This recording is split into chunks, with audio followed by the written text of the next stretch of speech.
In a void of the universe infinitely distant in physical space, a fiery red spaceship was sailing. It was scarred, it was not huge, and it carried a battle group on the brink of death. The Phoenix battle group had ended their long redemption expedition and now their glory had been restored. The Tribunal of the Eastern Star Domain, representing the Central Empire, personally announced this to the world. But what of it? We have won the victory of the 100-year redemption expedition and achieved the victory we most desired, yet we are about to be annihilated. Silas Matins, the leader of the Phoenix battle group, would always think sorrowfully. He was the 64th leader of the Phoenix battle group. This battle group, with its countless glorious histories, was very likely to come to an end in his hands. What was life like for the battle group before the redemption expedition? Back then, the Phoenix battle group was glorious and powerful. They guarded their mother star, received the worship of countless mortals, selected the most excellent youths from among them, subjected them to gene seed modifications, and turned them into one of their own. All the manpower and material resources of the entire planet were at their disposal. Besides being responsible for the defense of their mother star, they would also answer the call of the Emperor, heading to all corners of the universe, participating in one glorious and great war after another.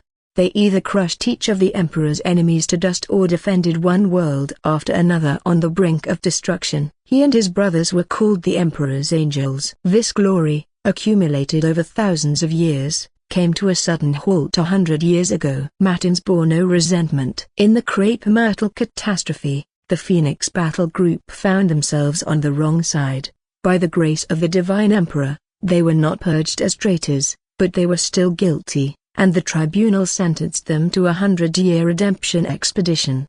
The so-called redemption expedition meant sending the convicted battle groups on the most difficult and casualty-heavy assault missions without support, supplies, or reinforcements. Once assigned, the mission could not be refused and must be carried out with all effort until death. The vast majority of battle groups sentenced to a redemption expedition could not even last until the end of their punishment. But the Phoenix, true to their name, were indomitably. They miraculously endured the redemption expedition. They fought in one brutal war after another for 100 years. During these days, they were still fighting for the Empire, but without any honor to speak of. Their battles were for redemption, for a death sentence. During the century-long expedition, the leader of the battle group changed hands 6 times, and it finally fell to Matins, a man who considered himself of little talent.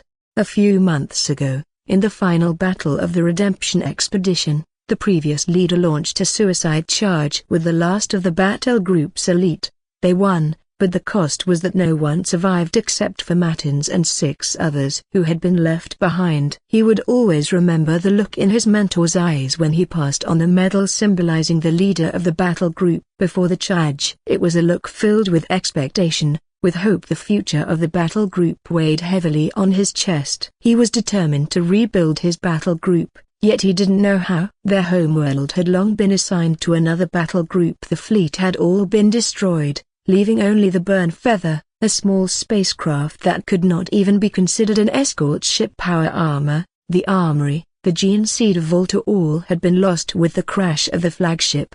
Perhaps no battle group has ever been in a more miserable state than they were. They could only drift aimlessly in the cosmos like headless flies. Indeed, there were many forces that wished to help them. However, Matins could see through the malicious intentions of those people. They only wanted the 7 remaining members of the Phoenix battle group to serve as their high-level enforcers. There was no glory, let alone any hope to speak of. Matins thought of the chance to rebuild the warband, the opportunity to continue fighting with honor. Unfortunately, those who tried to help them fell silent when these topics came up. Recently, their spaceship had passed through a spirit network tunnel, aimlessly arriving at the Tanma star sector. It was just like many other star sectors they had drifted through over the past few months, nothing special. However, it was then that the warband's priest approached him, claiming that during prayer, he had received a revelation. The hope for the Phoenix battle group's rebirth was right here.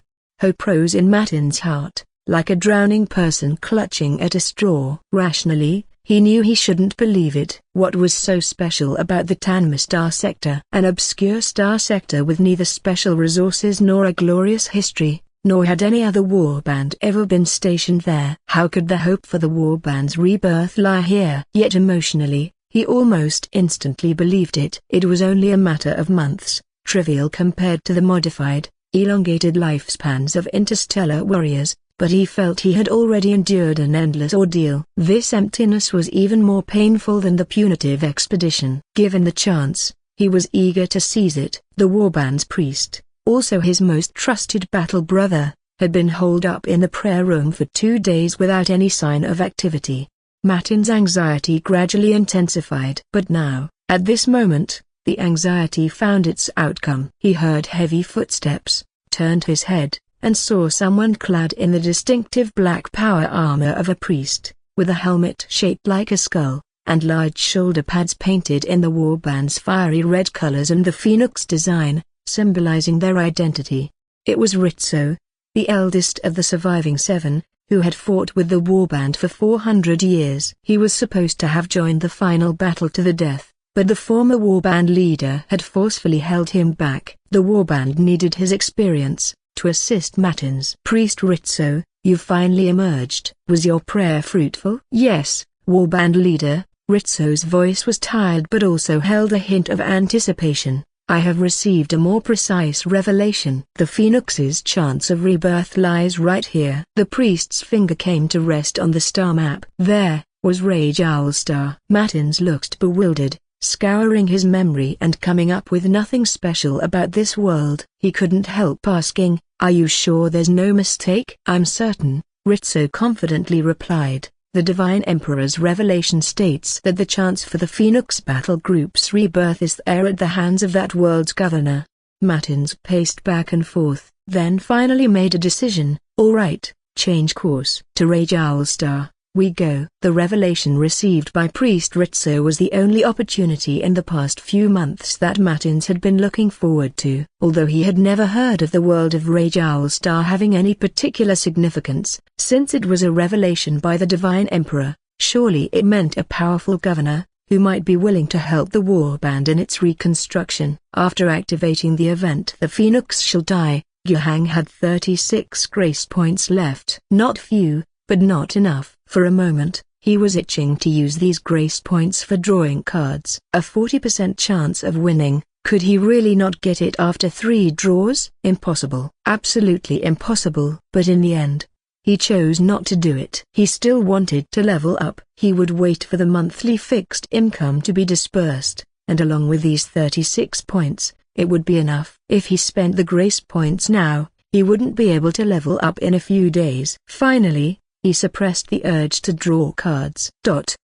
After Yuhang had sorted out the various system functions, he had also rested quite well. Although his head still hurt a bit, it was much better compared to when the battle had just ended. This also reassured Yuhang quite a bit. It seemed that the previous depletion of his spirituality was not severe and didn't affect his foundation.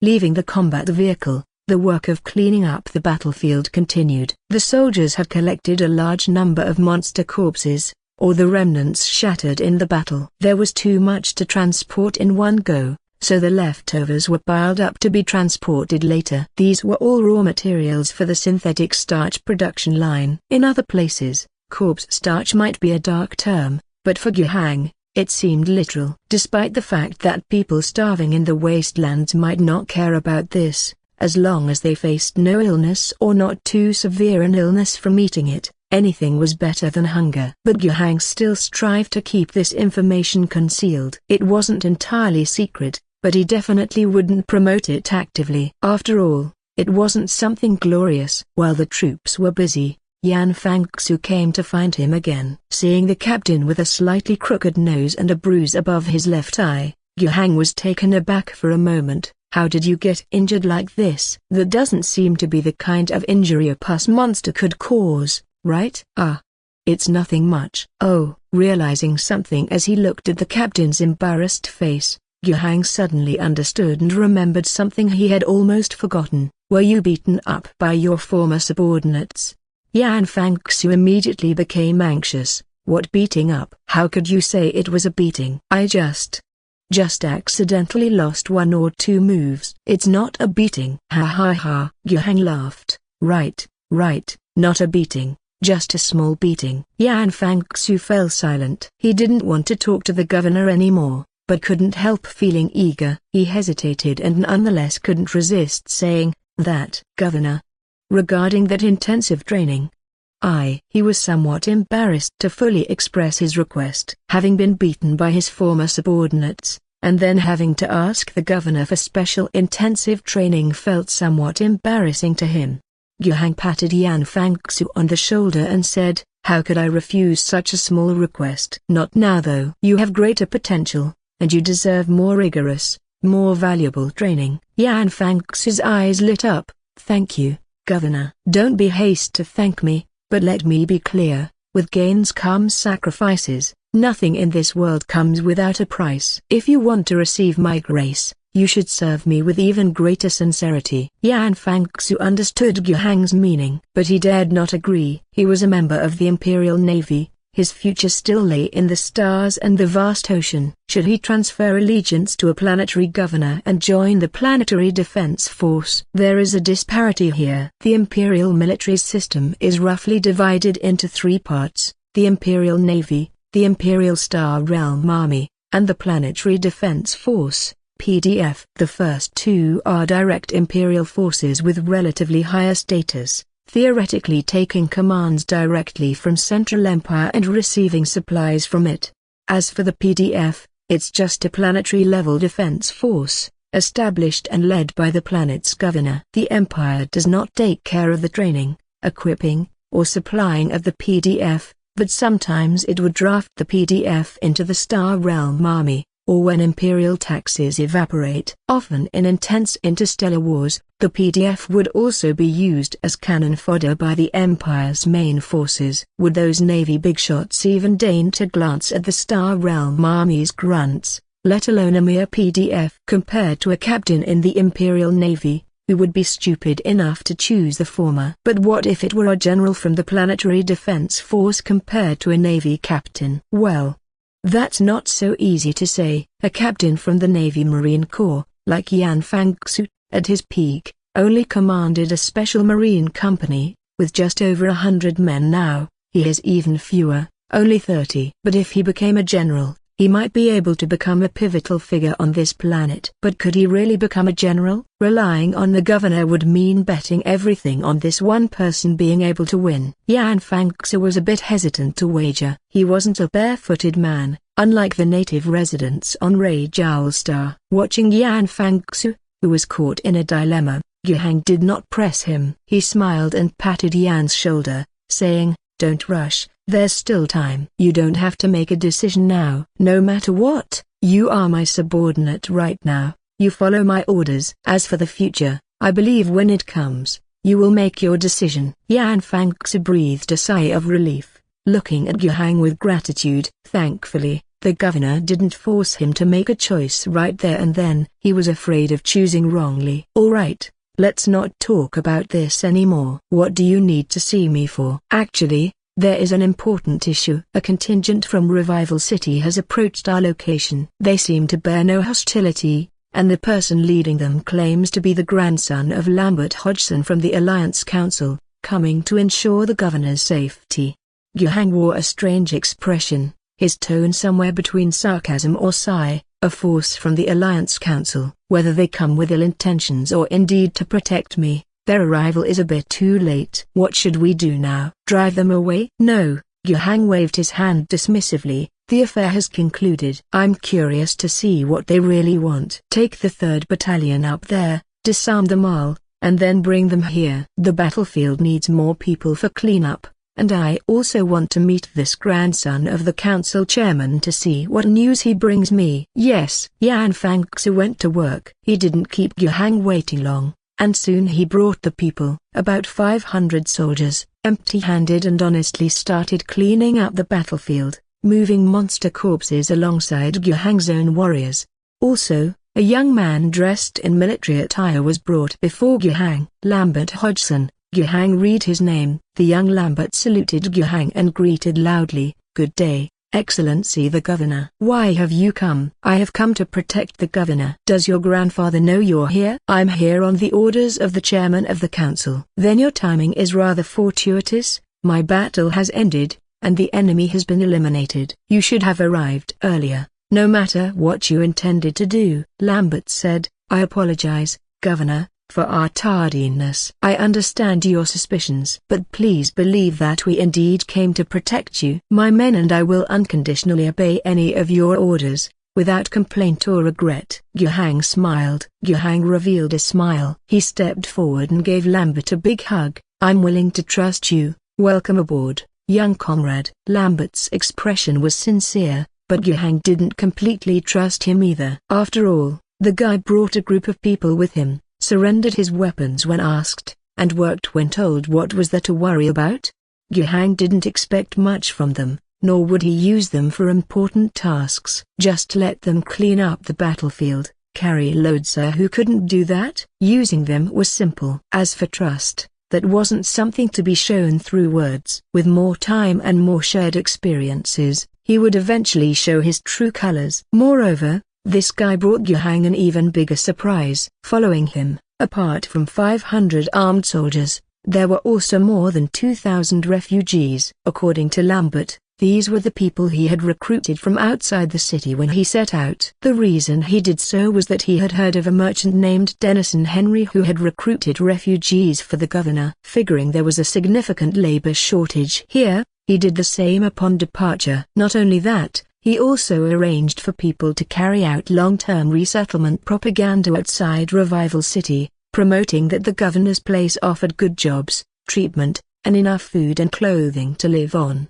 Wow, the young man was on the right track. Yuhang was overjoyed in his heart. Because of this, he even felt embarrassed to chastise Hodgson when he was on the phone with him. But, in fact, there wasn't much to criticize. The attack shouldn't have had anything to do with them. At least currently there was no evidence to prove this. It was the cultists who took action, and the powerful storm sorcery made it very clear. Moreover, before the attack, it was Hodgson who had given him the warning in advance. Now, Hodgson also said that they had made further progress in their crackdown on the cult. They had captured 2 mid-level missionaries of the primordial Rothaul sect, and had learned that this cult organization was indeed secretly stepping up its actions in Revival City and that there might be a plan underway. If followed up, there should be more to be gained. In addition to the cult issue that Yuhang used to leverage against the alliance government, Hodgson's performance in other aspects also satisfied Yuhang. Sending a grandson over, whether to serve him or to be a hostage, was in itself a statement on the attitude. Practically, he also made his stance very clear. The 500 soldiers and 2,000 refugees might not mean much. Hodgson had already implicitly promised that he would act in accordance with Yuhang's instructions within Revival City and cooperate with the governor. But Hodgson also said that he needed the governor to understand his difficulties. He was the speaker of the council, but not an autocrat. Directly providing resources, promoting a law, replacing a councilman, or moving the military on a large scale. All these ultimately required discussion by the entire council and the formation of a resolution. Yuhang didn't press the issue any further. There was no point in pressing. Currently, Hodgson could be considered on his side. At least that's what his attitude suggested. Pressuring him was meaningless. On the contrary, Yuhang needed Hodgson's help to push the other councilmen. This time, Yuhang had a long talk with Hodgson. They discussed what Yuhang needed Hodgson to do, what support to provide, how to progressively advance Yuhang's will, and under what conditions Yuhang would consider moving back to Revival City. They even briefly touched on some of the policies and reforms he would implement as head of the alliance. How to ensure the planet could pay taxes in 2 years while still guaranteeing its development. The conversation wasn't deep, and most topics were just touched upon. After all, Yuhang didn't fully trust this council speaker who had expressed his willingness to side with him. But the fact that they could discuss such issues so extensively meant that Yuhang, to some extent, had accepted the council speaker. For now, Yuhang did not plan to visit Revival City anytime soon. The cult issue had not been resolved, and his safety in Revival City was not guaranteed. Power was not yet fully centralized. and without this concentration of power, he would not be as effective. His own power reserves were also not yet sufficient, and without them, he would not be able to exert full authority once in Revival City. But that time won't be too far away. A broken bar. Revival City, inner city district, a private club. 3 individuals, famous throughout the entire alliance, were gathered here. These 3 were alliance councilmen, and each owned significant industries within Revival City. However, their expressions were very grim. Bradford spoke, the recording, everyone has listened to it. Don't be silent, let's discuss our thoughts. He was a business tycoon in Revival City. While he didn't own many industrial businesses, he had strong commercial channels to the east, south, west, and north. Many products from Revival City had to go through his channels to be sold. Things that Revival City did not produce needed to be purchased through his channels. In Revival City, a place centered around commercial hubs, his status was evident. After Bradford had spoken, the old man sitting beside him shook his head and said, I just can't understand why Hodgson would do this. Is he not afraid of the same situation that the second Governor General faced? This man was Norris. His family were industrial magnates in Revival City. Their enterprises included food, chemical, and textile factories, among other important categories, and they were also involved in the medical industry. He was an important ally of Wun, and the collapse of Wun's industries after his death had also significantly impacted him. When he mentioned the situation of the second Governor General, the other two's expressions became even darker. They all simultaneously recalled that dreadful era. 12 years ago, the second Governor General arrived at Rage Owl Star aboard an escort ship. At that time, the Alliance was very powerful. Although its structure was somewhat loose, it was suited to the reality of Rage Owl Star, where the major powers, if not absolutely obedient, would at least respond to the requests of the Alliance government.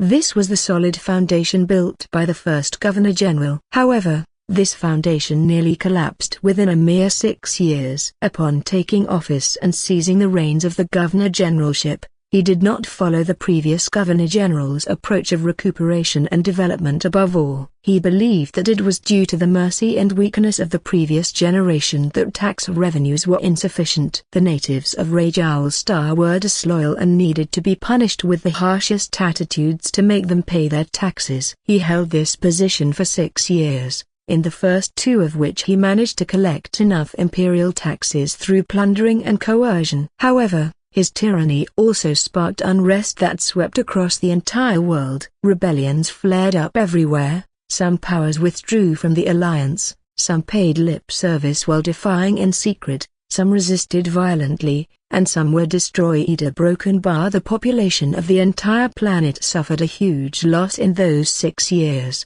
This loss included a large number of people who were handed over as imperial taxes and many who died due to the unrest or starved or froze to death due to the shortage of supplies. The 17 years of recuperation by the first Governor General on Rage Owl Star were almost destroyed in an instant. And the second Governor General, naturally unable to sustain the third tax collection, died at the hands of the Imperial Taxation Department.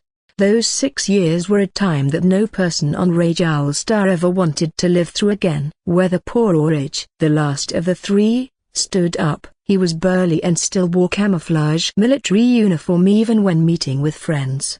He was Mondoc, a general of the Alliance. Inside Revival City, those constantly ready 10,000 soldiers, those more than 20 aircraft, those 70 tanks, in theory, were all under his command. Everything must get back on track. Hodgson's mistakes must be corrected. Impeachment in the council. I remember the next council meeting is in 4 days, but we might not be successful. Hodgson has been operating for many years and has quite a few supporters. It would take us a long time to coordinate a broken bar. No, Mondoc rejected the idea. That's too slow. We need a faster way. The other 2 were stunned. They saw Mondoc's somewhat ferocious expression. The situation in Revival City was tricky, and Guhang could guess a bit, but he couldn't know too explicitly. He also didn't have the inclination to bother with it. He was still squeezing every bit of progress out of the entire territory. The replenishment work of the 2nd and 3rd battalions continued, and Guhang planned to conscript another infantry battalion. The new migrants were an important source of soldiers. When he had a choice, Guhang always strived to avoid having soldiers from the same source within a single unit. But now,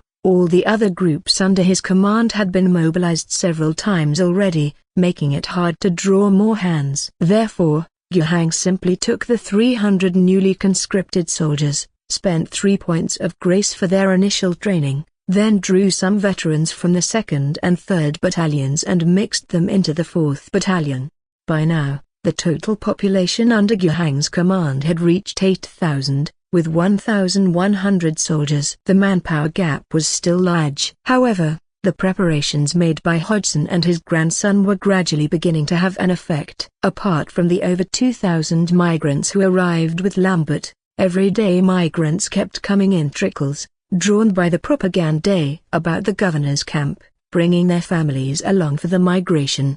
This allowed Guhang's forces to grow by a few dozen to a couple hundred people every day. Though it was not quite quenching the thirst, having a steady supply of water was a good thing. One by one, smelting furnaces were being produced by the black box mother machine and sent to the abandoned cave society. Carts of calcined lime, metal scrap, and metal ores were transported from Rubbish Town and delivered into the smelting factories.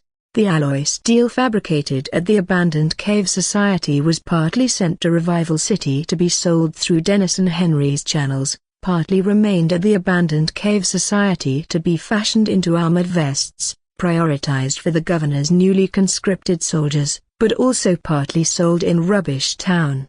Another part of the alloy steel entered the newly established G9 gun family workshops, being processed into various parts before being assembled again. The G9 gun family had gradually begun mass production within Guhang's territory, no longer relying solely on production from the mother machine as before. The population of the abandoned cave society had even surpassed that of the governor's camp. Heavy industry was like a black hole for population. It seemed as if no matter how many people were thrown into it, it could consume them all. Here at the governor's camp, however, the development of light industry was not as rapid. The textile factory and the synthetic starch factory had started operations, but the latter did not have enough machines, and the technicians who had come down from the starship had not yet cracked the way to manufacture the synthetic starch machines based on the current industrial foundation. Currently, only 2 production lines were operating. The former, in theory, should have been able to absorb a lot of people, but according to the plan, the heavy industry of the abandoned cave society had a higher priority when it came to recruiting workers, which meant that the textile factory here could only recruit female workers. Even many of the female workers had gone to the abandoned cave society. Meanwhile, there was also a high demand for construction workers in both places. Factories needed expansion, residences needed enlarging, and besides these, structures like shops, distribution centers, canteens, schools, and administrative bodies all required construction, and the corresponding facilities needed more people to fill them. Population, and still population. The unemployment rate within Guhang's forces was nearly zero. This also meant that every citizen who arrived at the governor's camp was warmly welcomed. The heads of factories, production lines, and departments were scrambling to recruit people. Men went to the factories, women to the textile mills, children were taken care of collectively, with educational institutions. Even the elderly who could still walk were always given some work to free up another labor force. At a time when the forces under him were running as if wound up by a spring, Guhang also welcomed the settlement of his second a month after arriving at Rage Owl Star.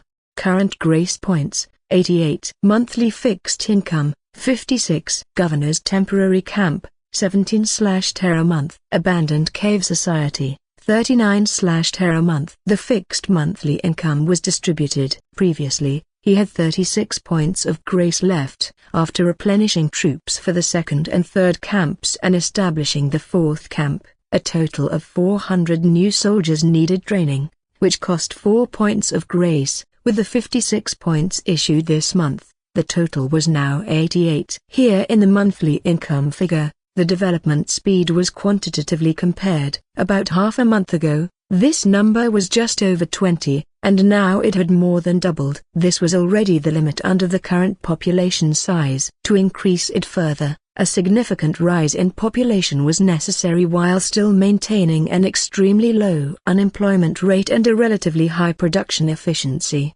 With this in mind, Yuhang looked at the hundreds of thousands of impoverished people outside Revival City and felt it was a sheer waste of resources.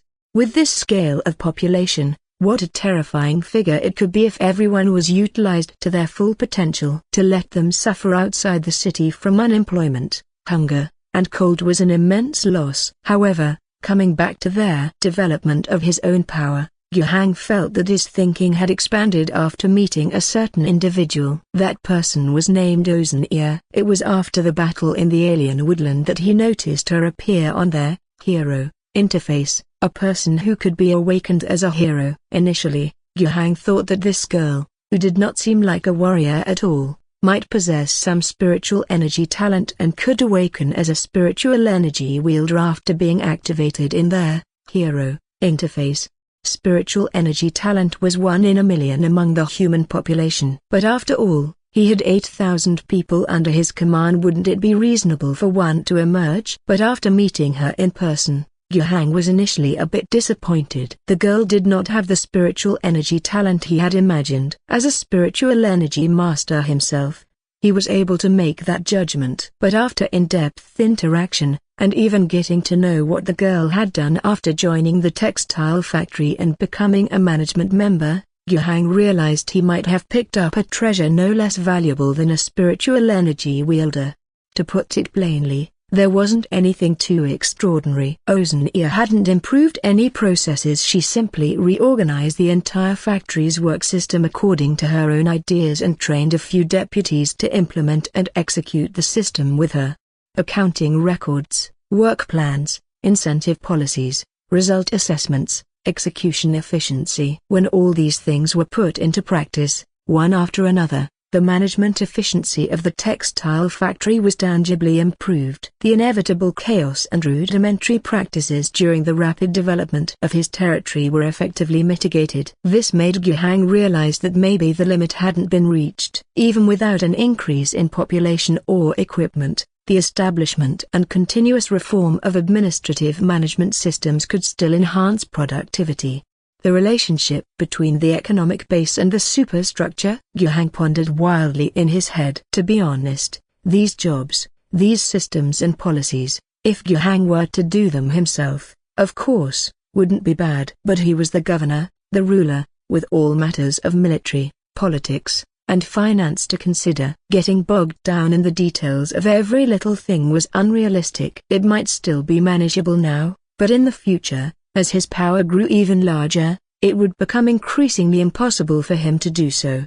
He needed an efficient administrative system, bureaucrats, civil servants. These roles were essential, and this girl seemed like a good choice. Her potential had even been recognized by the system. With that, Yuhang didn't have many other hesitations. System, activate this girl for me. Ozenear felt somewhat dizzy as she left the governor's residency, really just a big house. At first, when she learned that His Excellency the Governor wanted to see her, she was quite nervous. She was naturally poised and graceful, and after several months of hardship, she had added a wildcat's tenacity, willing to fight and desperate to survive. Yet she still felt nervous, at a loss. The ordeals of those months were deeply etched in her heart, so much so that upon arriving at the governor's camp and settling into a stable life where she no longer needed to worry about tomorrow's food or safety, she cherished it immensely. She worked hard at her job, entering the textile factory, and, because she could read the most, she became a manager. She did her utmost to put forth and implement her ideas and experiences, as well as the knowledge from books she had read before the war. She felt she was doing quite well, but admittedly, in some areas, if not heretical, at least she was different from other factories and units. Could it be that His Excellency was angry about this? With a heart full of trepidation, she met with the governor. This was her first time seeing the governor up close. She had expected him to be a dignified man, but to her surprise, he was quite young, not much older than herself. He had a handsome face, wore a golden, gorgeous, crisp military uniform, but his smile was quite amiable. The governor first inquired about her living situation and her past experiences, to which she answered one by one. As the conversation progressed, her mood eased slightly. They then discussed her work at the textile factory and her thoughts, and while listening, he would occasionally pose more in-depth questions and suggestions. Ozenia found her exchange with the governor very pleasant. She discovered the governor was a great listener and posed appropriate questions. At the same time, she also found the governor's insights profound, providing her with much inspiration. It was a great harvest. And after their conversation concluded, something completely unexpected happened. His Excellency mentioned establishing a new department, named Production Department, aimed at overseeing all the factories, setting production plans, and optimizing systems. And she was to be appointed as the acting head of the production department. Ozenia was stunned. Her first doubt was whether her ears were broken and she had misunderstood. After confirming it was correct, she began to wonder if there was something wrong with. Oh, such thoughts were disrespectful. But that was more or less the gist of her concerns. How could she, a little white rabbit who knew nothing, suddenly take on such an important job? Yuhang did not give her the power to refuse. Nor would she refuse. She felt flustered and panicked, at a loss. If this had happened a few months earlier when she truly was a young lady, she might have chosen to flee out of fear of not being able to handle it. But now, after months of hardship, she understood that every opportunity had to be fought for, had to be grasped. His Excellency had given her the opportunity, and she was fully aware of what the position, this job, meant. She had no idea what she was doing, but it did not prevent her from trying to convince herself that she had to try to do it. She had to change her own destiny. She couldn't waste the chance given by the governor. She had to be worthy of his trust. Only then could she take her fate into her own hands.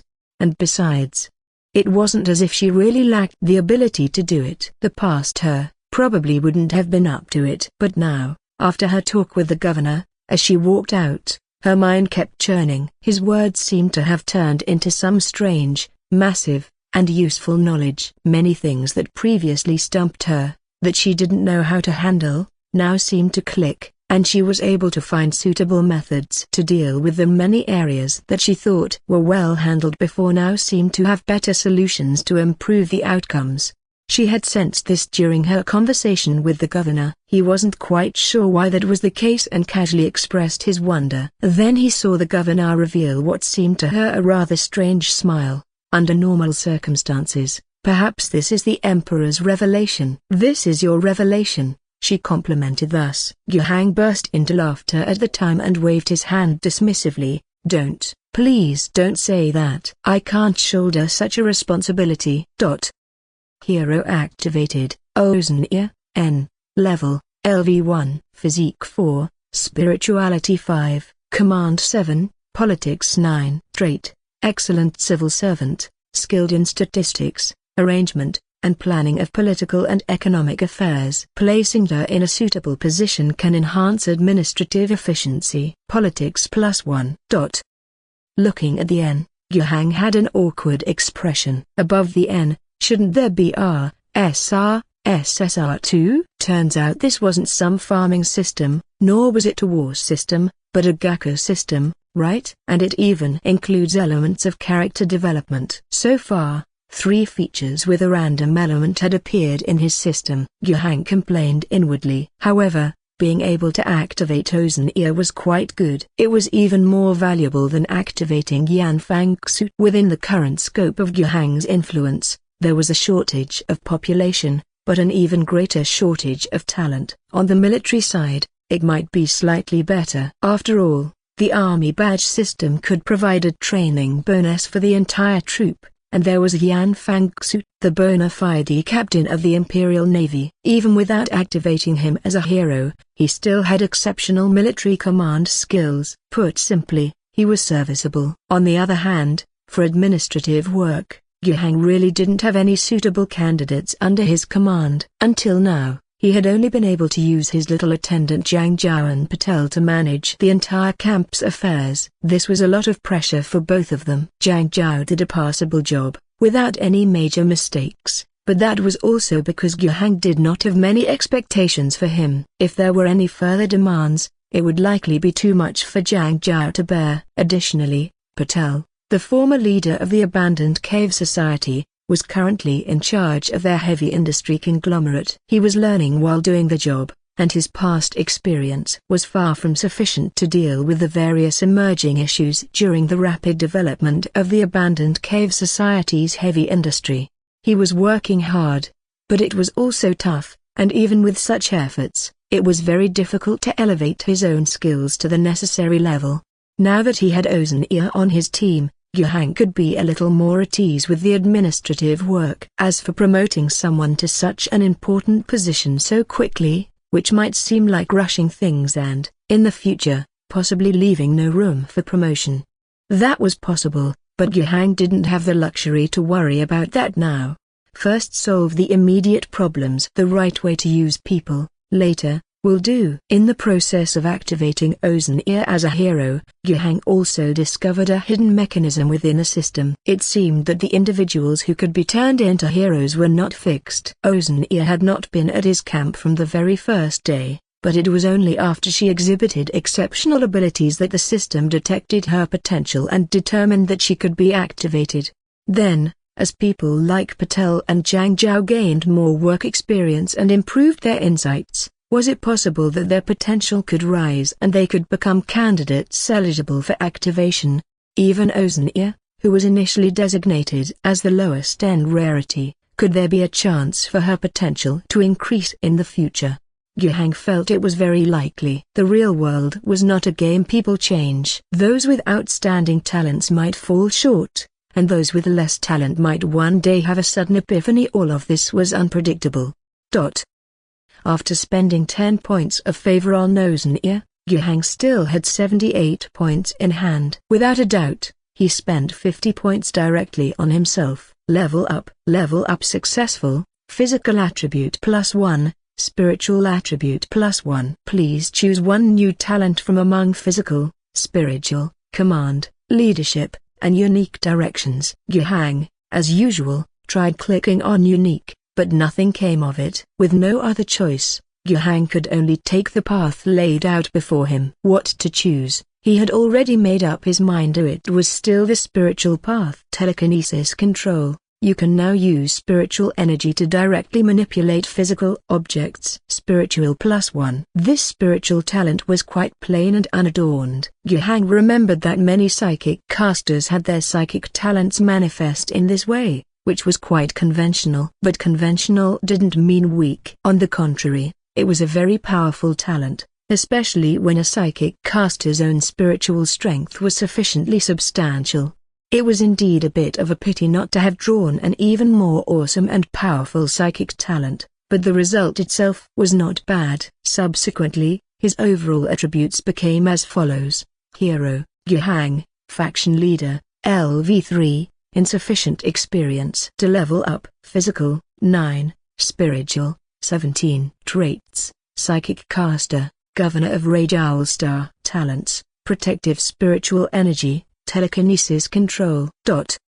A special note on attributes: Yuhang had now figured out that the average level for a healthy average person was around 5. Take Ozania as an example. She was somewhat frail, have normal spiritual energy similar to an average person, had decent command ability fit for leadership, found military command challenging but could manage logistics without much trouble. Her highest attribute was political, making her more suitable as a high-quality civil servant. Yuhang's own traits, however, did not display command and political points. It seemed the system was reluctant to quantify his abilities in these two aspects. On the other hand, his physical and spiritual abilities, being objective, would each increase by 1 point with every level he gained. Every point represented approximately a 1.5 times growth. Now, his physical attributes, from strength to resilience to neural response speed, a range of abilities, together, were approximately 5 times that of an ordinary person. And his spiritual attribute had reached 129 times that of a normal person. If before, his total spiritual strength could only be considered that of an excellent psychic caster, Now it could be regarded as powerful. Who isn't a master of spiritual energy now? Yuhang was quite satisfied with this. If he were to go back to the battle in the alien forest a few days ago, it would become incredibly easy. When those three cultists rode out of the woods on their storm birds, he could have crushed the trio mid-air, without having to wait for them to get within a certain range as he did before, or rely on the elite land troops that had been enhanced to assist him. In fact, he had almost figured it out by now. Things like spiritual talent were just icing on the cake. What truly made a decisive difference was the spiritual attribute itself. This factor determined the overall strength of spiritual energy. As long as it was high enough, even the most rudimentary methods of use could be decisive at critical moments. A single stroke of strength defeats 10 sessions of training. That's the idea. Having completed his self-improvement, Yuhang still had 28 points of grace left to spend. After some thought, he couldn't resist and spent them on drawing a technology card. This time, with a 40% chance, he struck gold on the first try. Yuhang let out a long sigh of relief. If he had missed twice in a row, he would have called the police. He couldn't wait to see what the newly drawn technology was. Basic technology, Whetstone hybrid engine. The most frequently used engine within the limitless boundaries of the Empire world. It can adaptably utilize a variety of power sources including diverse types of biofuels, fossil fuels, and batteries. Configurable and scalable, while not advanced or powerful, it's remarkably versatile and is seen in countless Empire worlds. Yuhang was ecstatic. Technology cards always bring out the good stuff. Given the current ragged state of the forces under his command, it seems that anything drawn would be impressive. But regardless, the Whetstone engine still had an irreplaceable role. As the system description says, this thing is not exactly cutting edge. At least compared to those mighty engines that utilize matter reactors, energy crystals, or supercompressed energy sources, it falls far short. But if Yuhang were given one of those high-end engines, he wouldn't be able to use it. He had no access to adequate, quality nuclear fuels, couldn't mass-produce energy crystals, let alone supercompressed or spiritualized energy sources. And even if he had these advanced energy sources, they would be of little use. These more powerful sources of energy are used in power armors, Titan mechas, mobile fortresses, and various starships. Yuhang couldn't build any of that. The low-end properties of the Whetstone engine were just right. Its most outstanding feature was its indifference to the type of fuel used. Hook it up to a battery, and it works. Fill it with diesel, gasoline, or kerosene, and it works. Toss in some biomass fuel, throw in some firewood or crops, which after pyrolysis or gasification produce liquid or gaseous fuel, and it still works. Moreover, its range of application is very wide. It can be configured to be small, rudimentary, and durably like a tricycle, or a bit larger and more powerful for making tanks, or even larger, set up as a power group to drive cargo ships, or made lighter and of higher quality, with better fuels, to serve as an aviation engine. It's incredibly suitable. With it, the construction machinery and vehicle manufacturing industries under Yuhang's command have found their solution. He had been thinking that, as the territory developed and transportation demand grew, the brute oxen strength he had extorted from Revival City and subsequently commandeered during material transportation was becoming increasingly insufficient, and he was considering where to get some more oxen. Now, he need not worry about that anymore. Who still uses outdated animal power? At most, it would be used in some rough terrain where vehicles couldn't run, to make some use of the remaining heat. Having an engine doesn't mean you have a car or construction machinery. Chassis, moving parts, suspension systems, transmission systems, body design, control systems. To build a good car, many things are needed beyond just the engine. However, the issue of quality can be solved later. Having an appropriate power source marks the beginning of everything. To put it bluntly, if you take alloy steel to make a frame, a transmission rod, some wheels, and create a running tricycle, then pull a flatbed cart behind it, it's already a big step forward from relying on human or animal power. Now that we have the engine, if we could also pull out some vehicle or construction machinery design, the heavy industry of Guhang's territory could take a big step forward.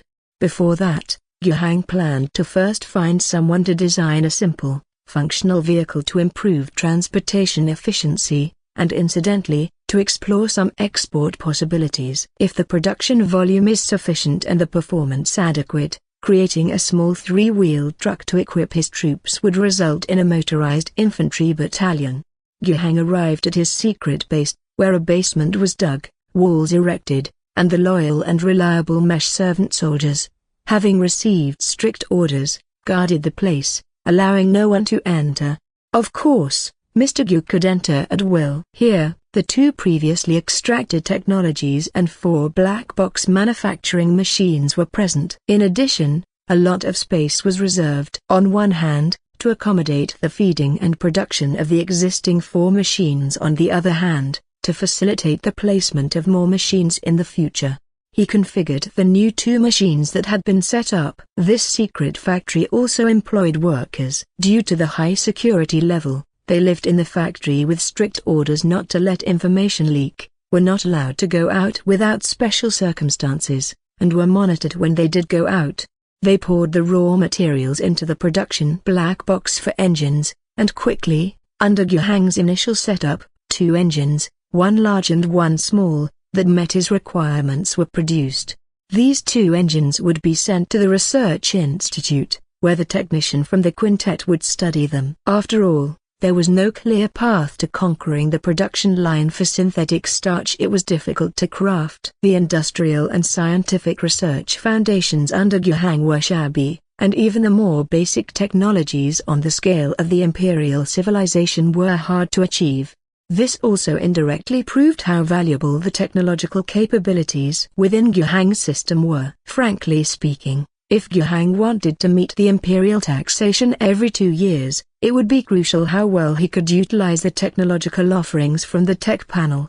If Guhang managed to transform Rajoul Star into a mini casting world, then the lowest tier of imperial tax would no longer be a concern. Back to the present. He first used the black box to make 2 completed engines. Once the Research Institute had a specific application plan, they could produce more. There was also no rush to start the production line black box. Similarly, it would begin operating at full capacity to produce engines once the application plan was in place.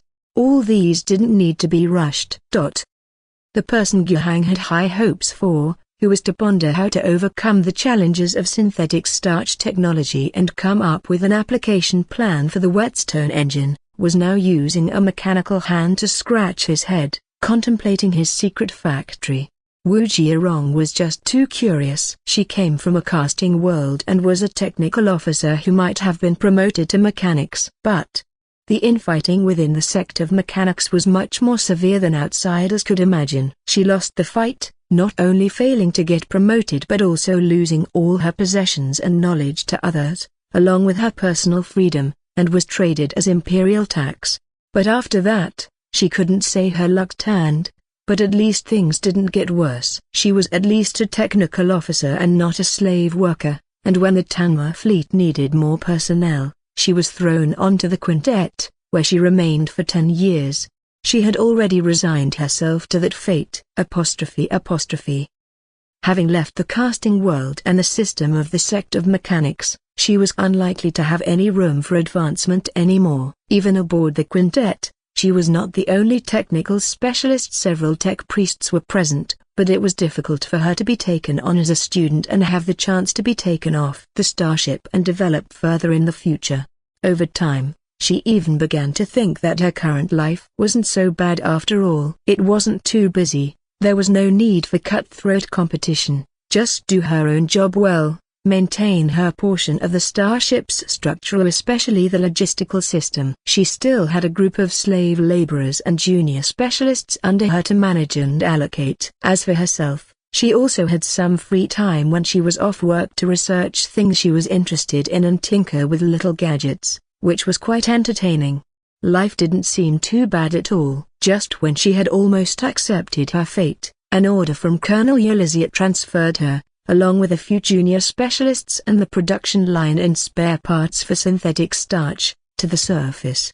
The good days were over. That's what she thought. Wu Jiarong found that it seemed she could never entertain the thought of resigning to her fate. The moment she did, fate would immediately slap her in the face, press her down further, and see if she still accepted it. 10 years ago, she hadn't won the fight, she admitted defeat, and planned to think about promotion next time. She was thoroughly defeated, became untouchable in the Empire, and could never return to it now. She no longer struggled, thinking that spending the rest of her days on the starship was quite good, even considering marrying a man and having a child while her body modifications hadn't extended to her belly yet, only to be assigned to the surface of Rajowl Star.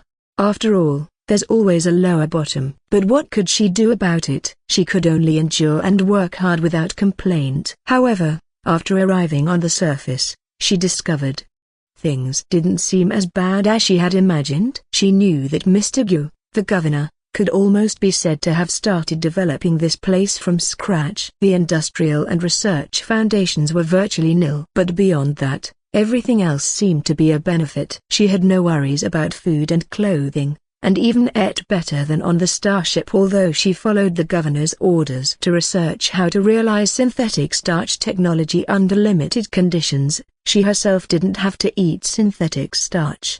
According to the work points system devised by the governor, her work points were quite high, and the allocation quota and quality were not bad either.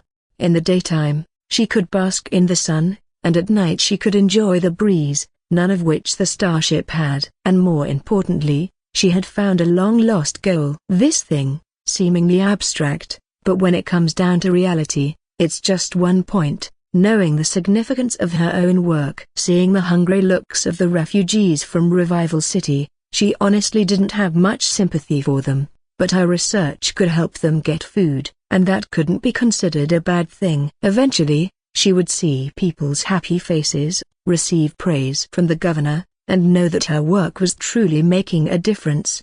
Unlike on the starship, day after day, year after year, without seeing a clear work achievement. Those cannons, those machines, maintaining them daily or every so often seemed to make no real difference. Besides, the task of synthetic starch given by the governor was quite interesting in itself. It was challenging, yet it seemed to be within her capabilities. She was motivated to do her job well. And apart from motivation and goals, she had rediscovered another thing that had been missing for a long time: curiosity. She was very curious about what the governor's secret factory was all about. Was the power under Governor Guhang truly a technological wasteland? Yes, but not entirely. In most places, the conditions were so primitive and backward that they were unspeakable. Yet, Wu Jiarong was able to see the finest alloy steel materials here. These were not the ones produced by the so-called abandoned cave society's alloy factories, but rather special supply alloys that the governor had specifically had transported for her. Others were not aware, noticing only that these two types of materials seemed more attractive and probably better to use, but beyond that, they couldn't articulate the specific differences. But she understood clearly that this kind of alloy steel could be considered special materials. Not to mention a dilapidated place like Rajowl Star. Even many areas with strong industrial foundations were unable to produce this type of special alloy steel. Even in the casting world where she used to stay, the production of this material was very low, and it was often a great challenge to apply for or purchase it for research or production work. She did not believe that this was locally produced in Rajowl Star. There had to be some secrets unknown to others inside. She had inquired about it, but didn't dare make too much of a fuss. Initially, she thought the governor might have hoarded a batch of high-performance materials when he arrived at the planet, and they just hadn't been used up yet. But later, when the G9 rifle began to appear, she knew things couldn't be as simple as she had imagined. And now, the governor had sent her 2 whetstone engines of different specifications. These engines, while not particularly high in technological content at the level of the entire Star Sea, were not advanced products. However, like the special alloy steel, what was most valuable was the craftsmanship they contained. Grindstone engines could be made anywhere, but to make them this well was something Wu Jiarong had never seen before. It was as if someone had dedicated their entire life to study how to properly make an engine that could only power a tricycle. It was absurdly outstanding. A bold idea formed in her mind. She tossed and turned, unable to sleep, feeling at one moment that she was just wildly speculating, but at another thinking that maybe it was true, as no other explanation seemed to fit. How could a governor without any real power on a barren planet possibly have something much like a black box manufacturing machine? If you said that Mr. Gu's family from the Tanmistar sector, the powerful Gu family, had treasured one, that might be slightly, possibly just slightly. Could it be that his family had brought it for him? It still didn't seem realistic. Wu Jiarong still couldn't understand it, but she didn't dare to think further. It could be deadly. Indeed, she had already started to regret why she inquired about the secret factory in the first place. What should she do next? This restless state of mind continued into the next day, making her somewhat uneasy while at work. Then, she heard a piece of news that made her even more unsettled. What? The governor is coming? Yes. One of her apprentices, a junior commissioner, didn't quite understand why his mentor seemed so troubled by the news. What's so abnormal about that? Seeing the apprentice's confusion, but having no desire to explain, Wu Jiarong said nothing. What could she say? That your mentor suspects she's stumbled upon the governor's secret and now fears he might silence her? She could only hurry to prepare. Truth be told, the new assignment given by the governor for her to come up with 2 schemes to utilize the large and small whetstone engines was not difficult. With her expertise and the provision of excellent materials, designing 2 operational vehicles was quite easy. However, time was short and recently she had been restless, so she hadn't been able to work on it properly. The governor was coming soon, and she had no other choice. She couldn't just say she hadn't done anything lately. She gripped at straws, hoping that even if she couldn't present a design plan immediately, at least when Mr. Gu asked later, she would have some thoughts and a few sketches to show. As it turned out, her advance preparation was indeed valuable. When Governor Guhang arrived, she could talk quite freely, and she could present small parts she had just crafted by hand with tools, along with the designed diagrams, discussing her ideas. At first, she was somewhat stuttering because the things she hastily brought out felt a bit rough to her, only just runnable at best. But as she saw Governor Guhang continually nodding, she gradually relaxed. I still have standards, after all. Mr. Gu's requirements aren't that high. With her mood lightened, she was able to more effortlessly exhibit her technical prowess to the governor. This one aspect was her only source of pride since arriving on Rajowl Star. In the past, whether in the forging world or on a starship with technical priests, her technical level was nothing to mention. Only on the surface of Rajowl Star was she truly unique. As she watched Governor Guhang continuously nodding and listening intently, Wu Jiarong's mood improved even more. She even began to feel that leaving the starship for the surface might not be such a bad thing. Here, nobody could overshadow her. She was the most trusted technical staff by the governor, of course. That was because nobody could compete with her. But wasn't that a good thing? Why join the chaos with other technical giants when she could reign supreme and lead? Just as she entertained such thoughts, Guhang spoke again. Specialist Wu, I have another question. Please, Mr. Gu, any doubts you have, I can certainly help you with, Wu Jiarong confidently offered. Why are you so curious about the secret factory? Wu Jiarong felt as if plunging into an ice cave. Her only thought now, one really shouldn't resign oneself to fate. Every time she resigned herself, it never ended well. The last thing she wanted to face still happened. At that moment, she couldn't even remember the various excuses she had agonized over when anticipating interrogation. Seeing Wu Jiarong flustered and at a loss for words, Guhang revealed a gentle smile instead. Specialist Wu, don't be so nervous. You have some speculations, right? Just speak your mind. Hearing Guhang ask in such a manner, Wu Jiarong seemed to deflate. Yes, a broken bar. The black box manufacturer is in your secret factory, isn't it? Indeed, it is, Guhang admitted with a smile. Wu Jiarong received the answer to the question she was so curious about, confirming her speculation. But under the current circumstances, She didn't feel happy at all. Wu Jiarong sighed deeply. I wish you hadn't told me that. You could have just told a simple lie, and I would have believed it. But there was no need, right? Yu Hang said as he stood up and looked out of the window. Look at this place. Just 2 months ago, it was still a wasteland. And now, it already looks like a town. The abandoned cave society further away, you've seen it too, is thriving even more. Perhaps to many people, this doesn't seem like something a governor should be doing, but I am convinced that I am on the right path. Here, I want to create a seed that will eventually take root and sprout throughout the entire Rage Owl Star. The future I envision is a Rage Owl Star with production power as strong as the Forging Worlds, with a living environment like the Garden Worlds.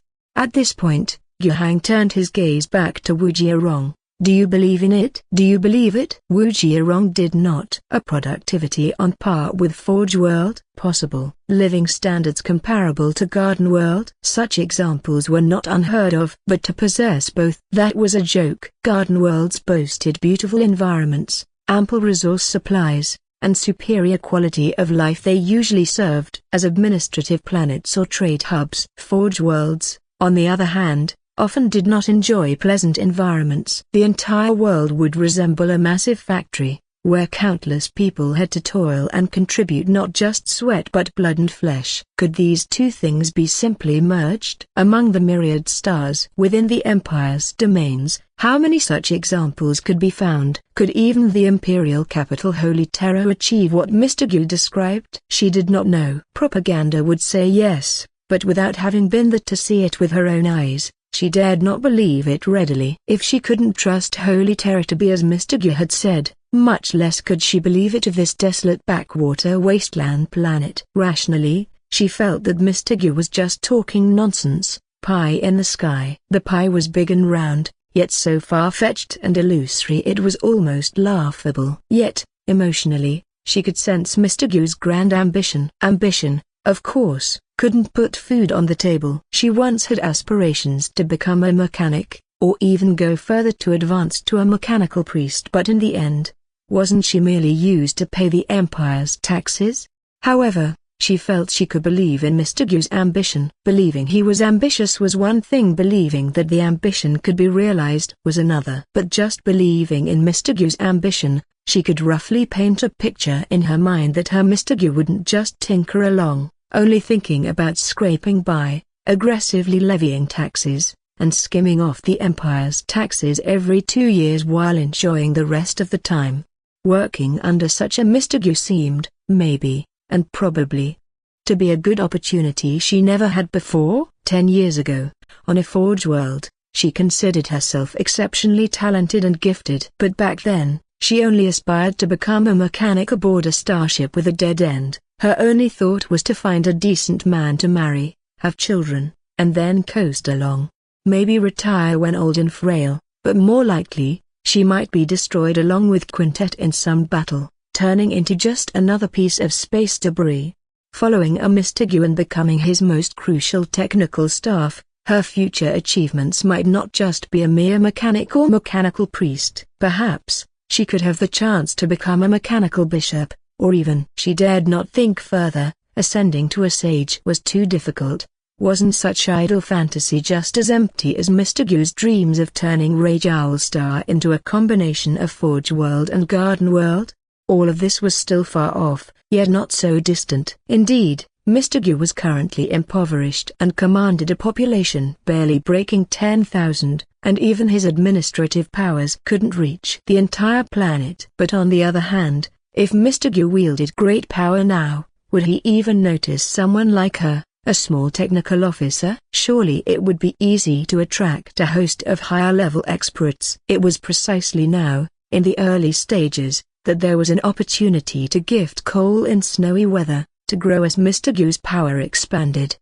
Besides, Mr. Gu still had the black box manufacturer. The value of this device was immeasurably precious. Legend has it that they come from the distant Golden Age, a time before the Empire was even established, almost impossible to verify. It is said that, at that time, humankind was the master of the entire universe, and every human being had dignity, enjoyed the finest life, and could pursue any profession according to their interests, or choose not to work at all without any consequence. The black box manufacturer was a product of that era, designed to ensure that humans could easily and quickly acquire products in any environment. Interstellar colonizers, with only a black box, could swiftly establish suitable homes on a new desolate planet. It was also with the help of black boxes that humans in the Golden Age managed to spread their footprints across the entire universe and maintain a fairly consistent level of technology in every world. And now, the Empire's technology is starkly different from that of the Golden Age. Scientific research depends on archaeology. This is no joke. A study that might take a forging world 100 years to crack could be solved overnight with just a hint from some ancient ruins discovered one day. In fact, many of the various technologies now widely used in the Empire have been restored through archaeology. Yet they are not even 1% as advanced as those from the Golden Age. The precious Titan giant armor might have just been the kind of vehicle a lumberjack drove back in the Golden Era, and the likes of the black box manufacturer are, well, the utmost priority in archaeological, scientific research. This device can directly produce finished goods and also has extremely high research value. Although the three types of black boxes that seem to have appeared in Mr. Gu's hands only produce items that are already commonplace within the Empire, having no value in themselves. After all, which decent world can't produce rifles, alloy steel, or grindstone engines now? However, it is the black box itself that is tremendously valuable. The output isn't that important, but the technology from the Golden Age that is encapsulated within the black box itself is enough to drive the mechanical church mad. Guhang was listening carefully as Wu Jiarong briefed him on the situation. Some things he knew from rummaging through his memories, others he did not. These messages were important, but perhaps not so crucial. According to Wu Jiarong, he had virtually dismissed the idea of selling black box manufacturers. It's not that he couldn't sell them at all. After all, it would take effort for others to forcibly take them. Buying them could also be seen as a more efficient approach. However, Guhang would not sell them. It was too dangerous. Compared to the sect of mechanics, whose power is immense across the entire empire, he, a mere governor, was insignificant. What's more dangerous was that if he sold a few units, wouldn't the mechanical church keep an eye on him? Desire to acquire more? Or eager to find out how exactly he obtained the precious black boxes? As for why this wasn't such an important matter, it's because Rajoul Star was too remote, too inconspicuous. It was difficult for anything that happened here to reach the ears of the sect of mechanics. For now, Rajoul Star's interstellar communication was solely with Quintet. If the news wasn't leaked to the skies, it's as if it never happened. Moreover, Guhang wouldn't ignore the essentials and chase the trivial, not using the black boxes when he had them. He had been cautious before, but inevitably, some things would slip through the cracks as long as they were put to use. In the future, he would be even more careful. At the same time, he also needed someone to lend him a hand. Guhang's gaze turned towards Wu Jiarong, filled with expectation. Today, one thing that delighted Guhang in his exchange with Wu Jiarong was the attitude of this female technician. Although she didn't answer his previous question about whether she believed or not, she expressed her stance through her subsequent explanation. And in the end, the meaning became even clearer. If Mr. Gu trusts me, I can work in the secret factory. That will be your research and development center, where all your future technological outputs will have a plausible explanation. Wu Jiarong's attitude was modest. Guhang looked at her, full of smiles. Very good, I am very satisfied with your suggestion. I hope you can fulfill all that you have promised, and I, in turn, assure you to get what you desire. Wu Jiarong felt a jolt in her heart but soon calmed down again. She was confident that Mr. Gu had understood the implication of her words. Working in Mr. Gu's secret factory would indeed allow her, in the future, to attribute all exceptional outputs to herself. On top of the regular secrecy mechanisms, by creating an illusion of a talented technical master working for Mr. Gu, it would be a good rationale for the outputs of the secret factoria, or rather the future Wu Jiarong Research Institute. Thus, if outsiders wanted to uncover this secret, They would first have to break through the confidentiality measures and the methods, and then they would see her. Only after dealing with her would they be able to discover the secrets of the black box. The level of security was greatly increased. But at the same time, she could gain even more. She would become Mr. Gu's most important technical advisor. Even if more outstanding technical experts were to arrive in the future, she wouldn't have to worry about being replaced. Even if she did nothing, a continuous stream of technical knowledge would be attributed to her, and various technological achievements would be credited to her mind, especially as Mr. Gu's territory developed and more and better new technologies emerged. She might truly become a sage while lying down and doing nothing. Moreover, being able to closely study the black box technology from the Golden Age was something the past her could not even imagine. With her former status, she could never have had access to such top-level research materials. She knew she wasn't capable of dismantling the black box and comprehending what was inside. The sect of mechanics, with so many top sages, hadn't figured it out, so she, a mere technical staffer, was even less likely to understand it. But what if she could gain even a little bit of insight or inspiration? Just a tiny bit of the essence might be equivalent to the results of her long period of technical study in the past. She was determined. The arrangements were made swiftly. After Guhang left, Wu Jiarong immediately took her team, under the escort of Mr. Gu's loyal mechanical soldiers, to settle in the secret factory. The place was renamed a research institute, although, unfortunately, it did not carry the name Wu Jiarong Research Institute as she had hoped, but it was nameless. But she didn't mind. She already saw a bright future, and this directly maxed out her motivation to work. She quickly came up with the application scheme for Mr. Gu's demanded whetstone engine. It was not the rushed, rough-hewn creation made to appease Mr. Gu that day, but a proper, earnestly crafted one. Still not advanced, something too advanced was beyond her capability. But Mr. Gu's requirement was not for advancement but for sufficient reliability and relatively low mass production difficulty. In these aspects, she had already achieved the ultimate.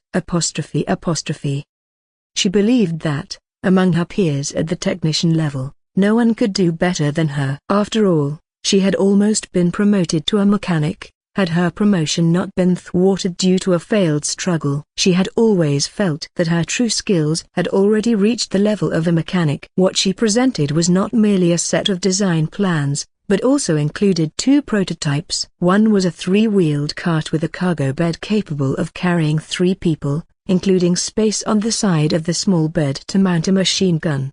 A military tricycle had just emerged. The larger engine was used to build a truck tractor. It was also compatible with multiple types, such as cargo beds and flatbeds, that could be hitched to the back of the tractor. It could be used for transporting goods or as a troop carrier truck. Having seen the final products and even personally test driving them, Mr. Gu was very satisfied with Wu Jiarong's work. He designated model names for the 2 vehicles. The tricycle was named Scout XL100. The truck tractor was called Iron Bull RN100. These 2 types of vehicles would definitely undergo further iterations in the future. Wu Jiarong had already completed the plans for mass production of these vehicles, and subsequent related work would be handed over to the abandoned cave society. The alloy and plastic steel processing plant would undertake the production of some parts and components. A new vehicle factory would be built, with the production line set up under the guidance of Wu Jiarong's processes, to start trial mass production. The engine plant was in no hurry, as the mother machine's black box could directly construct production lines for 2 different specifications of grindstone engines. There was no need to rush now, as they were not immediately needed. If the engines were produced too quickly and there were not enough vehicles to equip, the excess engines would just gather dust. Afterward, Wu Jiarong continued to ramble on to Mr. Gu about many other things she planned to do. Refining the black box, improving technological proficiency without disassembly, perfecting theory, researching the various products of the black box. These were her own cultivation and not worth going into detail about.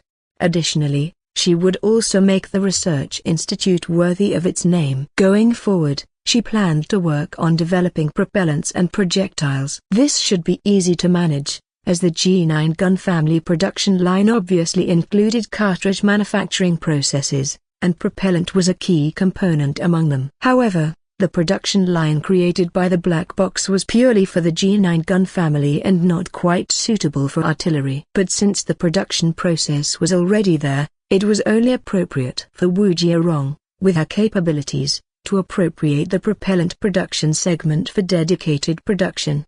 Combined with the production of warheads and explosive charges, they would soon be able to produce their own artillery shells. So Mr. Gu needn't worry about running out of mortar shells in the future, turning his mortars into empty racks. And it wasn't just mortar shells, manufacturing rocket shells was also possible. With the capability to produce shells, artillery had to be scheduled next. Unlike mortars, according to Wu Jiarong's design, she planned to create real, large-caliber artillery pieces. Artillery is the god of war. She envisioned a 155 mm howitzer, with a process still tailored to local conditions, focusing on ruggedness, durability, high reliability, and simple manufacturing. Of course, this might affect precision, but that was a minor issue. This was in line with the sage's philosophy of solving for existence first, then for quality. In addition, man-portable rocket launchers and rapid-fire rocket nests would also be scheduled in time, paired with the Iron Bull truck. Perhaps with some improved models, there would be rocket nest launch vehicles, towed artillery, and even self-propelled artillery among such heavy armaments. Wu Jiarong was a treasure. She could make Yuhang's black box technology explainably. Actually, the black box technologies he had extracted were also low-end goods. It wasn't inconceivable for a technical officer or even a mechanic to come up with such things. Furthermore, she could bring more technological products to Yuhang's command. Besides the black box technologies, climbing the technological tree couldn't rely solely on black technology from the system. Of course, the so-called technological tree wasn't just military technology. Further development of civilian industrial factory technology was also necessary. Wu Jiarong wasn't capable of remodeling the production lines of alloy plastic steel made by the black box technology that was already very mature. However, technologies such as the thermocline electric generator sets, textile machines in textile factories, cement plants, brick factories, many of which were imported from other places on Rajoul Star, still had a lot of room for improvement in her eyes. However, Wu Jiarong wasn't omnipotent. If all these research and development tasks were scheduled, her workload for a long time to come would be fully packed. This female technician also felt quite regretful, as if she couldn't wait to help the governor complete the technological upgrade of the entire camp in a very short time. This made Yuhang sigh in his heart. Indeed, to bring out their value, humans' initiative was the most important. Merely relying on duties or enslavement resulted in weak production efficiency and capacity. Once people truly wanted to do something, viewing it as a way to realize their own value and goals, they tended to unleash tremendous energy. This energy was the core that changed the world. And after Wu Jiarong's allegiance and her genuinely positive attitude, new changes appeared on Yuhang's system panel. While checking the hero interface, he found Wu Jiarong's name among the activatable heroes. This was within his expectations. After figuring out that the hero feature would present new activation options as people grew, and after talking with Wu Jiarong and observing her subsequent performances, Yuhang was able to guess that this person definitely had potential. In fact, she herself was a talented person. 10 years ago, when she was younger, she was already able to challenge the position of a mechanic. At just over 20 years old, a female technician without any background reaching that stage was impossible without hard work and talent. If things had gone smoothly, her becoming a main pastor in her lifetime would have been wildly optimistic. But becoming a technical priest or even an engine spirit priest wouldn't be a problem. It's just that her life hadn't gone smoothly, which meant she couldn't develop to such an extreme and wasted 10 years on the quintet. Now, she had found a different path with Yuhang, gaining further opportunities though unorthodox. They were enough to invigorate her to strive for upward movement.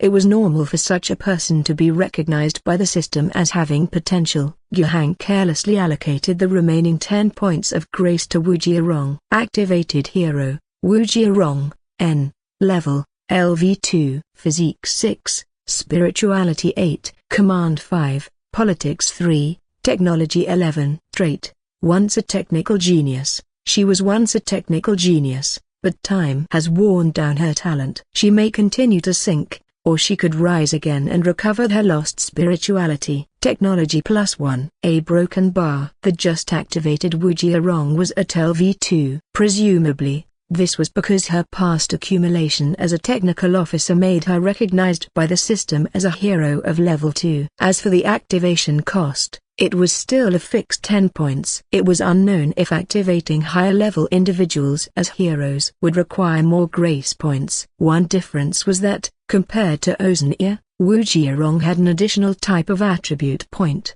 technology. As the name suggested, it should represent her level of technical expertise. This guy has a political score of just 3, which is a big cut below normal. No wonder he couldn't make it in a place full of infighting like the sect of mechanics. And it's no surprise that he was so devoid of guile when he directly inquired about the secret factory's information, without knowing how to conceal his anxiety. But it doesn't matter, Yuhang didn't turn her into a hero to have her deal with political work. As long as her technical score is sufficient and she can develop and improve more technologies for him, that's all that counts. After activating Wu Jiarong, Yuhang now has only 8 grace points left. Looking at Yan Fangxu and Perboff who still await activation in the hero interface. Next time for sure. A broken bar, with part of the workload from the research side lifted from his mind, Yuhang's attention shifted back to the construction of the camp's productive forces. And he found that Ozenia was doing quite well. In a camp with a population nearing 10,000, with dozens to hundreds of people being added daily, manpower lacking everywhere, and all affairs needing attention, she was still able to arrange matters quite efficiently. Very good indeed. Pointing to that girl as a hero, letting her shoulder a greater burden, he certainly hadn't made the wrong choice. Zhang Jiao didn't seem to have much ambition now with Ozenia's help. Yuhang specifically observed the lad and found that rather than be upset about Ozenia sharing power, he seemed happier with the reduced workload. Yuhang didn't know whether to be relieved that no signs of infighting had emerged among his subordinates, or to lament that his lackey couldn't be propped up against a wall. But all in all, Yuhang was quite satisfied. With Ozenia's help, he could set aside many concerns, freeing up time to do other things instead of spending so much of it on political affairs as he had before. The energy he saved, he could further invest in his next strategy, which was Revival City. With the help of Alliance Chairman Hodgson, Yuhang felt that the plan he had previously devised to control the whole of Revival City could accelerate a bit.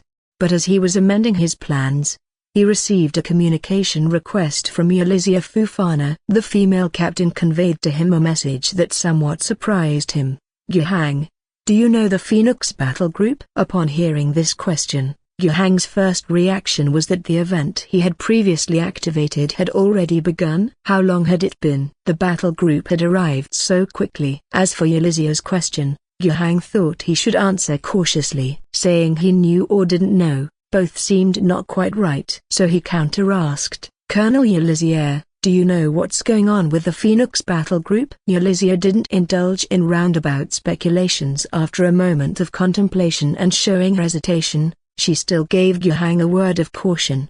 Their situation is complicated. Ulyssia spoke in vague terms, but the gist was conveyed. 100 years ago, they were sentenced to a penitent expedition. They were supposed to be extinct, not survive. Now they have held on, and some people will have headaches because of that.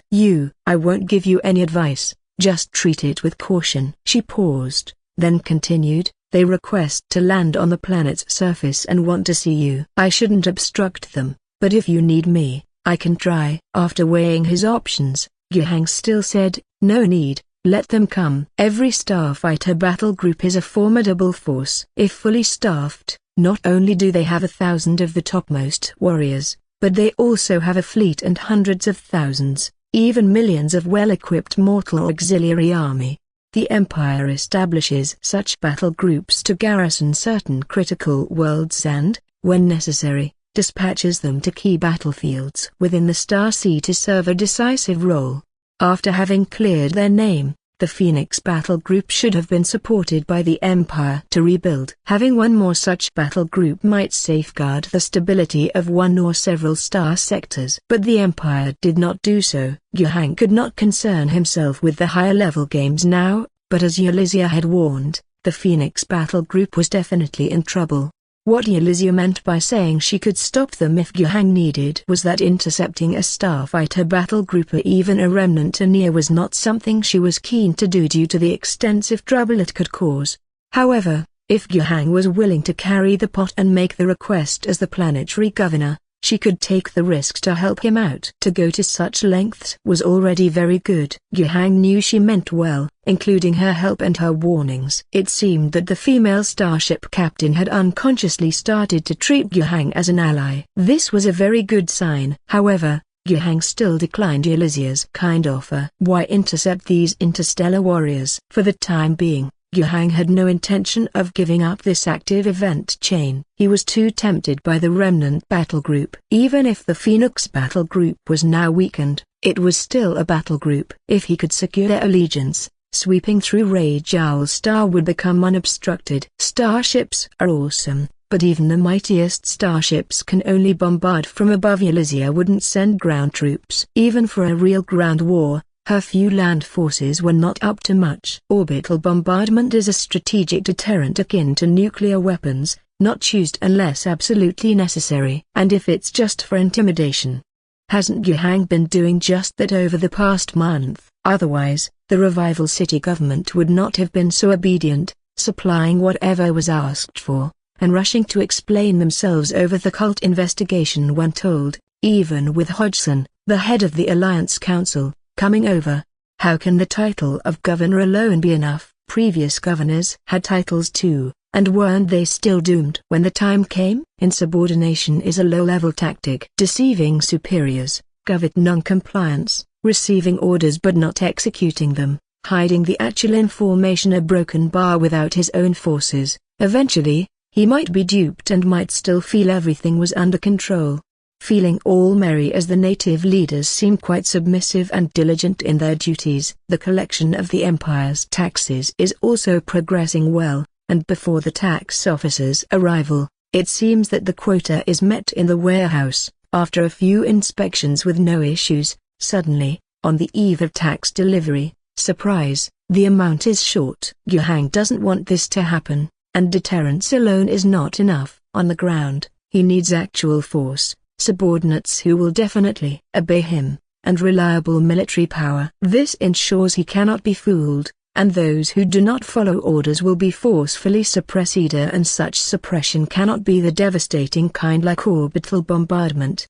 Rage Owl Star is already in bad shape. If he was to bomb Revival City with ship cannons, then taxes really couldn't be paid. And the Phoenix represents such conventional force. With the help of the starfighters, Yuhang could ensure that when judgments are made, the culprits would be dealt with without resorting to orbital bombardment that destroys an entire city just to kill a few individuals. Yet, when he actually saw the Phoenix battle group, he was still taken aback. Several hours later, he stood at the landing field, watching as something descended from the sky. That was the Burn Feather, a ship.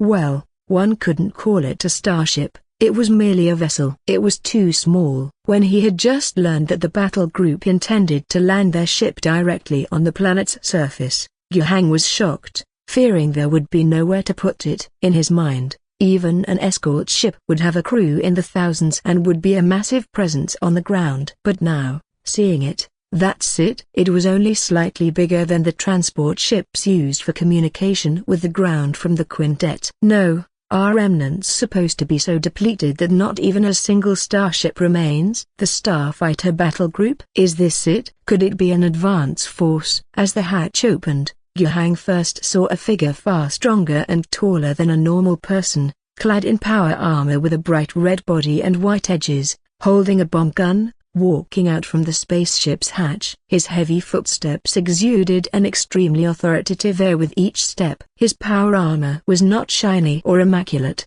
showing fine signs of wear and tear in many places. But this served to symbolize even more that he was a battle-hardened veteran soldier, fighting to the death numerous humans, monsters, aliens, and traitors. Under that bright red helmet, cold eyes stared at Yuhang. Yuhang felt a bone-chilling coldness. Was this called killing intent? He wasn't afraid. On the contrary, Yuhang felt somewhat excited. Seeing a starfighter in person for the first time, Yuhang thought they truly lived up to their name, indeed the formidable warriors whose fame spread widely throughout the universe. He watched as one starfighter after another walked out from the hatch, his satisfaction growing. Then, the satisfaction in his heart came to an abrupt halt. Only 7 people came out, with emptiness behind them. Only 7? No, what kind of battle group is 7 people? They can't even form a tactical squad. He knew it was a dying battle group, but to be reduced to this state, wasn't that a bit too close to death? Yuhang was somewhat disappointed. A broken bar. Matins was somewhat disappointed. He walked out last in the line, seeing the governor who had come to welcome him. He knew that it was Yuhang, the man he was here to meet, the bright light that Priest Ritso had foreseen could possibly save the battle group.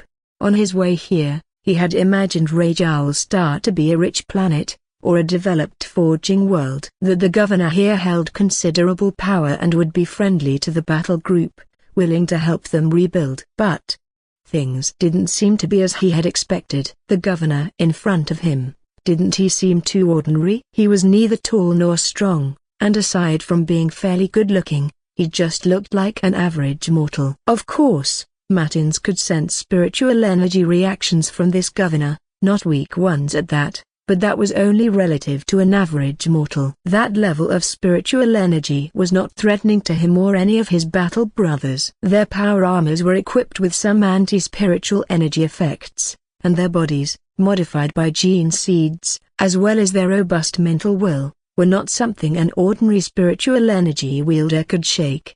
Saying he could kill Yuhang as if squashing a chick might be an exaggeration, but like a strong man strangling a wild dog should be quite accurate.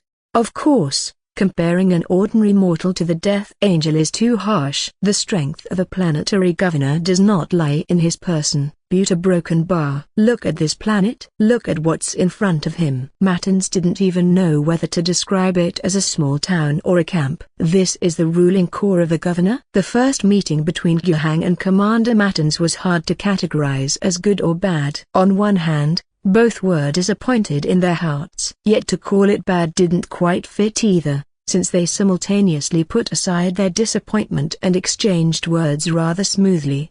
The governor always wore a smile, making one feel at ease like basking in the spring sun. Commander Matins and his starfighters maintained their cold and austere expressions, but that was simply their style. They'd always been that way.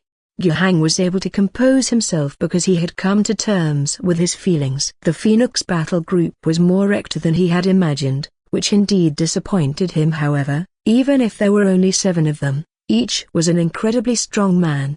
He even wondered whether his own forces, now numbering over 1,000 soldiers, combined with him as a spiritual energy user, could face these 7 head-on in battle.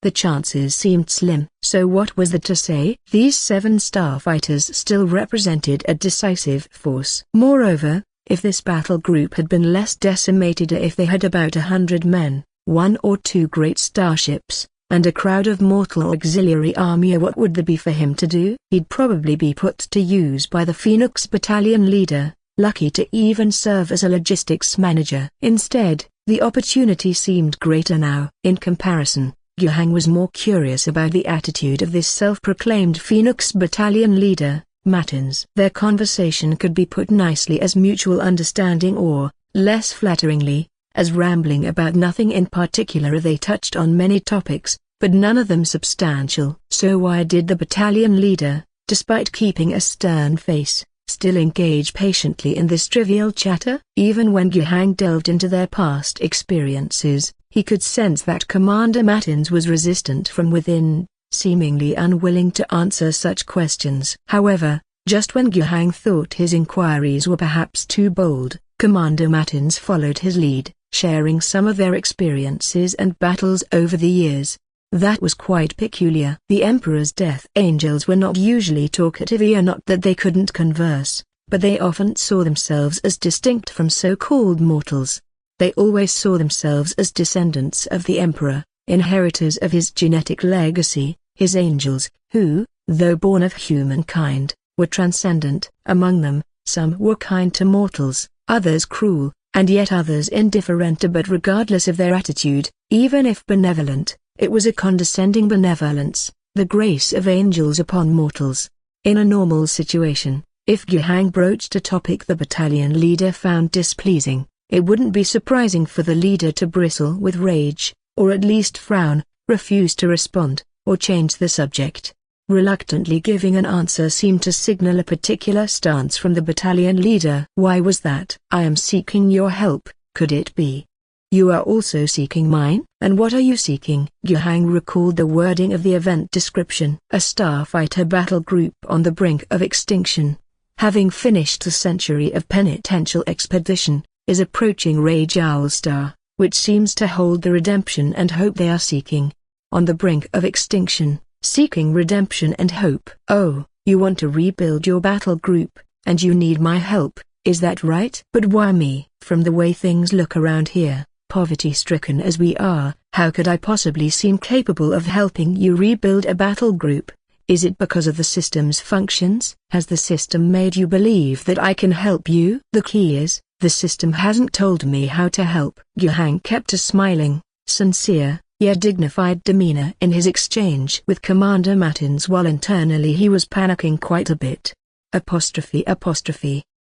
However, as they talked, Guhang gradually let go of these thoughts and became enchanted with the stories that Matins recounted. Matins's storytelling was not systematic. He merely narrated snippets of missions they had carried out during the redemption expedition. But, on the Star Sea battlefield, amidst relentless artillery fire, undertaking boarding actions and seizing ships plunging deep into enemy territory, alone, to destroy heavy weaponry positions penetrating enemy-filled nest capitals to eliminate the heretics and traitors lurking within, facing massive alien beasts, cleaving off their heads.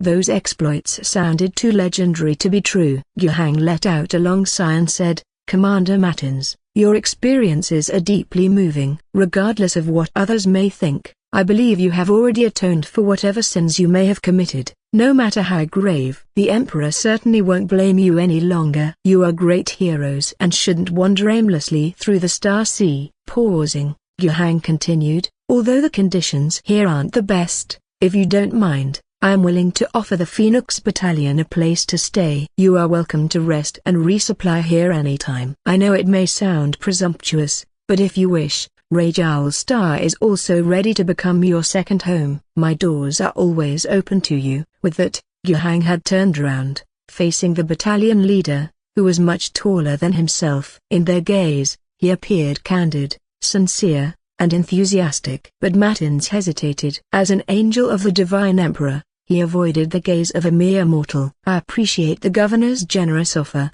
but I need to consider it further, he said. Within the camp, Guhang had already arranged for a house to be cleared out temporarily for the Phoenix Battalion to stay in. They were too tall, resembling 7 small giants. The houses built for normal human needs seemed somewhat cramped for them, but that was the best they could do with the available accommodations. Fortunately, they didn't have many demands regarding their living conditions. Though in a safe environment, in theory, not one of the 7 warriors took off their armor at most. They just removed their helmets. They were seated together, when a bald, square-faced warrior with 3 golden service nails on his forehead spoke in a muffled voice. Phoenix Battalion Leader Matins, I don't understand why you were so polite to that mortal earlier. Brother Schneider, we all fight for the Divine Emperor, we are all his subjects, and we should not be overly proud. We must show the basic respect due to a planetary governor, Matins replied. But I don't see it that way. Battalion Leader, do you still believe that mortal is our salvation? A mortal, a governor of a shattered world, who can't even control his own planet. What can he possibly do to help us rebuild the entire battalion? We are just wasting time here." Schneider's attitude was far from respectful. He touched the service nail on his forehead, a symbol of his pride. A golden service nail signified 100 years of service to the battalion. 3 nails meant he was a veteran of 300 years. He always believed himself more suited for the position of battalion leader than the younger Matins. Yet, when the position became vacant, he had passed over the responsibility to Matins. He almost wished he had died in battle with the previous leader, rather than live under Matins's commander, although, in truth, he found the present uncertainty even more undesirable. He knew that the Phoenix Battalion currently had no room for power struggles. They needed unity. Even though he did not completely recognize Matins as the battalion leader, he would obey commands unconditionally, as it was his duty as a warrior. But while matters were still under discussion and no orders had been given, he was not going to mince words. He would ask bluntly and openly what was in his mind. And he believed this doubt was not his alone. It lingered in the minds of his brothers in arms as well. Facing the questioning of his battle brothers, Commander Matins let out a long sigh. The face of this leader, always meant to be steadfast, nevertheless showed signs of weariness and bewilderment. "We have no choice," he said. His words brought down everyone's spirits. Bald Schneider spoke up. "We've come this far, seen the situation here, and now we should realize, we've come to the wrong place. We shouldn't waste precious time here. We should return to the Star Sea and search for new hope." Another warrior joined the conversation. "How do we search?" "Keep wandering until the burn feathers fuel is completely depleted. We can't even find a single planet willing to supply us normally. Are we to become like those pirate traitors, and start plundering?" Schneider was taken aback, also recalling the hardships of the past few months. But he quickly retorted, "So what's the use of staying here? That mortal is willing to help us supply, but he doesn't even have a bullet for a bomb gun." The Phoenixes rarely quarreled like this, understanding that they were each other's last brothers, last family. Yet, the bleak future still made it impossible to always maintain a positive mindset. It wasn't a time for battle, although the current situation was arguably more crucial than a fierce fight, but at such times, they needed the right direction even more. Commander Matins didn't stop the brothers from arguing. He knew that part of the reason for this situation was his insufficient authority, but even he himself felt lost at the moment, unsure whether to accept Governor Guhang's invitation. How could he then talk about ending the argument? In the end, the one who stood up was the oldest in terms of service in the combat team and also the most special. Priest Ritso. The priest's power armor was painted differently from the other 6 battle brothers, not entirely red but primarily black, with only a bright red phoenix pattern on the shoulders. The priest, with his helmet removed, had a slightly aged face, half his beard and hair already graying. Star warriors live incredibly long lives, so much so that none had heard of a death angel dying of old age. But that doesn't mean Star warriors don't age. Time is the sharpest blade, always able to cut deep marks on the face, on the body. The priest spoke, "Stop this pointless argument." After he spoke, the battle brothers indeed fell silent. The identity of a priest, and the oldest of the combat team, gave his words even more weight than those of the commander himself. But after stopping the argument, Ritso didn't say much more. He just looked at Commander Matins and said, "Commander, you need to take responsibility for the entire combat team. You should make this decision." Commander Matins hesitated.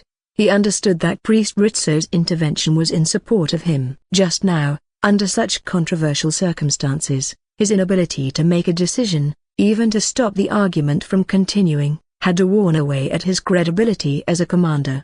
But understanding all this did not mean he really knew what to do next. His gaze returned to Priest Ritso as he inquired, "You said you received a revelation that Governor Guhang embodies the hope for rebuilding our battle group. But how exactly can he help us rebuild the battle group?" Ritso shook his head and replied, "You should not ask me that question, for the revelation did not provide me with an answer. But the one who has received the revelation is in this town. So why not ask him yourself?" Matins let out a deep sigh and said, "All right, I'll go now." As they watched the commander leave the building, the The bald Schneider spoke up. Our commander is too indecisive. Perhaps it's because the responsibility he bears is so great that he must be continuously cautious. Even so, that shouldn't be the case. Schneider still seemed somewhat dissatisfied. I'm not saying we have to leave here, but at the very least we need a firm goal, and then decisive action. We cannot waver here. Those months drifting in the Star Sea were also terrible. I hate this kind of uncertainty. A warrior should not be like this. Facing the question posed by the returning Commander Matins, Yuhang was somewhat at a loss for words. How can I help you rebuild the battle group? You're asking me? Where the hell would I know from? If I say I can't do anything about it, won't you suddenly get angry and pull out a bomb gun and shoot me? Inside, I'm panicking like crazy, but my face remains calm and composed. He said, Commander Matins, you've caught me off guard with this question. I don't know where to begin. Hearing Yuhang say this, Matins also felt somewhat disappointed. It's no wonder, right? Even if he didn't know how to rebuild the battle group, what answer could he expect from a mortal? But at this moment, Yuxing continued, but, Commander Matins, please forgive my bluntness, but your current confusion is somewhat unwarranted. Rebuilding a battle group is a grand, arduous plan. When you think about how to achieve it all at once and want a definitive answer, of course you'll feel at a loss, clueless, and the hope slim. These issues will turn into thousands of troubles, standing in your way. Why not break this immense plan down into several achievable small targets and work towards them step by step on solid ground? Matins would not sigh in front of Yuhang, but only said, I understand these principles, but Yuhang shook his head, gesturing with his hands to prevent Matins from continuing, trying to take control of the conversation. Since you've come to ask me, why not listen to my thoughts? Commander Matins, in your view, what exactly is needed to rebuild the battle group? Matins' thoughts were redirected as he considered Yuhang's ideas for a moment and then responded, I need sufficient manpower and material resources to build the foundational forces of the battle group, including logistics and a large number of mortal auxiliary army. Very good, Yuhang said with a smile. That seems like a more specific issue, so let me attempt to answer it. The manpower and material resources you need can be provided by Rage Owl Star in the future. Our planetary defense army can act as an auxiliary army for the battle group, and the entire planet can contribute a great deal of manpower and material resources for logistical support. Everything from maintenance of powered armor to replenishing war supplies can be done. Matins was puzzled. Even if I believe you, as far as I know, although you are the planetary governor, you still do not have control over this planet, and the manpower and material resources you can mobilize are limited. The production capacity of the entire planet is also very doubtful, and you can't even produce a single bomb. Ha ha ha. Yuhang, faced with skepticism, did not feel embarrassed, but instead laughed out loud. Yes, Commander Matins, you are correct. But I have a plan. In the future, I will make Rage Owl Star into a forging world, able to supply everything the battle group needs. I won't ask if you believe in my plan. Belief is irrelevant. I only ask you, are you and your battle group willing to fight for the rebirth of the battle group? Would the battle group be willing to fight for its rebirth? This question didn't even require Matins to think. It was a matter of course. But was he so easily swayed by Yuhang in a few words? We will certainly fight for the revival of the battle group, even if it costs us our lives. However, I must make sure that our fight is truly for the renewal of the battle group, and not for the power of a few, Matins said. The two are the same, Yuhang said. I will be honest with you on this matter. My actions, of course, will not all be for the Phoenix battle group. I was ordered to come to this wasteland planet to develop and strengthen it. But isn't our goal the same? I believe there are three major elements for the Phoenix to rebuild. First, manpower and material resources, requiring a large number of auxiliary armies and sufficient logistical support. Second, you need a battle group fleet. Third, 7 angels hardly count as a battle group. You need to regain vitality and recruit enough brothers to fight. The third point, I cannot help you with. But for the first and second points, as long as Rage Owl Star grows according to my plan, it will become your solid backing, solving the problems of mortal auxiliary armies, fleets, and logistics supplies.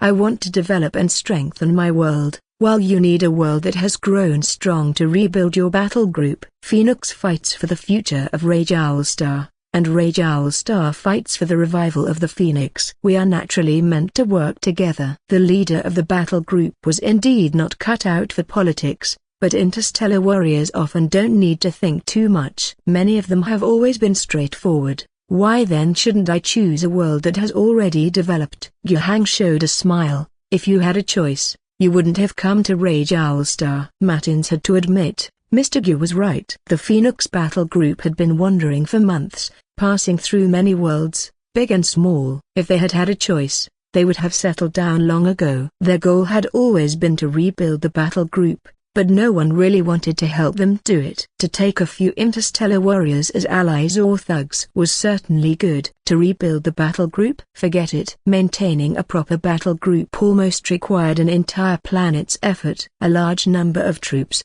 a lot of logistical manpower, and starships were incredibly expensive commodities. Not to mention, the particularity of the interstellar warriors meant they were a group of highly independent, exceptionally positioned super warriors within the Empire. The Emperor's Death Angels were not only a description of them but also a title for their special status. After all the hard work of rebuilding the battle group, do you think they will serve you, or will the battle group call the shots over the governor? In the eyes of most interstellar warriors, the planet governor was nothing more than a mortal who provided them with supplies and managed the planet at best. A steward. To think about commanding interstellar warriors this way and that? Dream on. Most governors, or the generals who built worlds, didn't want to spend all their efforts only to end up with a supreme governor over their own heads. Most of the people Matins had encountered on his journey were like this. He didn't think much himself, but he could see through the thoughts of others. Those insincere smiles, those chest-thumping promises, in his view, they were all false. They dangled the carrot of rebuilding to keep them working themselves to death, and once they were of no value, they'd kick them away. But a dying battle group would find it hard to resist a powerful governor. Yet upon arriving at Rage Owl Star, though he was disappointed with the backwardness of the entire world, in some ways it might also be a good thing. His battle group was already in tatters, with only 7 warriors remaining. But Rage Owl Star was also a broken world. Mr. Gu, the governor, really needed them. With their assistance, His Excellency the Governor would be better able to control the entire planet. And as the governor's power grew, their side would benefit and grow stronger as well. They didn't have to worry about Yuhang deceiving them or acting against them. Given the dire straits Mr. Gu was currently in, even as debilitated as the Phoenix was, with just 7 people they had the ability to fight back and then make a full retreat if necessary. They also didn't have to worry about the governor reneging later on, because under the phased fulfillment of their duty to support the battle group, the group would draw nutrients and grow stronger. As long as the battle group could grow in strength alongside the governor's increasing power, by the future, even if the two sides were to fall out after the governor had strengthened his forces, the battle group would likely have enough strength already. By then, if they were to go their separate ways, they would have enough power to return to the Star Sea and start anew as a starship-based battle group. What was so difficult about that? Even in the worst-case scenario, they could ensure to kill. Oh, wrong, we're a loyal battle group, we don't do such things. Looking at Matin's face, which seemed to betray no thoughts at all, Yuhang smiled amiably and sincerely, seemingly completely unconcerned about what Matins really thought. Matins began to speak. Perhaps we really should grow together, you reviving your world, me reviving my battle group. But how can you ensure that you can do it, that your world can truly develop as you plan? You see, my situation might be similar to yours. You are on the brink of extinction. And if I can't achieve something in 2 years, I too will die. But our difference lies in that I am full of confidence in my future, while you harbor uncertainty. You don't know how to succeed, and I do. So, you who are lost, would do well to tie your fate to mine. It won't be long, just 2 years, and we shall see the outcome. Matins was already swayed by Yuhang's words. Why shouldn't the directionless Phoenix hitch a ride on a train that knows the way? It's merely 2 years, after all, which for the long-lived interstellar warriors, isn't too much time. They had endured a 100-year penance expedition, spending 2 years on Rageowl Star. Watching time pass by wasn't a big deal. If Mr. Gu truly failed, then 2 years later, when the officials from the Empire's administrative department decided to execute the governor, he could personally send Mr. Gu on his way. Matins was leaning towards agreeing to cooperate with Mr. Gu. He had intended to go back and discuss with his brothers-in-arms before giving a final answer. But at this moment, he remembered Priest Ritsu's words. "You are the battle group leader. You must shoulder the responsibilities of the battle group." And so, Matins changed his mind. He stood up, towering over Mr. Gu, who was much smaller in stature, although his own body completely covered that of the governor, forcing him to crane his neck to see his face, with an overwhelming sense of oppression. The governor's expression didn't change in the slightest. In the end, Matins extended his gigantic palm towards Guhang. "I hope our cooperation will be blessed by the Divine Emperor." The smile on Guhang's face grew even more brilliant. He reached out his hand and clasped it together with that of Matins, disproportionately large, for the Emperor. Guhang deceived Matins. It wasn't much, just a little bit. Painting a pie in the sky couldn't be considered deception, if the starfighters were willing to help him, and Rageowl Star did indeed develop as he'd planned, then he wouldn't mind supporting a battle group. He had never intended for Phoenix to be entirely, utterly at his service. The difference was too significant. Within the Imperial system, a Planetary Governor and Starfighter Battle Group Commander were completely separate entities. There was no subordination to speak of. However, when it came to status, the latter held much greater esteem than the former. If it were the heyday of the Phoenix Battle Group, they would dominate their home planet, where the Planetary Governor would merely act as a mortal housekeeper, handling the menial tasks the starfighters couldn't be bothered with. His influence would be incredibly strong within the span of a star sector, with every governor respectfully welcoming the commander's arrival and praying for their neighbors' aid should their world face threats. Throughout the entire star realm, even across countless light-years of distance, the reputation of the Phoenix would be widely known. Once a large-scale war broke out, and if only one battle group were involved, the battle group commander would often become the supreme military commander. The Imperial Navy and the Imperial Star Realm Army might not be nominally under the battle group, but they would fully respect the commander's wishes, and even follow their commands unless, of course, there was some highly reputed general present, which could change the situation. Although the Phoenix was no longer what it had been 100 years ago, its organizational structure remained, and the commander's identity persisted, so there was no way Guhang could make a battle group completely obey him. Not even the head of a star sector could achieve that, but forming an alliance, a mutual benefit, that was enough. "You live in my house, drive my car, eat the food I provide, use the supplies I acquire for you, and I've even promised to rebuild your battle group. In such circumstances, it's not too much to ask you to fire a couple of shots to help me out in times of trouble, right?" As long as this covenant was maintained, Guhang didn't mind. After some time, fulfilling his promise to help them rebuild their battle group, whether it was providing manpower, resources, or finding ways to build or purchase starships for them. As for where Guhang deceived them, it was what he mentioned earlier, the third point about replenishing enough starfighters. Guhang actually had a way. How does one become a starfighter? It is a very difficult task. A genetic seed is needed. Once chosen, the candidate would undergo intense genetic modification. After enduring 1 or 2 years of transformation, allowing the genetic seed to completely and meticulously alter their entire body, they would become a new recruit.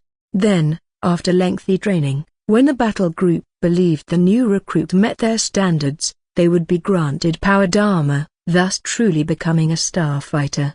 It may sound easy, but in reality, the process is extremely tough. After the genetic seed is implanted, enduring the intense modifications is immensely challenging. Candidates who aspire to become starfighters are selected from billions of people for their robust physique and resolute will, but even so, most cannot withstand it. Whether their body gives out, or their will falters, failure to endure either would lead to genetic collapse and death. They made it through, and then came the new recruit training phase. Fortunately, This part was merely harsh, typically not resulting in too high a mortality rate. In this entire process, the two most important things were high-quality soldier sources and genetic seeds. Soldier sources were relatively easy to come by, as most battle groups had an entire planet as their recruitment world, their so-called mother planet. They could select soldiers from a planet's population, choosing the best of the best, generally without worry. Even starship-based battle groups could try recruiting on some planets. Inducting on a planetary scale wasn't too practical, but hand-picking a few hundred people to take away for training was hardly ever opposed by any governor. Even in the sorry state that Phoenix Battle Group was in now, they could randomly go to a world, abduct a few promising seeds, and most planets wouldn't bother pursuing a group of starfighters over a few people. But even if they solved the soldier source issue, Phoenix Battle Group still couldn't solve the latter problem, that of the genetic seeds. How the Emperor once created the starfighter genetic seeds is no longer known. The technology from tens of thousands of years ago wasn't preserved. In this era, starfighters mainly relied on giving birth to their own kind. Each starfighter could produce 2 genetic seeds in their lifetime. The first seed would mature inside them after 5 years as a starfighter and could be extracted to develop new recruits. The second seed matured 10 years later but couldn't be extracted and was only obtainable after their death. Theoretically, starfighters could duplicate 1 to 2, 2 to 4. 4 to 8 a broken bar growing exponentially. But in reality, that was impossible. Starfighters were always fighting in the most dangerous battles. It was very common to have bodies shattered beyond recovery or no time to collect the corpses, making the second seed difficult to retrieve. Only the first seed was a relatively stable source. Furthermore, each battle group was required to hand over 10% of their genetic seeds to the Empire within a certain time frame as a genetic tax. This was to check whether the battle group's genetic seeds were pure, uncontaminated, or had mutations. The collected genetic seeds also formed the seed bank used by the Empire to create new battle groups. On top of that, the surgery for implanting genetic seeds had a not insignificant failure rate. A failure meant the loss of both person and seed. With multiple factors stacking up, it was almost impossible for Phoenix Battle Group to go from 7 to 14 to 28. What was worse, the 7 living members of Phoenix were all veterans over 100 years old, and their 5-year seeds had long been harvested. To harvest again, they would have to die. Moreover, it seemed they no longer had a pharmacist specializing in genetic seed implantation surgery. They could only ask Priest Ritzer to do the job. He was capable, but certainly not as reliable as a professional battle group pharmacist. Less skill meant an even lower chance of the recipient successfully awakening. Guhang said he couldn't help Phoenix with this matter, and Matins didn't doubt it at all, considering it just a fleeting topic of discussion. No starfighter would expect a mere mortal to be able to provide any help to Phoenix in this regard. But the truth was, Guhang did have the ability. In their event panel, their Phoenix on the Verge of Death event had taken on a new development. Phoenix on the Verge of Death, genetic seed, repeatable event, can be selected indefinitely. The Phoenix Battle Group has come to Rage Owlstar, reaching a preliminary cooperation agreement with you. A governor seeking to grasp and develop the world, and a battle group on the brink of death yet determined to rise again, make a good match. The most important thing for the resurrection of the battle group, the genetic seed, is nowhere to be found. If you had the capacity, how would you choose? Pay 100 points of grace to receive 1 genetic seed. Phoenix Battle Group. Looking at this system feature, feeling happy was secondary. The biggest feeling for Guhang was the cold sweat running down his back. 100 points of grace, for 1 seed. It's really expensive, and the seed that comes with 100 points of grace can't be equated with a starfighter. How much is a young, strong, determined, and highly gifted person worth? How much is it worth after they've undergone the implant surgery, survived the transformation, and trained the long and extremely harsh way of the starfighter? And how much is that specially designed power armor for starfighters, which can neurally connect with them, worth? Guhang still preferred using the grace point system to calculate value. He had now leveled up twice, to LV3, and his total approximate value was about 70 grace points. Activating at 10 points to level up to 2, and 50 points to level up to 3. But when it came to leveling up to 4, it would cost 200 grace points. He wasn't a match for any starfighter right now. He estimated that he would have to wait until level 4 to be on equal footing with an ordinary starfighter. For veterans like the Phoenix Battle Group, probably level 5 was required for him to stand a chance. And individuals like Matins, Priest Rizzo, and a bald warrior he observed seemed stronger than the other 4 veterans. With that in mind, one could say that a starfighter's value was roughly around 300 grace points, and a veteran's value was about 800 points.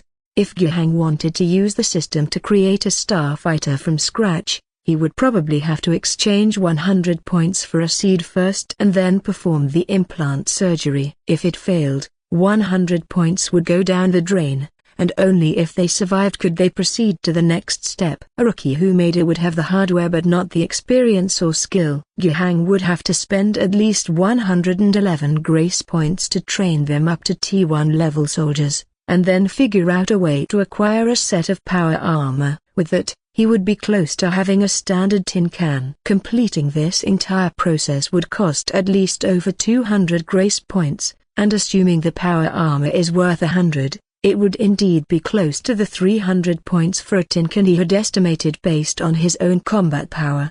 That's why Guhang sighed. This is really effing expensive. I've been mixing for a few months now, and I don't even know if I've racked up 300 grace points in total. However, what stopped Guhang, and what gave him a chill when he looked at the repeatable branch event Phoenix on the brink of death where he could exchange for a genetic seed, was the grave danger he realized this feature entailed.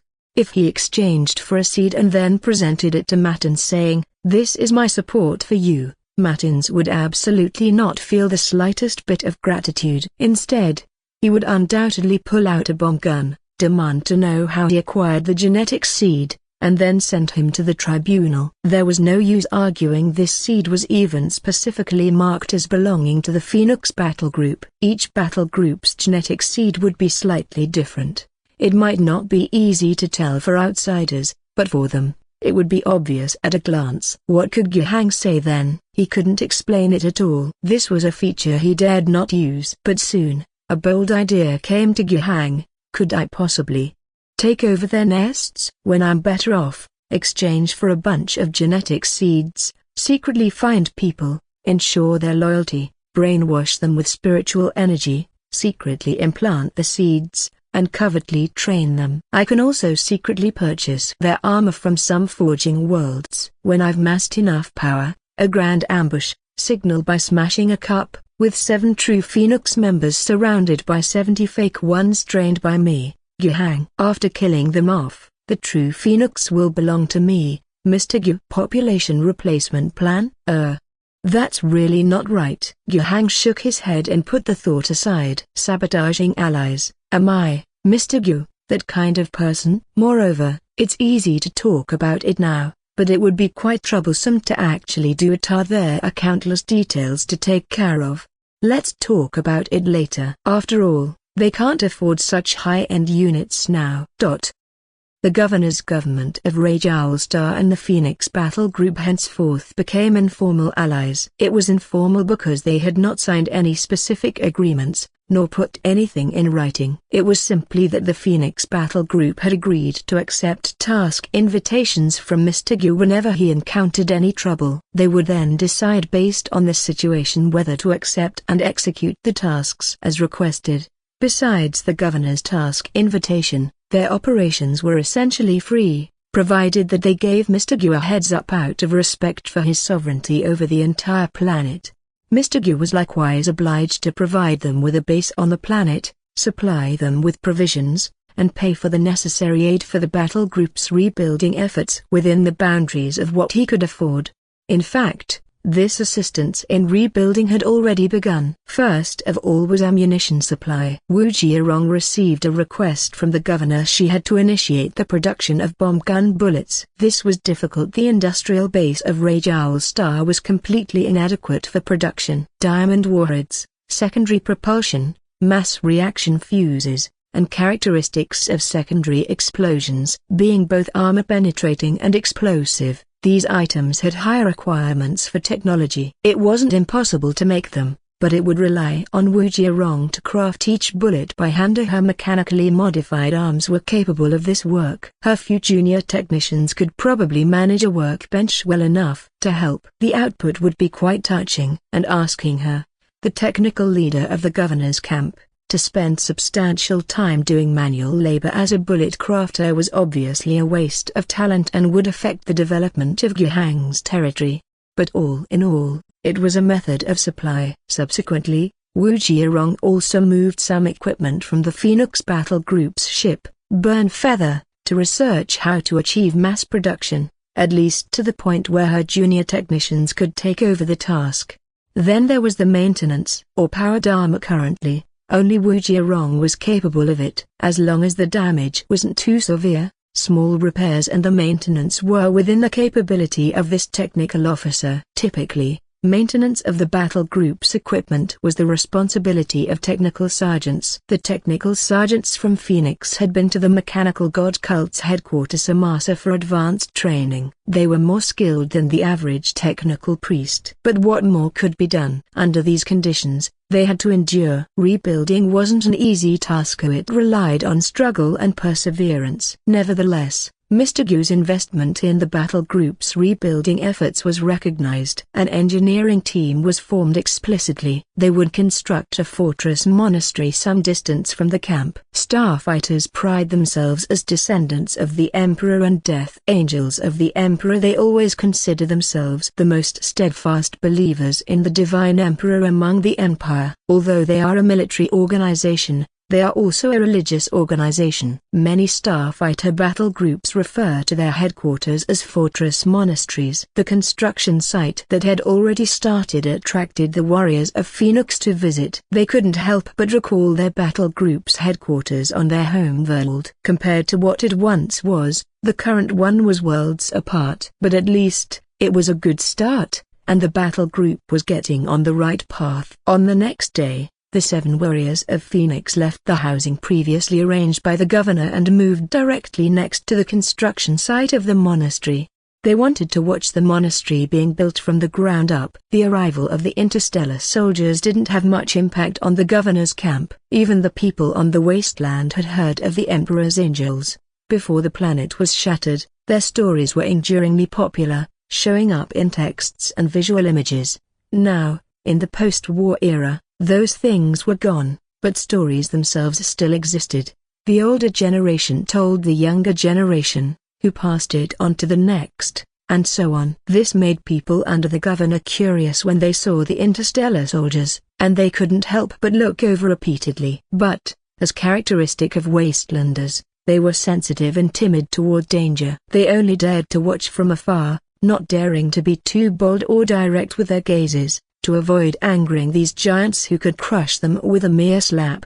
And the interstellar soldiers, honestly, were already incredibly used to this kind of attention. As for the impact on the camp's development, honestly, there was a bit. In Guhang's case, there had always been a significant labor shortage for production development. Now, setting aside other supply needs, they even had to allocate an engineering team to build houses for the interstellar soldiers. Key was the fact that these interstellar soldiers took the matter very seriously, living right next door and supervising directly, not daring to cut corners at all. Lots of produced alloy steel, cement, and bricks had to be transported over for their use. The materials provided were already the best, yet the soldiers were still not quite satisfied until they were assured that they truly were the highest quality items available from the governor's camp. However, overall, this impact remained within the range that Guhang could accept. It was like hiring 7 strong men. You just had to think of it as paying their wages. Beyond attracting attention, slightly slowing the development speed of the governor's camp, and using some labor and resources, their presence was otherwise quite low-key. Every day, aside from inspecting the construction site, they were praying and training, living like monks. Later, perhaps feeling a bit sheepish about having nothing to do all day after all, They were supposed to assist in combat. They began entering the alien forest in groups to fight the mutant monsters.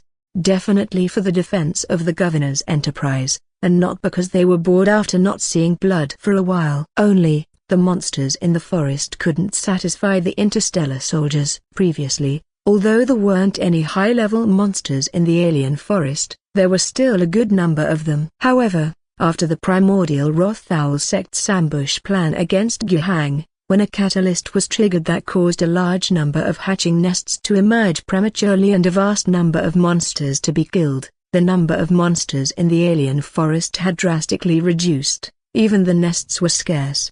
This made it difficult for the interstellar soldiers to get in some practice and find that feeling of slaughter they were craving. But soon, their opportunity to wield their weapons appeared. While the phoenixes had nothing to do, Guhang returned to the task of worrying about the camp's development. The total population of the camp had officially surpassed 10,000 these days. With production plans and population distribution, Ozeneer might not have arranged everything perfectly, but she at least had things well organized, leaving Guhang little room to step in directly. Having a political officer with a rating of 9, the camp of 10,000 was being managed quite well. After just a brief focus, not needing to worry much, he saw his camp's monthly income steadily increasing, reaching 61 points at present.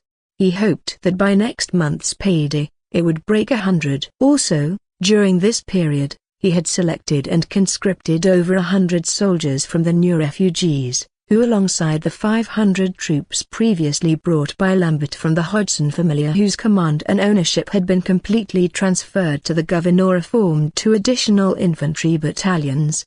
That would be the 5th and 6th battalions. These 600 soldiers had also undergone training enhancements through Guhang's system function, which meant Guhang used 6 points of grace, but also meant that his forces now exceeded 1,700 people.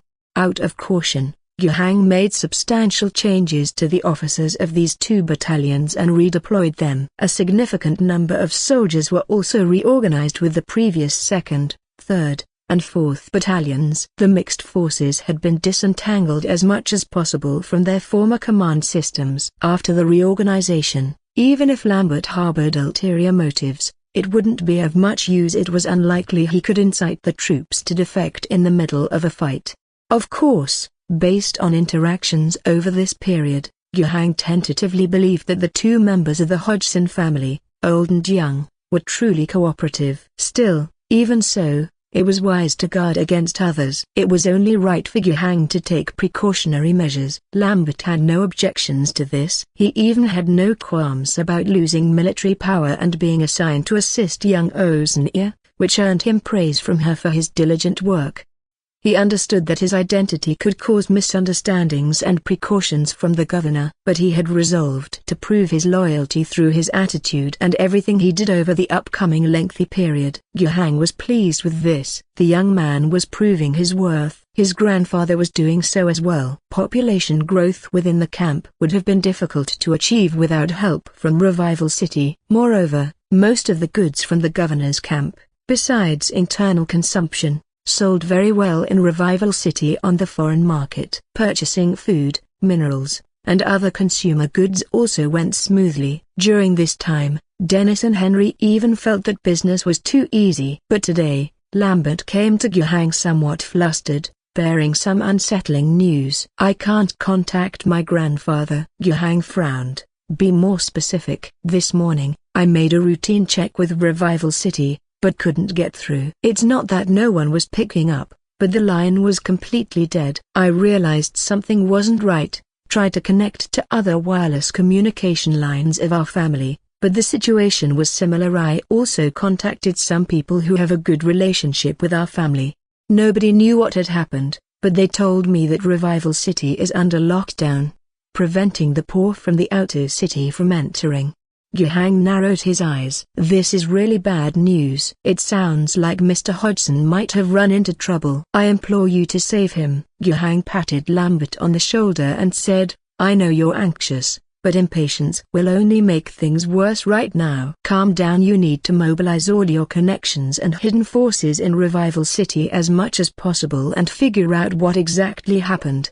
After a pause, Yuhang continued, besides, I'll make preparations. When necessary, I will enter the city. You're going into Revival City. A governor must always return to his post, Yuhang said. Moreover, President of the Council Hodgson is now working for me. If he has been put in jeopardy because of this and is alive, I will do my best to save him. If the worst comes to pass, I will avenge him. Thank you, Governor. Go on, attend to your matters. Watching Lambert leave, Yuhang sat back down in his seat. Revenge was certainly something Yuhang took seriously. Hodgson had been sitting pretty for many years without a solid foundation to become president of the council. He'd survived so many trials and tribulations without incident, but after he had made clear his support for Yuhang, he suffered this misfortune. It wouldn't do if Yuhang, as the governor, did nothing. And apart from that reason, Yuhang had another stronger, more pressing reason for making his decision.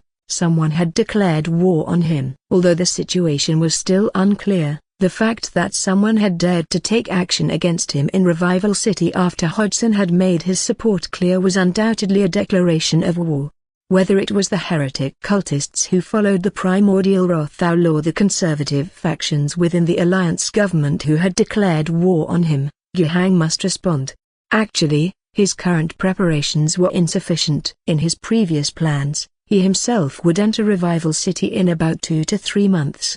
By then, the economy and productive capacity of his territory would be able to support an army at least 3 times larger than the present one for a short period of military action. By that time, with the orbital cannon of the quintet as the biggest deterrent and his troops, which had undergone systematic training, as the conventional means, he would return to Revival City and take complete control of the city. With that, he would gain a population of nearly 1 million. The production potential provided by the technology panel would be greatly realized politically. He could genuinely exercise the governor's powers, use military force as a guarantee, and swiftly sweep all surrounding settlements into his production system. Now, it seemed his plan had to be accelerated. Since it was war, there was no such thing as being prepared. He couldn't expect others to wait until he was ready before they fought. But there was also good news. Yuhang's strength hadn't fully accumulated, but now he had the support of interstellar warriors, an unexpected boost in his plans. The help provided by the 7 Phoenix veterans was probably more valuable than the military power Yuhang could expand over the next 2 months. If it's war, then let it be war. Having the plan pushed forward might not be a bad thing after all. It's a real shame about old Hodgson. I hope he's all right. A broken bar. The troops under Yuhang's direct command quickly assembled, leaving the Mesh Servant Battalion to hold down the fort while the remaining 5 battalions formed an infantry regiment, awaiting further orders. The mission request was sent to the Phoenix Battle Group, which responded positively. Yuhang personally communicated with Elysia for about half an hour. Elysia stated that from now on, the entire starship would enter a state of combat readiness and that an orbital cannon strike could be launched at any target specified by the governor within 20 minutes if needed. Starting tomorrow, the starship would complete its combat readiness tasks, entering a wartime state, which meant that the response time for orbital cannon strikes could be reduced to within 10 minutes. At the same time, given that the combat target was likely to include heretic cultists, Yuhang's combat mission would receive support from the National Church team aboard the starship. A Battle Nun squad would arrive on the surface 6 hours later. That was another delightful surprise. Only now did Yuhang learn that there was actually a squad of Battle Nuns on the quintet. He had no idea about this during the trip to Rage Owl Star. Battle Nuns are a group steeped in legend. They are the only overt armed force of the imperial state religion. After the theocratic wars, the church was no longer allowed to have any armed men. However, they fostered the sisterhood by exploiting this rule, establishing the Battle Nun regiments. These sisters, blessed by the national church and with unwavering faith, were called the Emperor's daughters. They might not be as formidable as the genetically modified interstellar warriors, but with the Emperor's blessing, they could attain extraordinary power. They also wore specially made power armors. Unlike the interstellar warriors, they could not connect directly to modified spinal cords for neural linking with the armor, but they could activate their armor with the power of sacred spells. And their blessed armor, though not as heavy as that of the interstellar warriors, was still a formidable weapon. Initially, Yuhang found it odd that there was a squad of battle nuns permanently stationed on the quintet, but after searching his memory, he had an epiphany. The sisterhood had many branches. Apart from the main ones, there were also second-tier, third-tier suborders. They naturally needed places to station, usually alongside significant institutions of the national church. On Corolia 3 of the Nest capital planet in the Tanma star sector, there stood a great cathedral of the imperial state religion, not only the most crucial division in this star sector but also a faith hub for several surrounding star sectors. And there, the St. Elis Nun Association was stationed. On a large starship like the Quintet, a chapel was essential. Normally, priests and nuns needed to comfort the crew members' spirits on the battleship in wartime. They would resist corruption from evil. In this context, if the star sector government had relatively close military cooperation with the national church, then aside from the standard shipboard chapels, it was not impossible to additionally equip a battle nun squad. Like interstellar warriors, battle nuns were not exactly subordinates directly under the command of Yelizier, the captain. But, being on the same ship, it was normal for them to comply if requested. Moreover, it wasn't Yelizier who made the request this time. It was when the news of the cult on Rajoul Star made its way to these emperor's daughters that they volunteered to join the battle. Zealous battle nuns would not tolerate the existence of heretic cultists. And with the help of these sisters, who might be weaker than interstellar warriors but not by much, Yuhang's operation gained an even more powerful boost.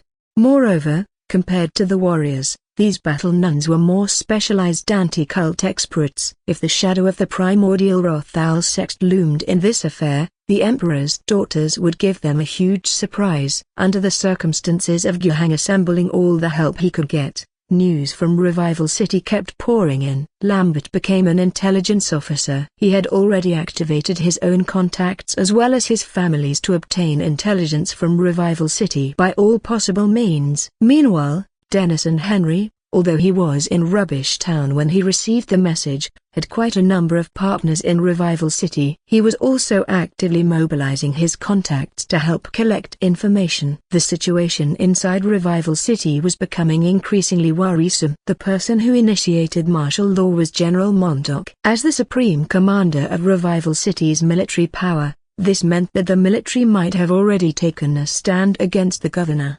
Old Hodgson was still without news to this day, his life and death unknown. But what was even more troubling was that various hints indicated that several key members of the Hodgson family were also missing, including Lambert's father. Rumors had it that the bodies of the Hodgson family's servants had been discovered. The Hodgson family manor was locked down by the authorities. Armed soldiers stood guard around it, and no one could get close. These were all extremely bad pieces of information.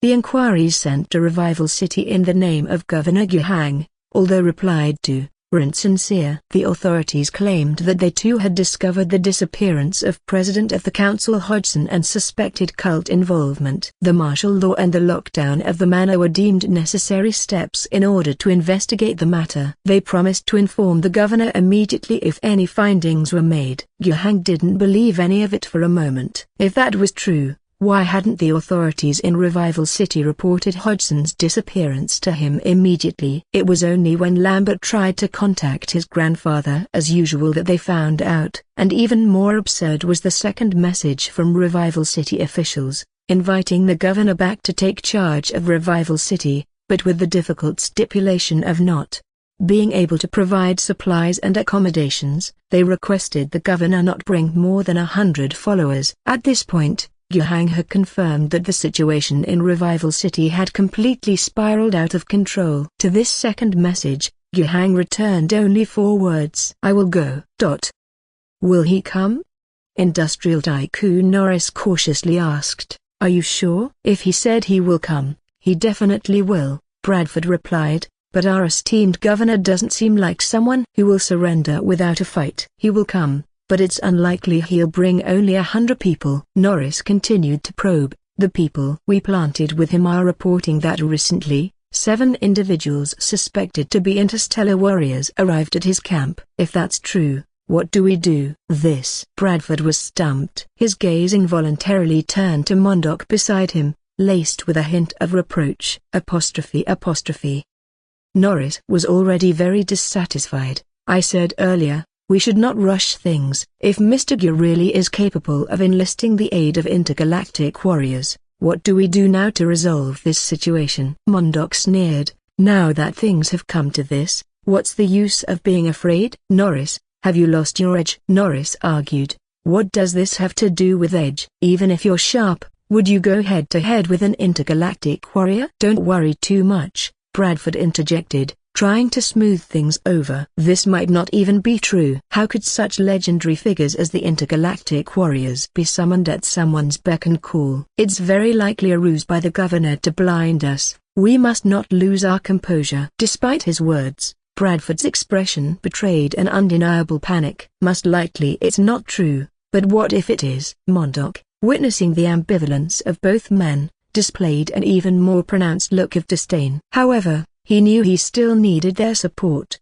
so he had to instill some confidence in them. First off, Bradford is right, this whole thing is probably not true, just a far-older section aid created by our governor. Secondly, even if it were true, what's there to fear? Reports from several sources say that there are a total of 7 intergalactic warriors. Just 7. We have an army of 10,000. We have 70 Challenger tanks. We have 100 artillery guns of various models. Are we supposed to fear 7 intergalactic warriors? Have you been reading too many pre-war stories and really believe these warriors are gods descended from the heavens? I've never believed such exaggerated fabrications. They're all just flesh and blood with a single head and 2 hands. Can they tear apart tanks with their bare hands? That's laughable. Pausing for a moment, Mondoc continued.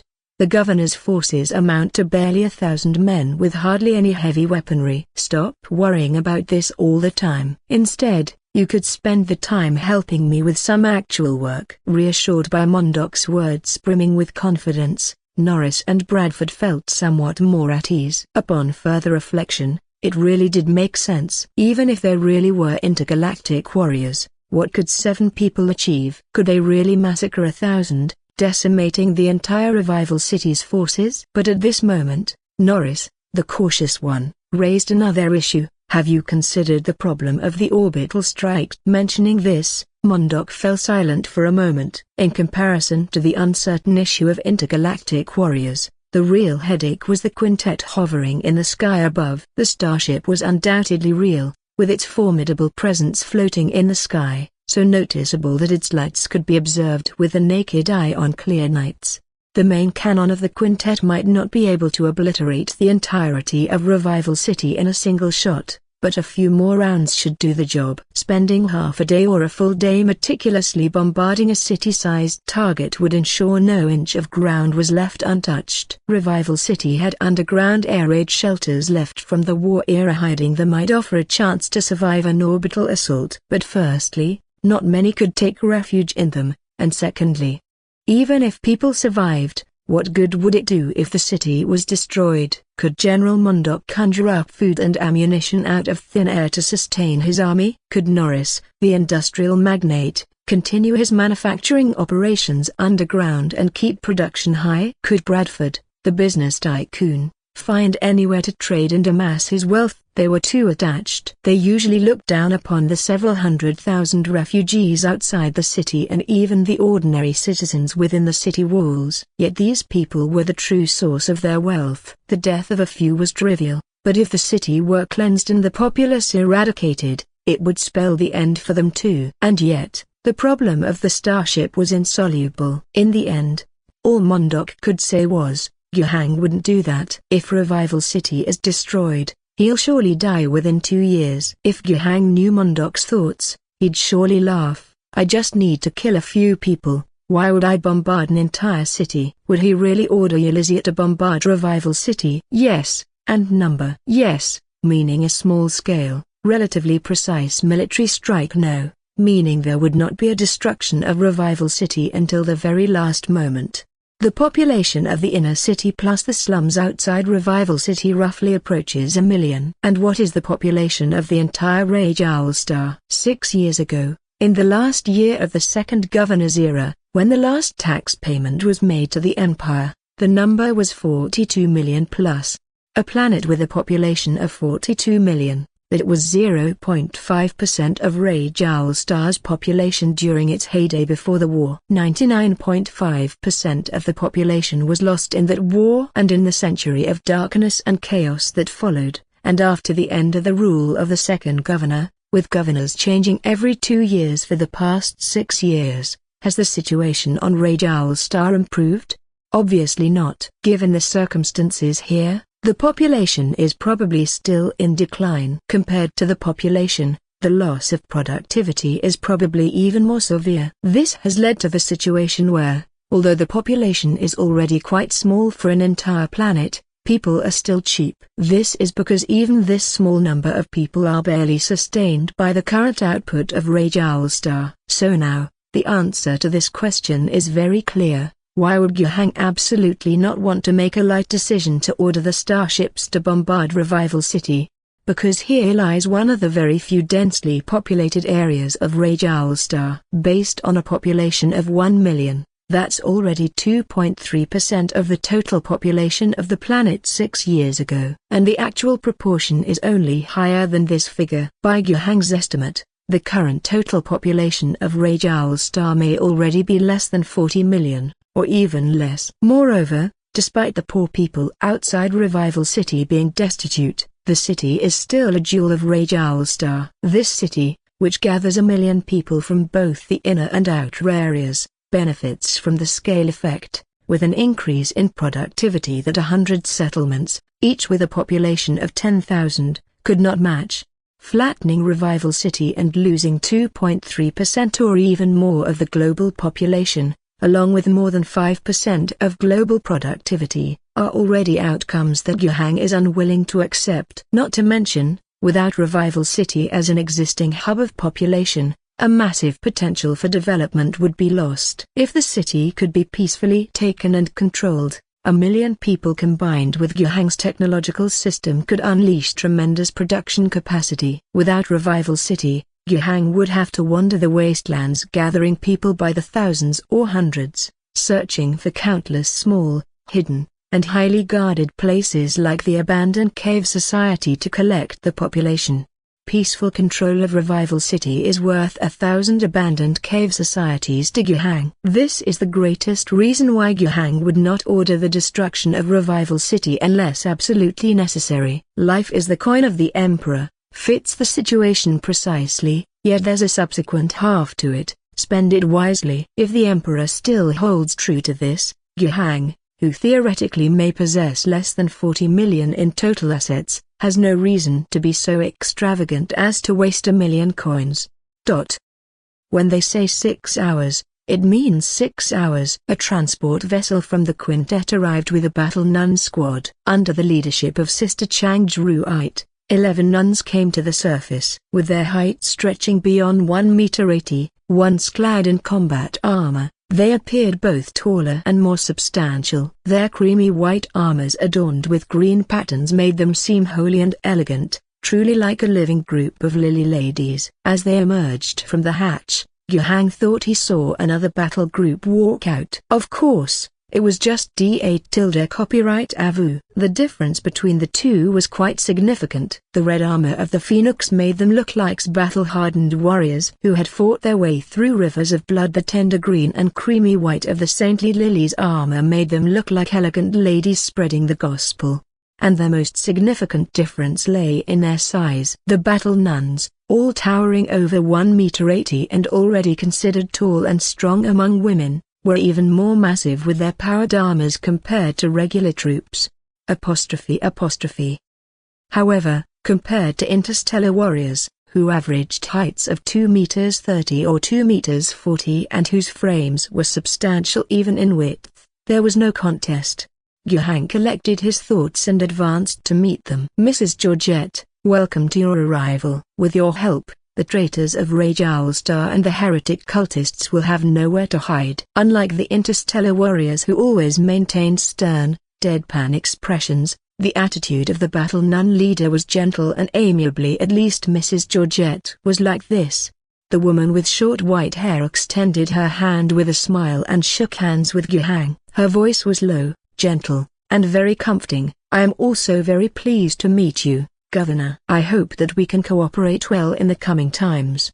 Having said that, she turned her gaze to Commander Mattins, who stood not far behind Guhang. She nodded with a smile. Mattins nodded back in response. Guhang noticed this. These two have a story. Curiously, he asked.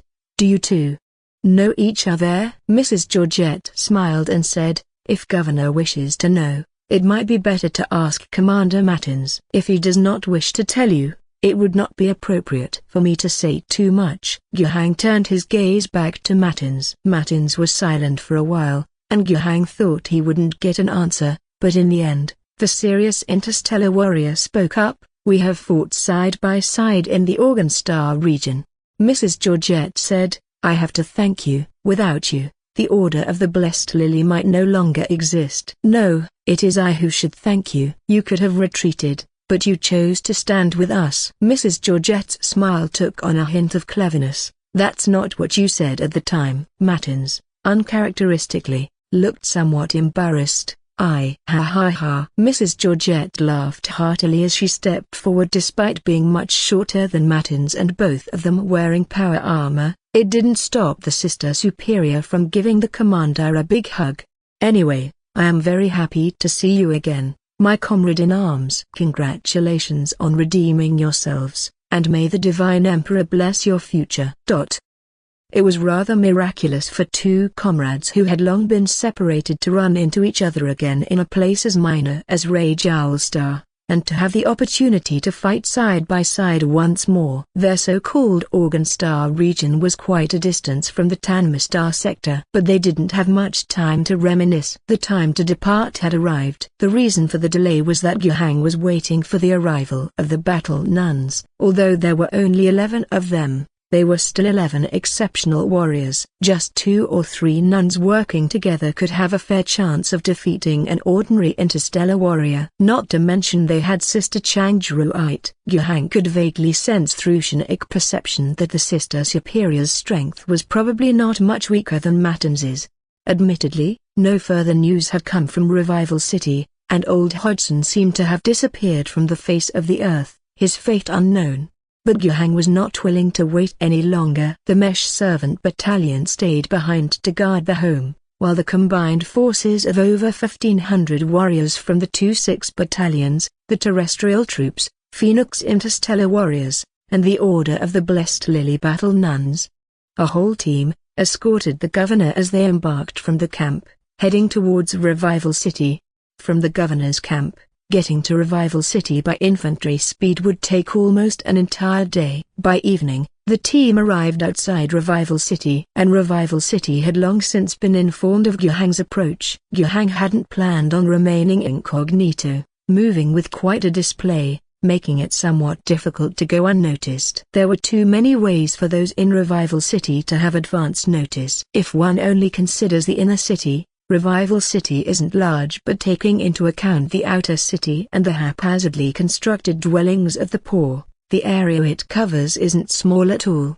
And when Guhang's team arrived at Revival City, they merely stopped at the outer city. An army stood in their way. It was Revival City's garrison. A multitude of soldiers occupied the slum area in front of the main gate. They were stationed inside houses, glaring outside with predatory eyes. Tanks were hidden among civilian residences, with most of their bulk blocked by the low buildings, their dark barrels protruding. They were blocking the governor's team from proceeding further. An officer, accompanied by a few attendants, approached the governor's team to request an audience with the governor. Guhang met with him. The Revival City officer saluted Guhang. Good day, Your Excellency the Governor. I am from Revival a Broken Bar. There's no need to report your name. I'm not interested in knowing. Tell me, why is my city blocking my entry? Why are you soldiers, who should be loyal to me, standing on the opposite side? The officer, whose self-introduction had been cut off, swallowed his saliva. He felt incredibly tense. He looked to his left, seeing a red-armored giant. Knowing that was a starship warrior, he looked to his right, a lady in white and green armor. That was a battle nun. His gaze then turned back to the middle, to his governor, the highest ruler of this planet. He thought, with what merit or bravery does he dare to speak in front of these legendary figures? But he still spoke up. I am acting on orders from the Alliance Council, from the Marshal of Revival City's defenses, Major General Mondok, to Broken Bar, to request that you halt your advance. There is no issue with Your Excellency the Governor entering the city, but you are allowed no more than 100 guards, and a Broken Bar, and that must not include a starship warrior or battle nun. Yuhang reacted as if he heard a preposterous joke. Mondok, Major General? He's making requests of me? The officer seemed to realize himself how ridiculous his statement had been, and could only slightly lower his head in silence. So, Yuhang said, I now inform you in my capacity as the Governor of Rage Owlstar, regardless of whatever posts, whatever authority that Mondok you spoke of previously had, he no longer holds. He is no longer an Alliance Councilman, nor a military commander. Now, take this message back to your comrades in arms. Yuhang had already given the officer a chance, but he hadn't seized it. It was evident that he was under tremendous psychological pressure, but he still resisted, saying, I apologize, Your Excellency the Governor, but please comply with General Mondok's Broken Bar.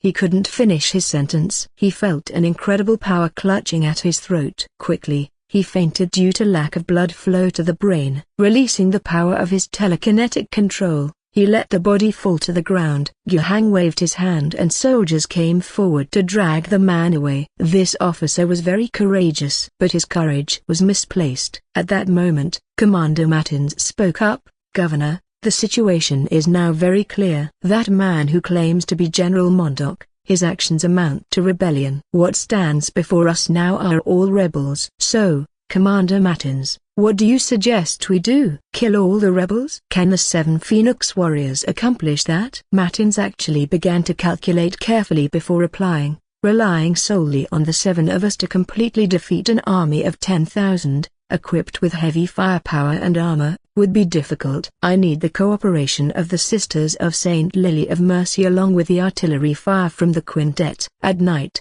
we could enter the target area, mark it for an orbital strike, and then let the starships commence the bombardment. We could move in to sweep the area afterward. With this plan, we should be able to complete the mission with a relatively small loss. Battle Nun Georgette, however, raised an objection. I'm sorry, Commander Matins, I would relish another opportunity to fight alongside the Phoenix again. But our mission on this descent to the planet's surface is not to quell a rebellion, but to deal with heretic cultists. I will not partake in a campaign against human rebels. Mr. Governor, I also ask for your understanding. Yuhang was not disappointed. Instead, he displayed a calming smile. I understand. I certainly do. Commander Matins, your plan is sounder. When I deem these enemies before us all need to be eliminated, I will adopt your plan. But for now, we don't need to complicate matters to such an extent. What do you plan to do, then? Rest for now. You might be unaffected by a whole day of marching,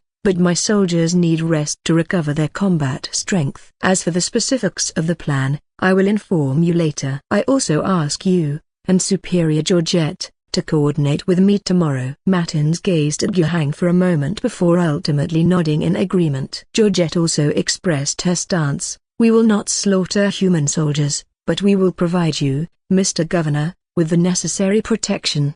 To have achieved this step is already very much appreciated. Within Revival City, Norris and Bradford waited anxiously for news from the outer city. Upon learning that Yuhang had set out, and that he actually had space warriors with him, even battle nuns, these 2 Alliance councilmen who were merchants were quite panicked. Regret filled their hearts, and even when General Mondok decided to lead his troops to defend the outer city, they raised their objections. But their objections were weak and powerless. As always, they could only watch as Mondok positioned himself in front of the governor and then pray that conflict would not erupt. And indeed, it did not. Mr. Gu, the governor, had stopped right outside the outer city. This was indeed joyful news. Bradford spoke, It seems we overestimated how tough Guhang would be. Perhaps his toughness was all just an act, Norris said with a chuckle. At least we can sleep peacefully tonight. We indeed need a hardliner like Mondok. He's done very well. Yes, Bradford said, the threat of war has greatly diminished. Now, the remaining issue is how to get that capricious governor to stop playing around building camps outside and quickly return to where he belongs. Yes, once he's back, everything will return to normal. Just like the previous 3 governors. Yes, we have countless ways to deal with him. There's no need for him to dream of saving the world. The Rage Owl Star doesn't need his salvation. All he has to do is to dutifully serve as governor, enjoy a couple of comfortable years, and then retire peacefully when it's time. On the second day, at dawn, the sun had not yet risen, and the sky was just beginning to brighten. Outside Revival City, many soldiers had been on duty throughout the night. At the very front, the officers in charge of the checkpoint were 2 lieutenant colonels. Last night, Landolf didn't come back. One of them said, I don't know whether he's dead or if the governor detained him. Did General Mondok get angry?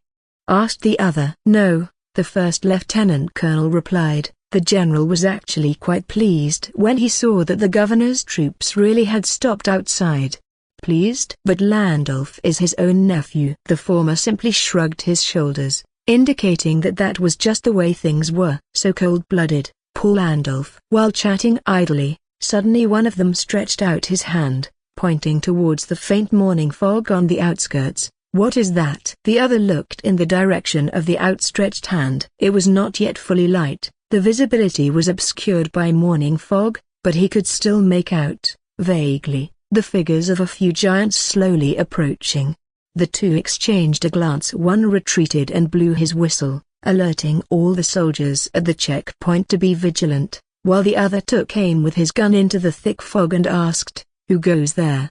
However, there was no response from within the fog. The figures approaching through the mist remained silent. Only after they drew somewhat closer could heavy footsteps be heard. The sound of footsteps was somewhat abrupt. There had been no sound before, as if they were ghosts, and now, after being spotted, the sound was so distinct, so heavy, it was as if a war drum had been struck in their hearts. He had already realized who was coming, but he didn't know what to do about it. Should he open fire? He didn't dare. First of all, he did not dare to take the responsibility for firing the first shot. Second, and more importantly, considering his current situation, standing in front of the checkpoint without any cover, if he dared to fire the first shot, he'd be dead the next second.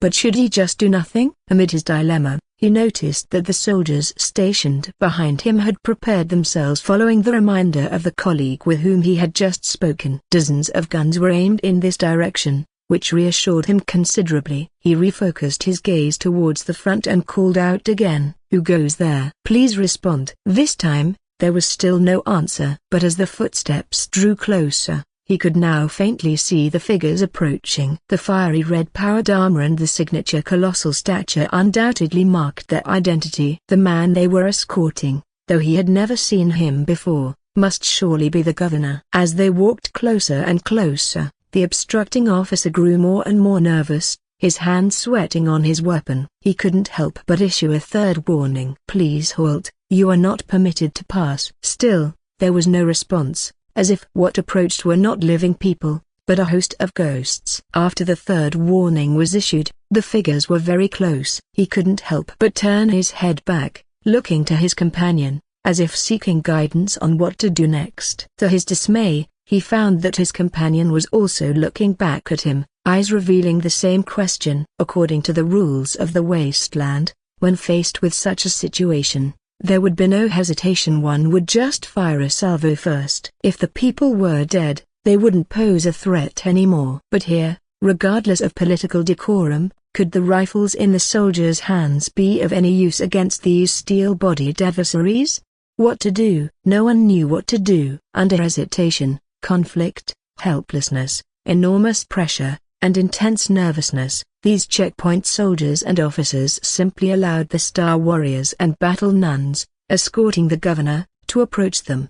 The moment for a final decision had come. The commanding officer, still not daring to give the order to fire, could not just let them pass either. At last, gritting his teeth and bravely stepping in front of the advancing crowd, he stretched out his palm to the leading star warrior, making a halting gesture while saying, "Halt! Ahead is forbidden." There was a dull thud. His head caved in. The red-armored warrior at the front had no intention of stopping. When faced with an obstruction, he simply extended his hand as if swatting away a fly, his backhand striking the officer's face. The movement was too fast for the officer to react or dodge, and his head caved as if struck by a sledgehammer. The splattered blood stained the vivid red armor, hardly noticeable. His body slumped to the side, legs still twitching. Blood kept pouring from his misshapen head, quickly pooling into a large puddle. No one cared. No one paid attention. The death angel who struck the blow didn't even alter the rhythm of his pace. Those who followed didn't spare a glance to the side. Even their holy and merciful battle nuns were indifferent. The commanding officer was dead,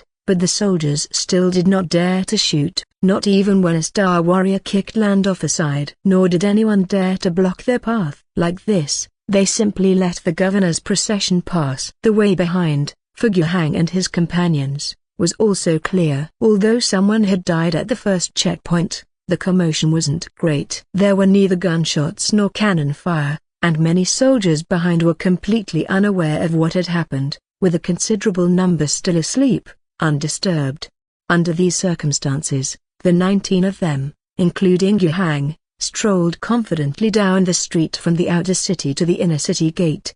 The outer city's environment wasn't great, haphazardly constructed with no planning and narrow alleys typical of densely populated slums. However, the main avenues extending from the gates leading to the inner city remained spacious. The deliberately produced heaviness of the powered leg armor echoed far and wide. Many soldiers on duty, now awake, peeked out and saw them. The imposing star warriors and the striking battle nuns were an awe-inspiring sight, further accentuating the governor's distinguished aura under their protection. Were such figures something these lowly soldiers could contend with? No one dared think so. At the same time, they felt more at ease in their hearts. Before, General Mondok had firmly prohibited the governor from entering the city, even adopting a stance ready for a forceful confrontation. Thankfully, General Mondok had since changed his mind. Most of the soldiers in the rear were unaware of what had happened at the checkpoint. Seeing the governor's procession moving arrogantly on the main road, they assumed it was normal, that the general had allowed them passage. Otherwise, why wasn't anyone shooting at them? Why has no one stopped them? Located in the outer city, guarding the gate, and presiding over the military, Mondok had just been woken up when he received the news, and he already felt very anxious. Yesterday, after the arrival of the governor's troops, although his deployed nephew failed to return, the governor's forces had indeed stopped outside, honestly not moving an inch. This satisfied him. His tough stance seemed to have been effective. The next step was to consider how to negotiate with the governor. But who could have expected that early this morning, he would hear such shocking bad news? With the escort of 7-star realm warriors and 11 battle nuns, the governor strolled through his army and was now walking on the main road, heading towards the inner city. And throughout the process, the interactions between his army and the governor's guard were very peaceful. It was said that an officer who tried to block the way had his head crushed with a single punch. But besides that, not a single shot was fired. Not a single cannon was shot. His soldiers just let the enemy walk right through. Why is that? Could it be that all my troops have mutinied? This was the source of Mondok's anxiety. Because it wasn't impossible. He was a general, a commander, but nominally he was a subordinate to the governor, who was the supreme commander. The ordinary soldiers didn't understand the twists and turns above them and wouldn't easily categorize the governor as an enemy. To some extent, if the soldiers really rebelled, what could he do? Mondok even couldn't help but look around, fearing that the next moment, before the governor's people arrived, his own soldiers would bind him, chanting something like lending General Mondok's head for use. But fortunately, that situation did not happen. His personal guard was still loyally guarding outside. The adjutant who came to report responded to his earlier question. Indeed, no one stopped them. I inquired about it, and it is said that you might have allowed the governor's troops to pass, so the soldiers did not dare to block or open fire. not to mention others. Even he himself thought so. Bullshit, Mondok bellowed. You never issued such an order, sir? Faced with this question, Mondok instead calmed down. He composed himself and quickly analyzed the current situation in his mind. The situation might not be as bad as he had initially thought. Right now, the soldiers were just confused, bewildered, and at a loss. They had not yet shown any intention of mutiny. The prestige Mondok had established within the troops was still intact. The soldiers would still consider him the highest commander of the forces. And more importantly, the propaganda that they had been doing within the Alliance authorities, the troops, and the whole city, was still effective. The era of the brutal rule of the second governor had only ended 6 years ago, and the memories were still fresh in people's minds. No one wanted to return to those times. It was with the help of this public sentiment that they, over the past 6 years, had puppetized the governor on one hand, making sure his decrees could not leave his office, let alone affect the broader lands beyond Revival City. On the other hand, they had also silently shifted the blame for many of their own misdeeds onto the governor. In Rajalstar and Tierra City, despite some still cherishing the gubernatorial revival led by the first governor, people now held not too much affection for the governors sent by the imperial faction. Hatred was perhaps an overstatement, since the new one had not had enough time to commit bad deeds. But the lingering fear and resentment had not diminished in the slightest. After Yuhang arrived, the fact that he ventured beyond the confines of Revival City to meddle in external affairs was beyond the expectations of the Alliance's upper echelons, but it was a development they were happy to see. If he wanted to play some construction game, then let him play by himself. No one believed he could survive the imperial tax 2 years from now by starting from scratch with external construction. Once the governor was executed 2 years later, the top brass of the alliance would simply scapegoat some members of the governor's government, have them finished off together, and then just wait for the arrival of the next governor, all to endure another 2-year cycle. Because of this, they had recently loosened their smear campaign against the new governor. Not to mention, amongst them had emerged a traitor like Hodgson. Unintentionally, the news of the new governor's thriving activities outside had spread among the poor outside Revival City. It was only recently that they realized the seriousness of the problem. Not only had they executed Hodgson, but they had also made it clear to the governor that they were ready for confrontation. Under these circumstances, they restarted a round of urgent propaganda, attempting to mold Yuhang into a new second governor, claiming he would return to seize power and sentence half of Revival City's population as tribute for the imperial tax, and portraying how tragic it would be to be given as human tribute.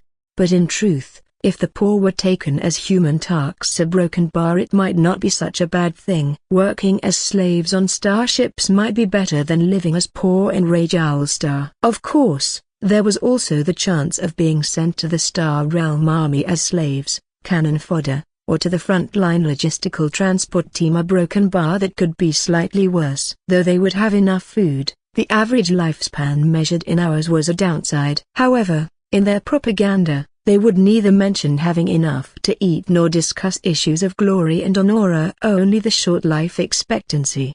Their propaganda was somewhat effective. Previously, Yuhang's construction projects outside had been vibrant and absorbed many refugees. Henry and Hodgson hadn't held back with their positive promotions, which greatly boosted his reputation. Now, as they began to speak ill of Yuhang, the effect was somewhat limited. But at the very least, they had managed to dilute his previously good reputation, reigniting the fear of being ruled by a governor in the people's minds. Attitudes that had begun to lean a certain way became uncertain again. Reflecting on this, Mondok couldn't help but feel relieved. It had been a good move, otherwise, he might truly have faced the scenario where the soldiers might have defected en masse at the governor's call to arms. Having analyzed the situation, Mondok had a rough idea of what he needed to do. He needed to personally step up and, with his own authority, strengthen the soldiers' resolve, helping them understand the situation clearly and distinguish who was the enemy and who was the commander. Even at critical moments, he needed to further maintain his tough stance, inspiring his personal guard to decisively prevent Yuhang from advancing, thus influencing the entire army. But at this thought, He hesitated again. Rationally speaking, there was no issue but to confront Star Realm warriors personally. If the governor really acted recklessly, ordering a sudden assault, could a few hundred men from his personal guard hold them back? He feared that before the army could react, and the heavy artillery could be deployed, his own head would be rolling. Mondok found himself caught between a rock and a hard place. Mondok knew what the right course of action was, he just didn't dare to take it. There was no other reason, simply the fear of death. Hesitant and wavering, but as he floundered, Yuhang's steps were so firm, and they were getting closer and closer. He knew this, and as time passed, he began to realize that he couldn't hesitate any longer. At this point, making a choice, even the wrong one, wouldn't be worse than doing nothing at all. He really didn't dare to face the governor's dignity and the threat of the Star Realm warriors in person, but he couldn't surrender to the governor either. That option was no longer available. He was also unwilling to give up the current situation and retreat back into the inner city, which would amount to a complete loss of face. A general who abandoned his troops would never again earn their loyalty, and then the governor might actually be able to take command of the troops by asserting his moral high ground. In the end, he came up with a compromise. Yuhang finally met with resistance. To be honest, he was disappointed. The reaction was too slow. Even though, in the current scene, this was one of the many possibilities he had anticipated. The soldiers might be at a loss because of the governor's status, because of the suddenness, because they had never opened fire. This was also why Yuhang chose to set out when the sun was about to rise and many were still asleep, and why he didn't let anyone shoot at the previous checkpoints. But now that it had happened, he still lamented his opponent's indecisiveness. If Yuhang himself had been in the opponent's position, he would have already made a decisive order: pull up the heavy artillery, pull up the tanks, never mind accidental injuries or the consequences after firing, just blast the hell out of them first.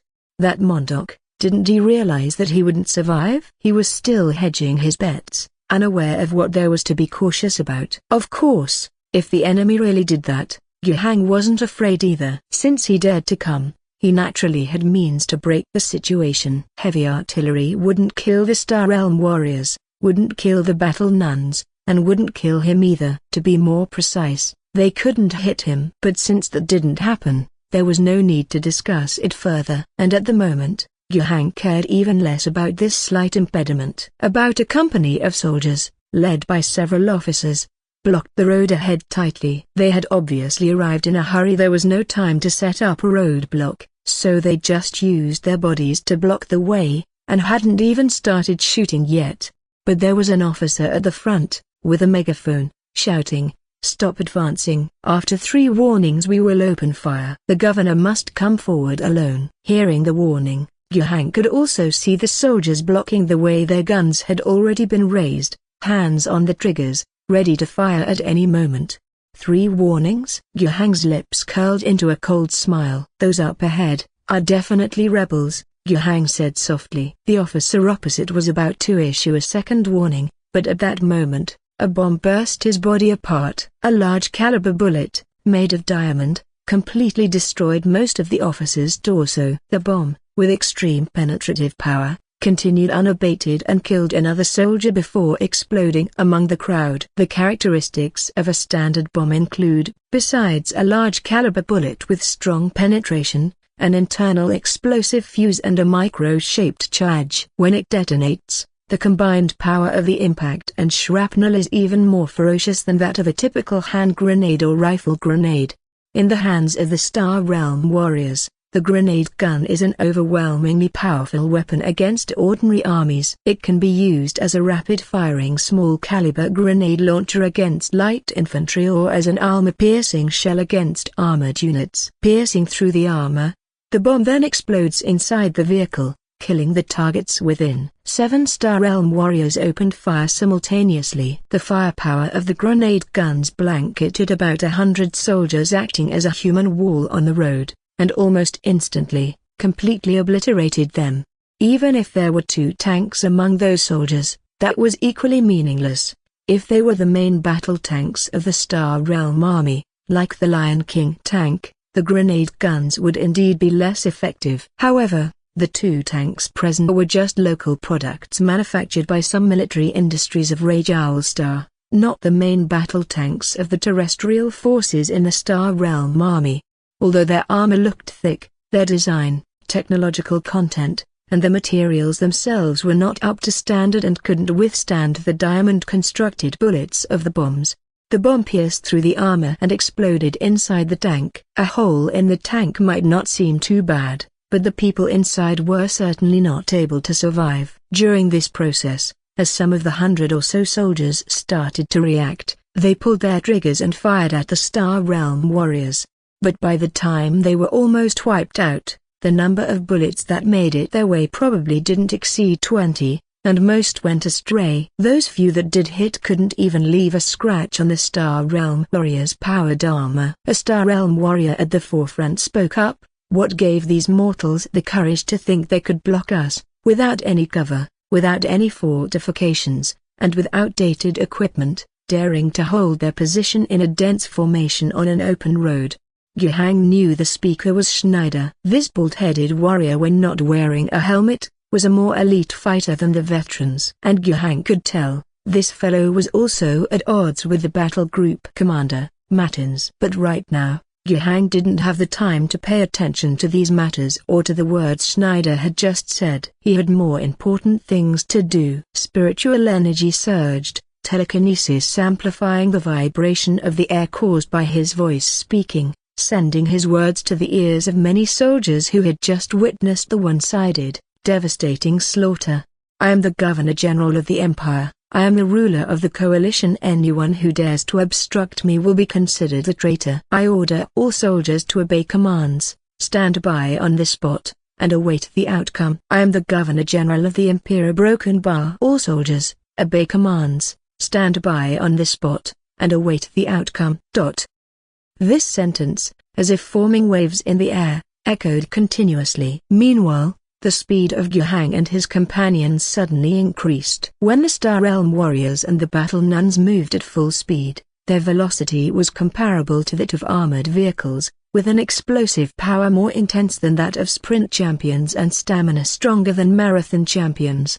And of course, Yuhang wasn't going to chase them on foot. His telekinesis took effect again, an invisible force lifting his body, allowing him to half-float, closely following the advanced soldiers, ensuring he remained within their protection. Although Yuhang used the power of spiritual energy to convey the warning and command to every ally soldier in the vicinity, he was not about to leave fate in uncontrollable hands.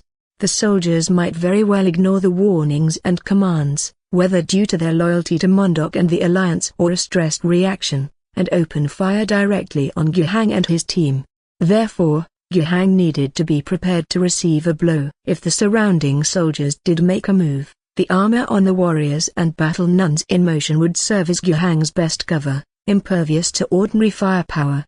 Should any heavy artillery shells come flying, not to mention whether they could easily hit in a high-speed movement state, even if they did, Yuhang had the ability to identify them in advance and use the power of spiritual energy to cause a slight deviation while they were mid-air, making them miss their target.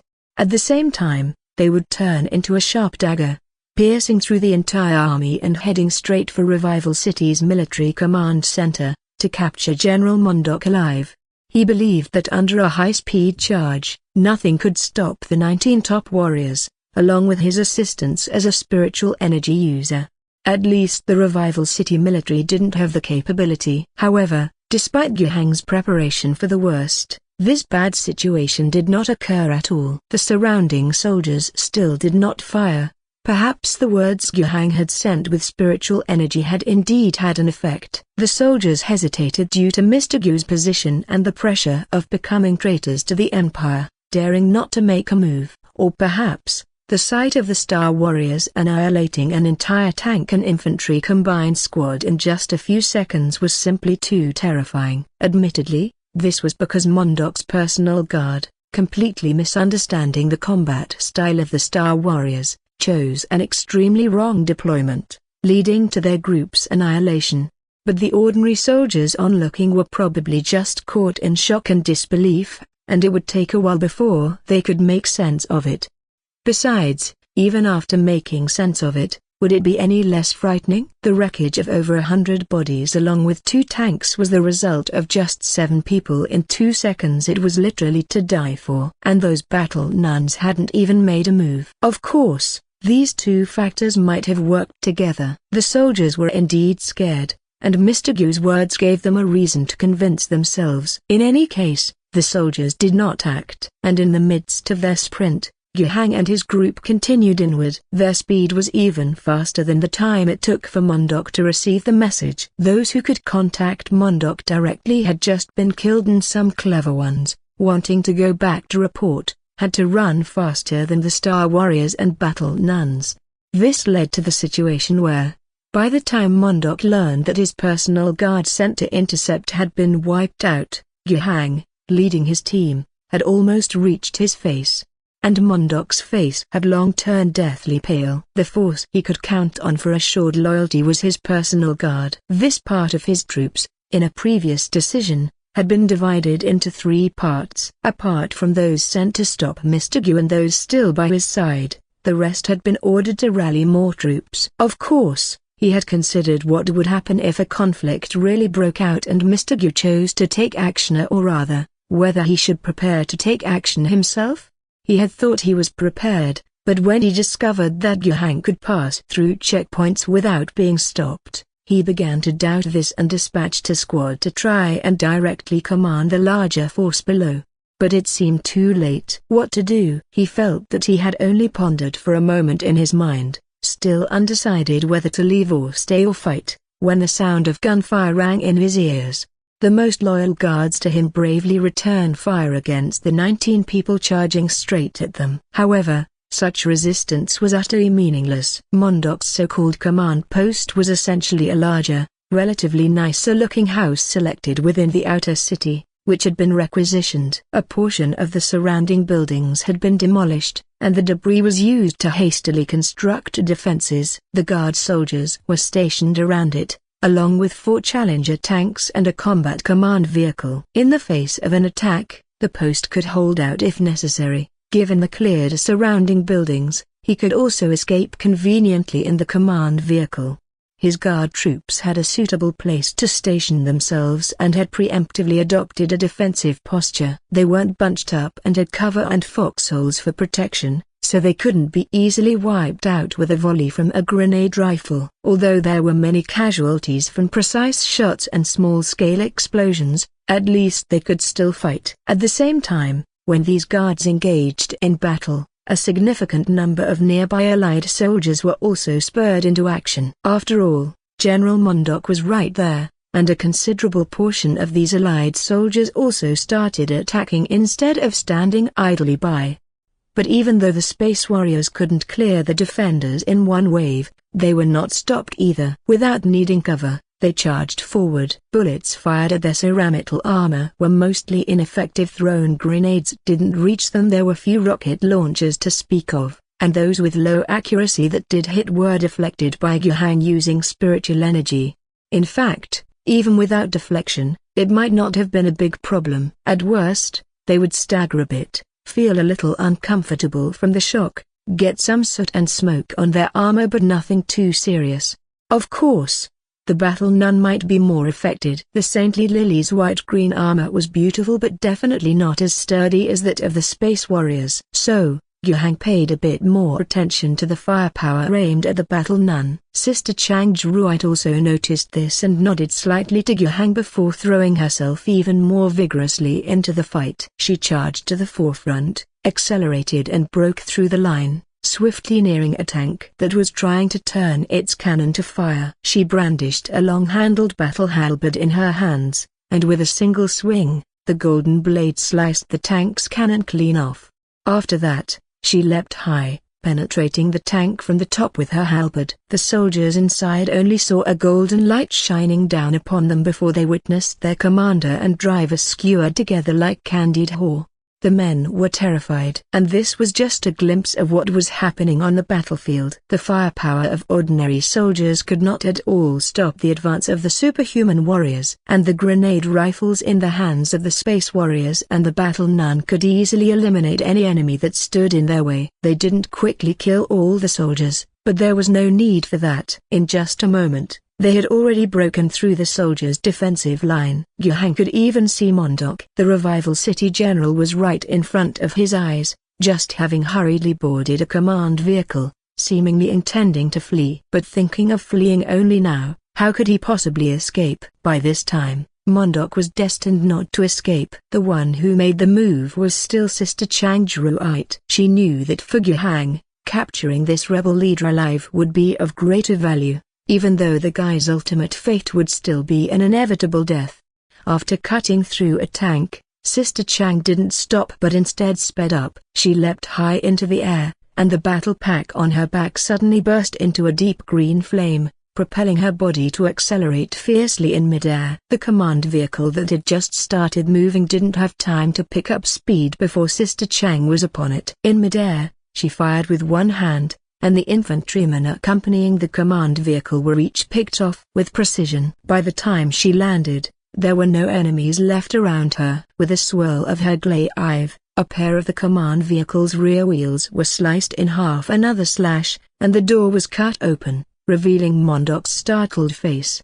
At this time, the rebel leader still showed some bravery. Trembling, he raised the pistol he had prepared earlier and pulled the trigger at Sister Chang. But how could a regular self-defense pistol shake Sister Chang in her reactive power armor? He managed to fire only once before the bullet ricocheted off the armor. Right after that, he was grasped by the collar with one hand by Sister Chang and dragged down from the vehicle. The general, like a dead dog, lay on the ground and was dragged by Georgette towards Guhang. He kept struggling, but it was meaningless. Sister Chang's hand was like steel, not loosening in the slightest. The surrounding bodyguards, who were still alive, could only watch helplessly. The general, who used to be so high and mighty, was now being dragged on the ground. Some wanted to save him, but they didn't know what to do. Should they shoot bullets that were utterly ineffective, or should they bombard with heavy firepower and risk killing the general in the process?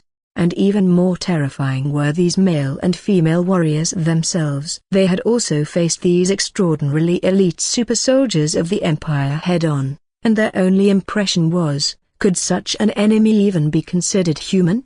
Immune to blades and guns, impervious to bombardment. Yet, on the other side, a casual shot meant that if the ranks were dense enough, groups of them would be taken out. The Death Angels, as if leisurely strolling through their own backyard, captured their general from within their protection. They did not fail to fight desperately, but all they could do was to die. This kind of battle, destined to be lost with no chance of victory, they could no longer continue to fight. Seeing the general captured, they even felt a sense of relief. Since they had already lost, could they stop fighting now? This thought filled their minds, and the fingers of the soldiers pulling the triggers were no longer so resolute. The Star Warriors, too, lowered their firepower. Soldiers who had stopped firing and just hid, they couldn't be bothered with them any longer, focusing their grenades only on those who still resisted stubbornly.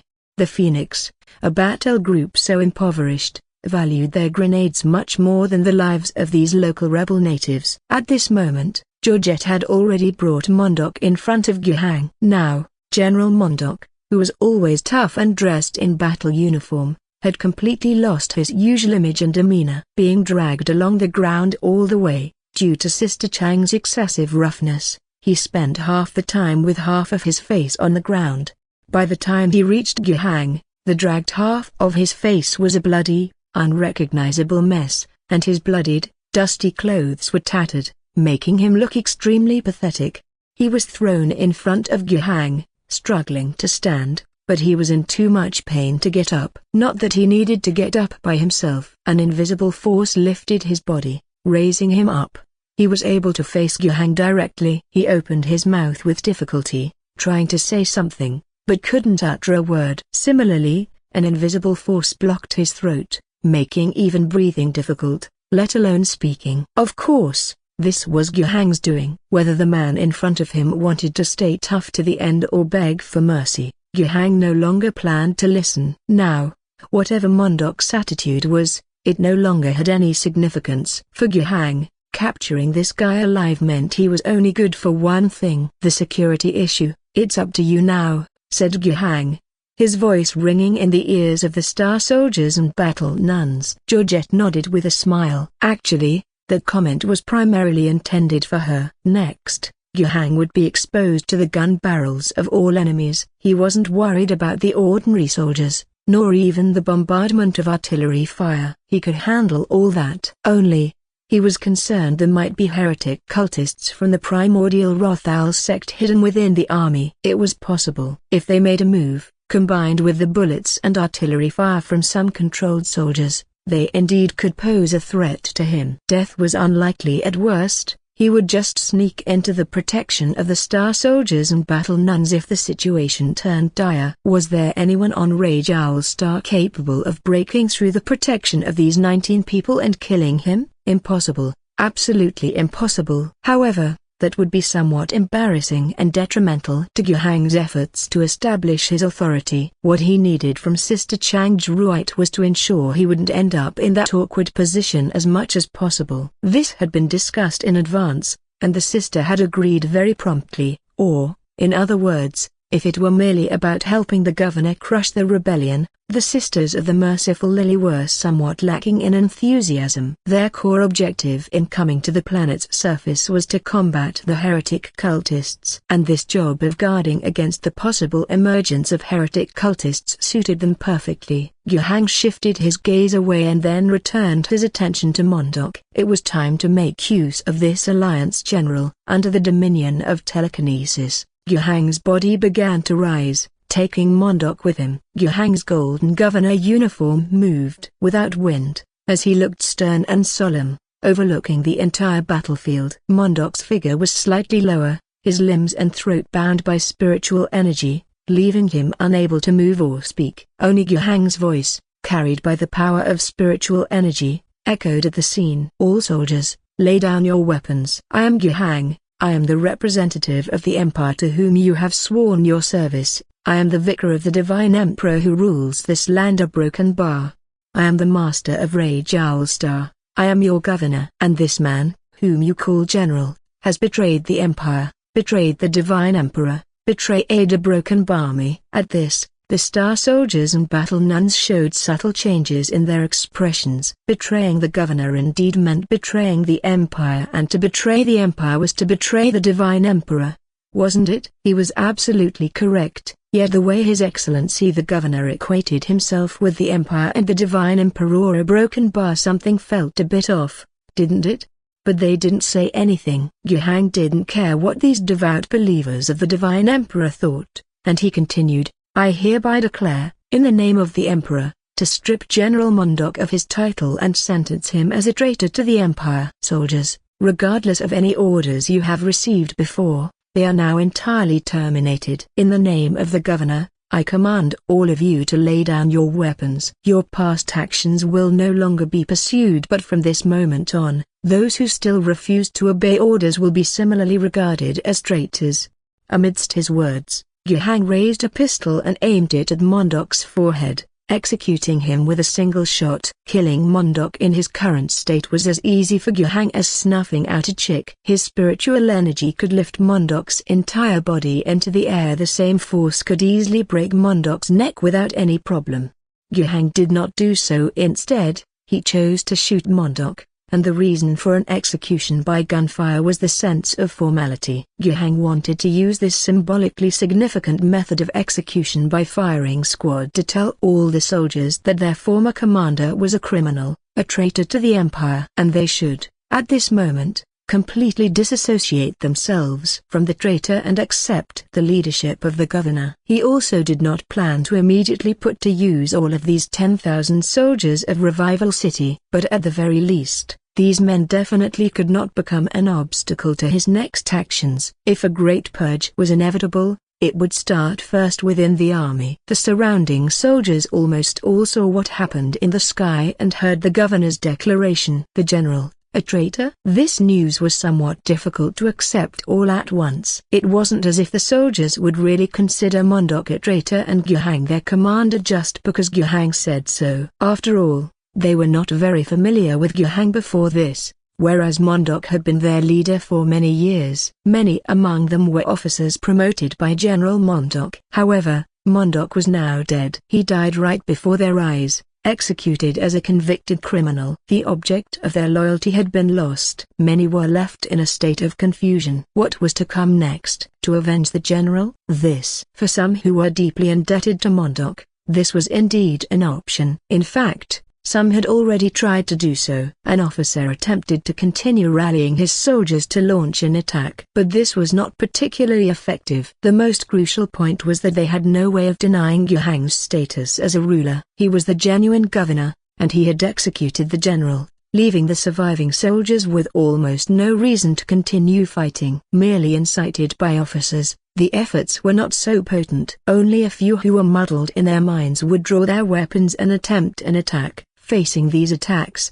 Guhang remained unmoved in the air. This was not the time to back down. He had to stand here, repeatedly broadcast the declaration he had just made to the soldiers, and imprint his identity deeply into the soldiers' minds.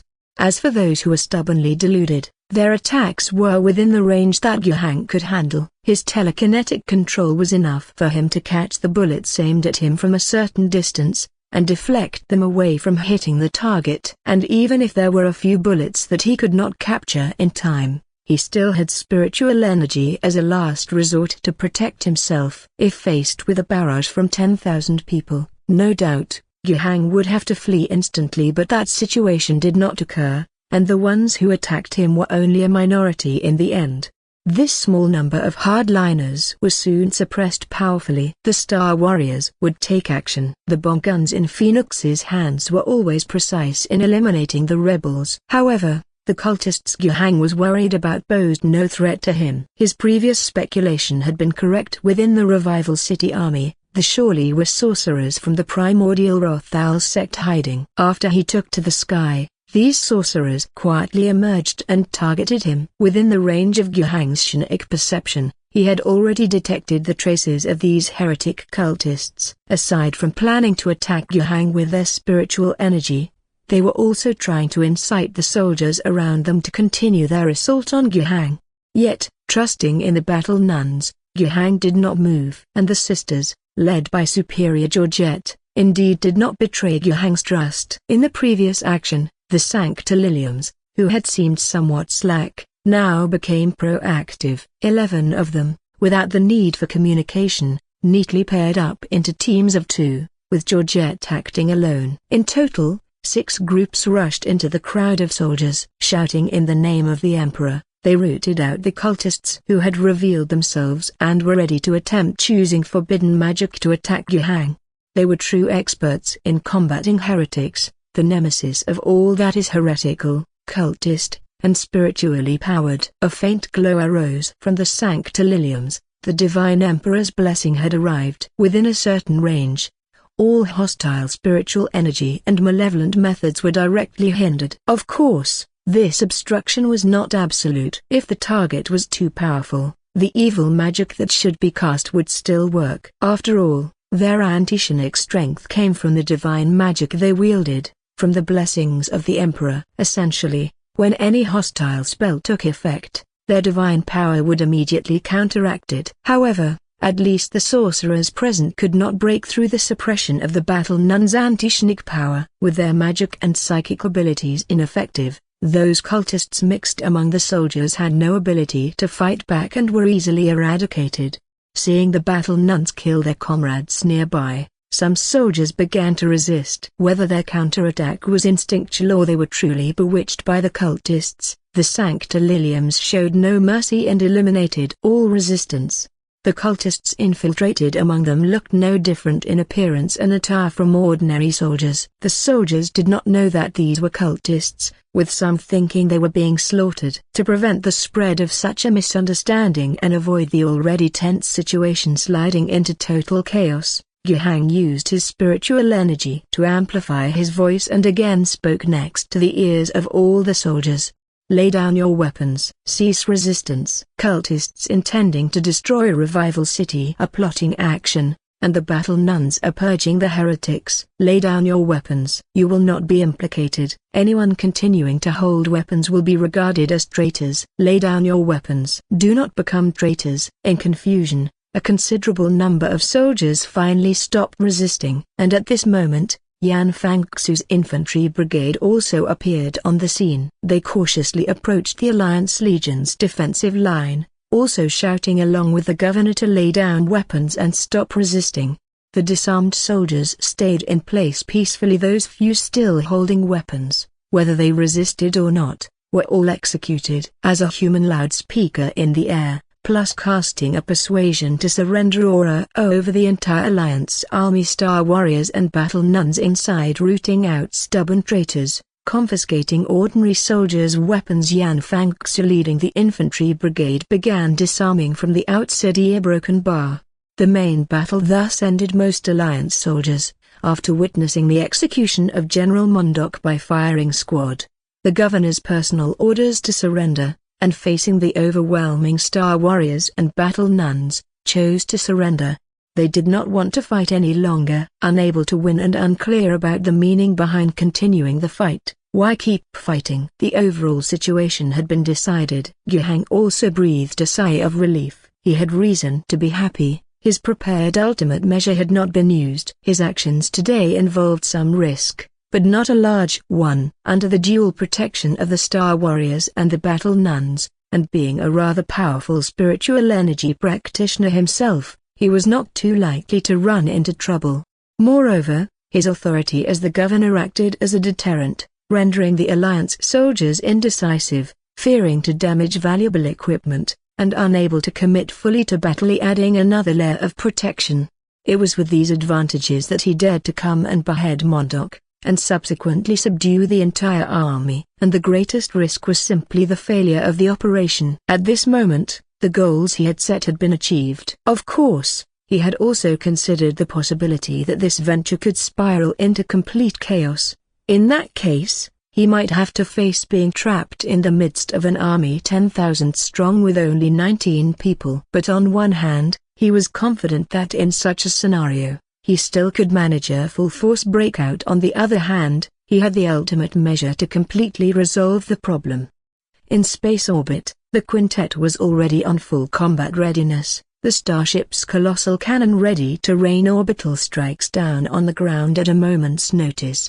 If the situation completely spiraled out of control, Guhang would leave a mark and break out with all his might. The team led by Yan Fangxu would also provide cover outside and build defensive lines to blockade the Alliance Legion outside Revival City. After he had broken out, the starship's cannons would commence orbital bombardment, striking the Alliance Legion stationed in the outskirts of the city. With relatively precise, smaller-scale attacks, an orbital strike wasn't completely unbeatable if those under bombardment had dug deep enough air raid shelters and tunnels, complemented with strong bunkers specifically designed to withstand orbital strikes. Then the destructive power of the bombardment could be greatly reduced, minimizing damage. But clearly, the Alliance Legion had not prepared for this, and hastily digging in was impossible. Once the orbital bombardment had ended, Guhang could then lead his forces to sweep the battlefield and achieve the goal of destroying the Alliance Legion just the same. But that was a last resort, a final measure. Orbital bombardment couldn't be completely precise, and it was inevitable that some of the shells might fall on Revival City's inner city, or non-combat areas of the outer city, causing severe collateral damage. The fear of orbital bombardment would spread through Revival City. This panic could potentially assist Guhang in his subsequent actions, but it might also intensify the resistance of the city's residents.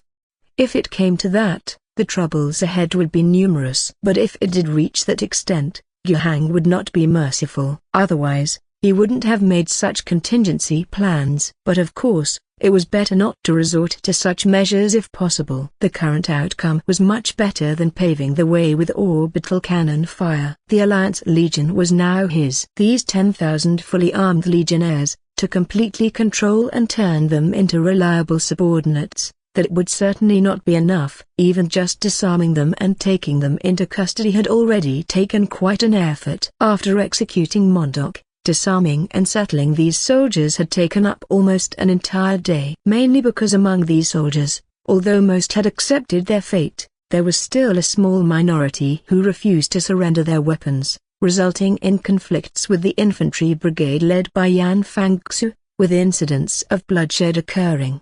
At the same time, a considerable number, while they didn't dare openly resist, took the opportunity to flee with their weapons. Yuhang's direct troops, totaling just about 1,500 soldiers from 5 battalions, were somewhat stretched thin. Although they did their best to prevent such events, a significant number of Alliance soldiers still managed to escape with weapons. These fellows would likely become troublesome in the future. If they hid in the slums of the outer city, they could become future security risks. If they fled outside the city, they might become bandits. Troublesome as it was, this was just a minor irritation, not a major issue. Excluding those who died and those who fled, about 7,000 soldiers ended up being taken into custody. Next, Yuhang did not rush into the city. The situation in the city, the problem with Hodgson, were no longer the main issues. After the army had been disarmed, the city had become prey easily seized, unable to move, just waiting for Yuhang to harvest it. Actually, what Yuhang was facing now was far from the full military potential of Revival City. This operation couldn't even be considered a war. If Yuhang were to name it himself, it should be called a special military operation. Yuhang's keen judgment had discerned that although Hodgson's disappearance meant that the Alliance authorities had declared war on him, in this war, his enemies were not the entirety of Revival City. On the contrary, that city should be his. The people in it and the army defending it should not be his enemies, but rather his subjects. Clearly understanding who the real enemy was, and who should be persuaded to join him, was the core reason why Yuhang was able to achieve such significant results at such a small cost. It was only by understanding this that he could achieve maximum effect with minimal effort and avoid foolishly treating the entire city as the enemy, which would have resulted in a Pyrrhic victory. With the question of strategy resolved, what remained was how to execute it. With Star Warriors, Battle Nuns, Starship Colossal Cannons, and his governor's status, the means to solve the problems were not a big issue. After dealing with the Alliance army, Yuhang sent people to split his forces in 5 directions. 4 infantry battalions, each took charge and closed off one of the 4 gates to the inner city. Those in the inner city who had protected themselves behind high walls now found, to their astonishment, that the walls had become their prisons, and the 4 exits were no longer passable. Thus, the elites of the inner city, and the 100,000 residents living there, were locked inside, isolated from the 800,000 or 900,000 people outside. Another battalion was guarding the 7,000 disarmed, captured Alliance soldiers. Yuhang was there as well. These 7,000 were critical. Yuhang didn't delude himself into thinking he could turn them into his subordinates immediately, but in the future, they would become an important component of Yuhang's military force.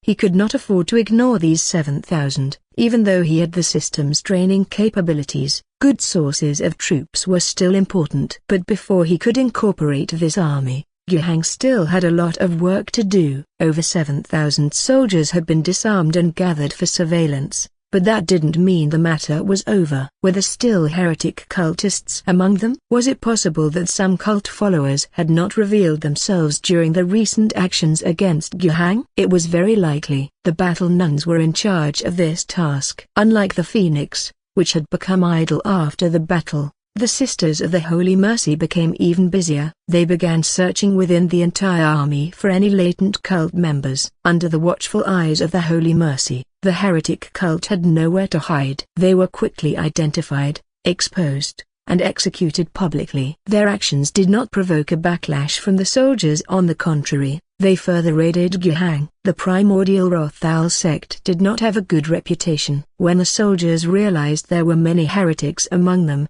they were actually angry. They wondered whether the previous commander had intentionally tolerated this. Did they really want to continue opposing the Planetary Governor alongside the treasonous cultists? Certainly not. In other words, This gave the soldiers another reason to convince themselves to peacefully accept the decision to surrender. At the same time, the Sisters of Holy Mercy also seized the opportunity to proselytize, instilling the national religion's teachings, faith in the emperor, and loyalty to the empire into the hearts of the soldiers. Their strength had already made a deep impression during the previous bloody battles. Now, they were showing mercy. Their faces carried gentle smiles, and from them radiated a divine light. The faith in the ascended divine emperor was already the most widespread belief throughout the human empire, Rajal being no exception. Capitalizing on the cult's defeat, carrying the victor's authority, and leveraging the soldiers' post-defeat confusion, their proselytizing was quite effective. The Sisters of Holy Mercy did this not specifically to help Yuhang. Was there any other reason for the nuns to evangelize? As for the fact that it objectively helped Yuhang, the spokesman for the empire's ruler and planetary governor, by reinforcing the soldiers' loyalty, that was an unexpected boon. While the Battle Nuns were busy, Yuhang was not idle either. He met with all the surviving company and battalion-level military officers in the POW camp and talked with each of them for a while. After completing the one-on-one meetings, he gathered all the company-level and higher military officers for a closed-door meeting. During the conversations, Yuhang listened a lot and also said a lot. He learned about the soldiers' confusion, demands, and hesitations, and he gave many firm responses. Yuhang had not come to destroy Revival City. On the contrary, he had come to build it. Loyalty to the empire was every soldier's duty. They would be able to earn more merits on the battlefield, fighting for a better tomorrow for themselves, their families, and their hometowns. Of course, such things were abstract. But Yuhang also discussed many concrete matters. In Revival City, the treatment for those of the Alliance regular army was fairly decent, and Yuhang could ensure that their material supply would only be higher than before, officers included.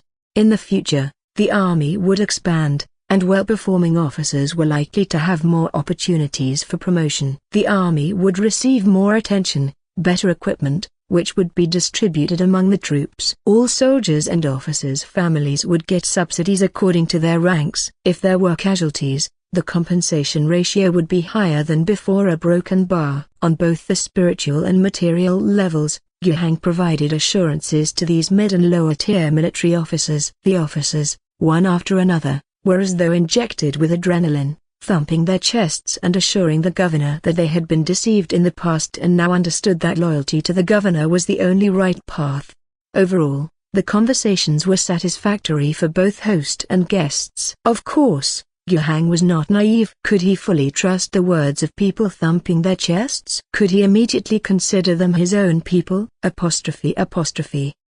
That was clearly unrealistic. For instance, Yuhang could not possibly assign the task of blockading the city to these Alliance soldiers now. If that were the case, a bunch of powerful individuals familiar with the officers, drawing on connections, and offering bribes with money, it would be feared that in the end, an unknown number of people would escape. In the current situation, it would be exceedingly foolish for those seasoned soldiers and officers mixed within the political circles of Revival City not to say some pleasant things. But Yuhang didn't care. As long as he presented the right attitude, that was enough. After that, Yuhang would have plenty of methods to increase the armed forces' combat effectiveness and tighten his control over the military.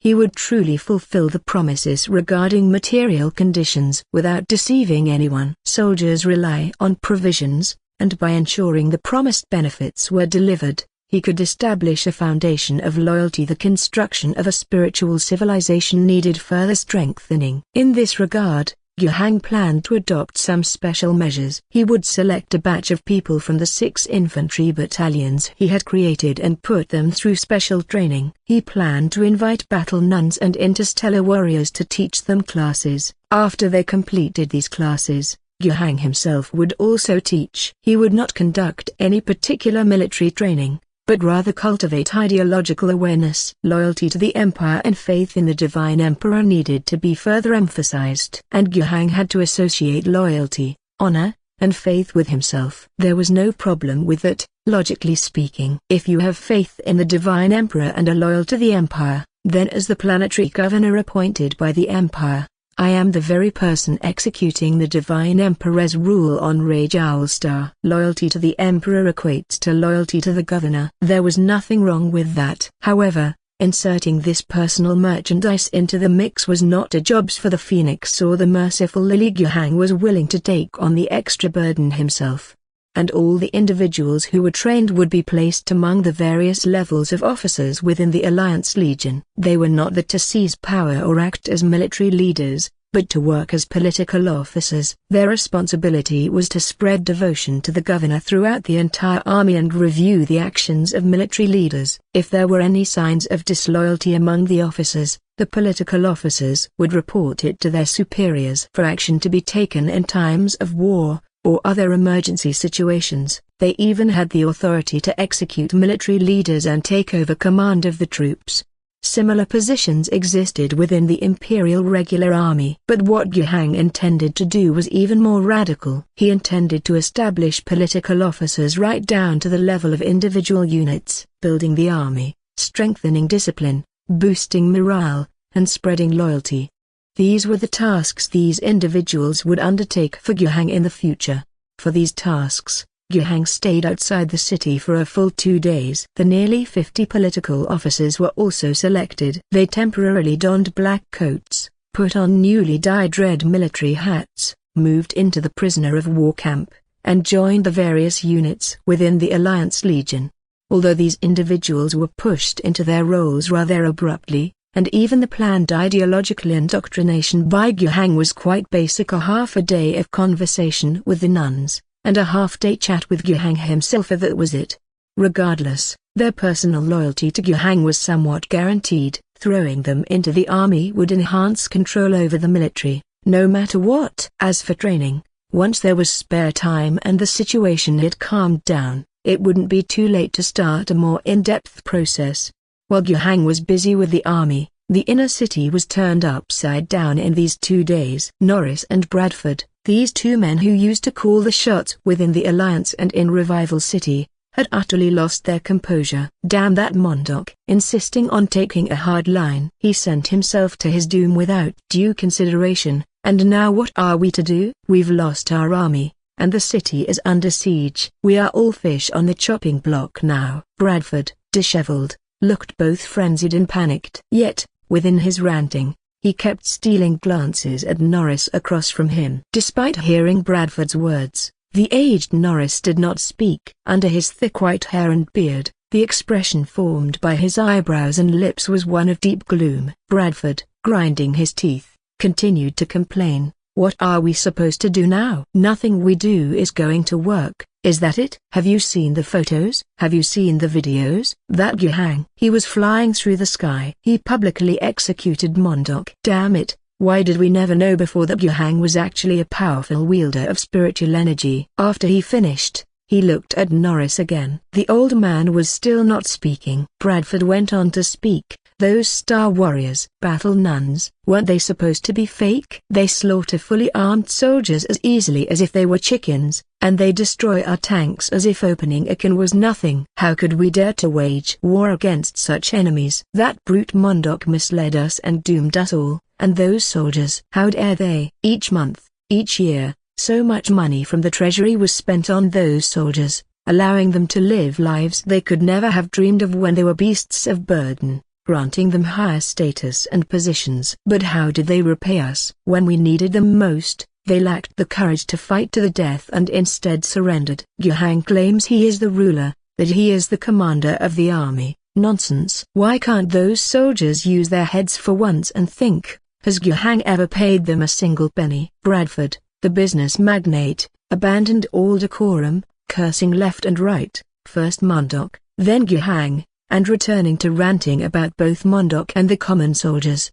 He finally succeeded in annoying Norris. Enough, put aside that insane facade, and stop posturing in front of me, Norris said. You want to ask me, want to know what I'm going to do next? I can tell you, no problem. Now that Revival City has become our prison, what's wrong with dead men talking? But even if I tell you, do you really dare to join me in whatever comes next? Bradford immediately abandoned his previous grumbling demeanor, and with a different face, he said, Why wouldn't I? The Legion is done for, Mondok is dead, and now in the entire city, only you, Lord Norris, are a true power player. You have the people, and with access to the armory, you have guns and cannons. Anyone in the city who doesn't want to return to the governor's rule will rally around you. HMPH, Norris snorted coldly. After Mondok's death and the Alliance Legion's surrender, the political nature within Revival City had changed. Any clear-sighted person could see that the Alliance had changed rulers, right? If in the past it was possible to confront the governor by relying on the Alliance Legion and the military potential represented by Revival City's numerous population, now that had become utterly impossible. With all 4 gates sealed and the army's defection, not even leaving the city was possible, let alone overturning the situation. And what remained was the question of how to survive. Their fate was now solely at the discretion of His Excellency the Governor. According to their thinking, although the governor had not yet entered the city, waiting until he did to make decisions might be too late. At this moment, the choices they could make were indeed limited. It boiled down to flee or kneel. But wanting to flee Revival City now was no simple task. As for kneeling before the governor, if the posture wasn't right, one might still not live to tell the tale. Friends who used to work together now inevitably mistrusted and sabotaged each other. For instance, right now, Norris could tell that Bradford, pretending to be distraught in front of him and flattering him, definitely had no good intentions. That guy seemed to be riling him up, wanting to arm the industrial workers to resist to the very end, but if he really did so, he feared that the first one to sell him out would be this very man in front of him. Of course, his claims of having a way and knowing what to do were equally false. He would arm the workers, he would turn the factories into military strongholds. But this wasn't for resistance, rather, it was to concentrate as much of the actual power within the city into his own hands, to increase his bargaining chips so that when the time came to kneel before the governor, he could kneel with more weight. The organized population, weapons and equipment, the means of production within the factory, so all of these belong to me, Norris. The governor kept me around for a reason. I must be of great use in the future. As for the current Bradford, a man who, in the past, made his living through connections and trafficking, had better fend for himself. After finishing the brief conversation with old Norris, Bradford's expression was extremely grim. He felt that Norris had seen through his intentions and hadn't fallen for them. Damn it! Without a conspicuous fellow to hold and attract the governor's attention in the city, how could he make his escape? That's right, Bradford wanted to flee. Bradford did not want to stay and be a dog. He didn't have the assets to be a dog like Norris did. On the contrary, the extensive network he had built over the years as a channel merchant meant that he had many other places to go after leaving Revival City. Even if life wasn't as good as before, it was still better than staying, as long as he could get out. There was no hope in counting on Norris. He didn't believe Norris's words. He didn't believe that man would truly confront the governor. Instead, he felt that Norris was looking for a way to make himself more valuable and surrendering to Guhang, potentially even using him as part of the bargain to add weight to his own situation. But to him, such thoughts were not worth mentioning. If you're not going to survive, the governor will already have struck with thunderous force, and no matter how beautifully you kneel, it can't compare to being a dead man. To clear the space, to sweep the upper echelons clean, the governor needed a blank slate to begin his new work. And even if one did survive, the one whose words would count in this city in the future would be the governor. The Alliance Council was unlikely to retain the power it once had, and whether it would exist at all was another matter. Old Norris was certainly done for, but the infuriating thing was, if you're going to be finished, why not do it in a more spectacular fashion and give me a better chance to escape? After much deliberation, Bradford gritted his teeth and decided he couldn't wait any longer. If he waited any longer, the governor might enter the city at any time. The big purge could start at any moment. If he waited any longer, his chances of escaping would only diminish. He made up his mind. Bradford decided to make a run for it. Without delay, tonight was the night. He didn't dare take too much with him. Despite his considerable wealth in Revival City, these tangible assets would obviously be a burden. Carrying them would hinder his escape. His greatest asset was his own life. along with the connections he'd made over the years in business. As long as he made it out alive, lost wealth could be regained. On the contrary, he took out a lot of money, giving it to his bodyguards and the skilled mercenaries he had hired, promising that if they could leave the city and get outside, there would be even more money waiting for them. At night, Bradford headed to the northwest side of the city. This wasn't where the city gate was located, but it wasn't impossible to leave. His years of business experience, of course, had given him control over some special passages. In the past, this route through the sewer, dug under the city walls to the outside, was used for smuggling special goods that needed to be secretly imported or exported, as well as for tax evasion. This route saved a lot of effort and money for these shady dealings. And now, this passage would save Bradford's life. After half an hour in the dark sewer and the secret tunnel that followed, they had arrived. A group of bodyguards led the way, some climbing ladders upwards, forcefully pushing open the manhole cover above. This wasn't easy, as the manhole was sealed with dirt for camouflage. If it wouldn't budge, they had to insert knives along the rim of the cover, loosening the soil above. It was troublesome, but manageable. After much effort, the cover was pushed aside, and 3 bodyguards emerged. They held their guns professionally, watching in 3 directions on high alert, and waited for the others to come up. Before long, protected by the bodyguards in front and behind, Bradford reached the surface. The sky was dim. The surrounding environment was very familiar to him, as he'd seen it many times before, but it was too quiet. In the past, after crawling out from here, the noise from the outer city could be heard. The pour in the night sometimes made a lot of noise, reflecting the nightlife. But this was normal. There had just been a battle, and it was customary to stay hidden in fear at night. Besides, for all he knew, the governor might have imposed martial law outside the city. While lost in thought, the bodyguards covering the rear also surfaced. Move, move, move. Bradford urged them. Getting through the tunnel wasn't too difficult. What came next was the most perilous part of the journey. They needed at least half an hour to completely leave the outer city. Only then could they consider themselves safe. Before setting out, they restored the manhole cover of the secret passage to its original state. Otherwise, if spotted, it would reveal that someone had escaped. After they finished these tasks, they were ready to depart. Swoosh! 2 white searchlights cast an extremely bright light upon them. At the same time, a shouting voice carried over, "Drop your weapons. Kneel and surrender." Bradford, blinded and in pain, could not open his eyes. His heart was filled with despair. He knew it was over. He resigned himself to his fate, dropped his gun, and knelt on the ground obediently, daring not to move. But his bodyguards, they reacted differently. Some were attempting to flee, others were trying to fight back, squinting against the glaring light to aim at its source. But the next moment, the distinctive pop-pop-pop of the G9 rifle's gunfire erupted. Those who wanted to run, those who resisted, they all died.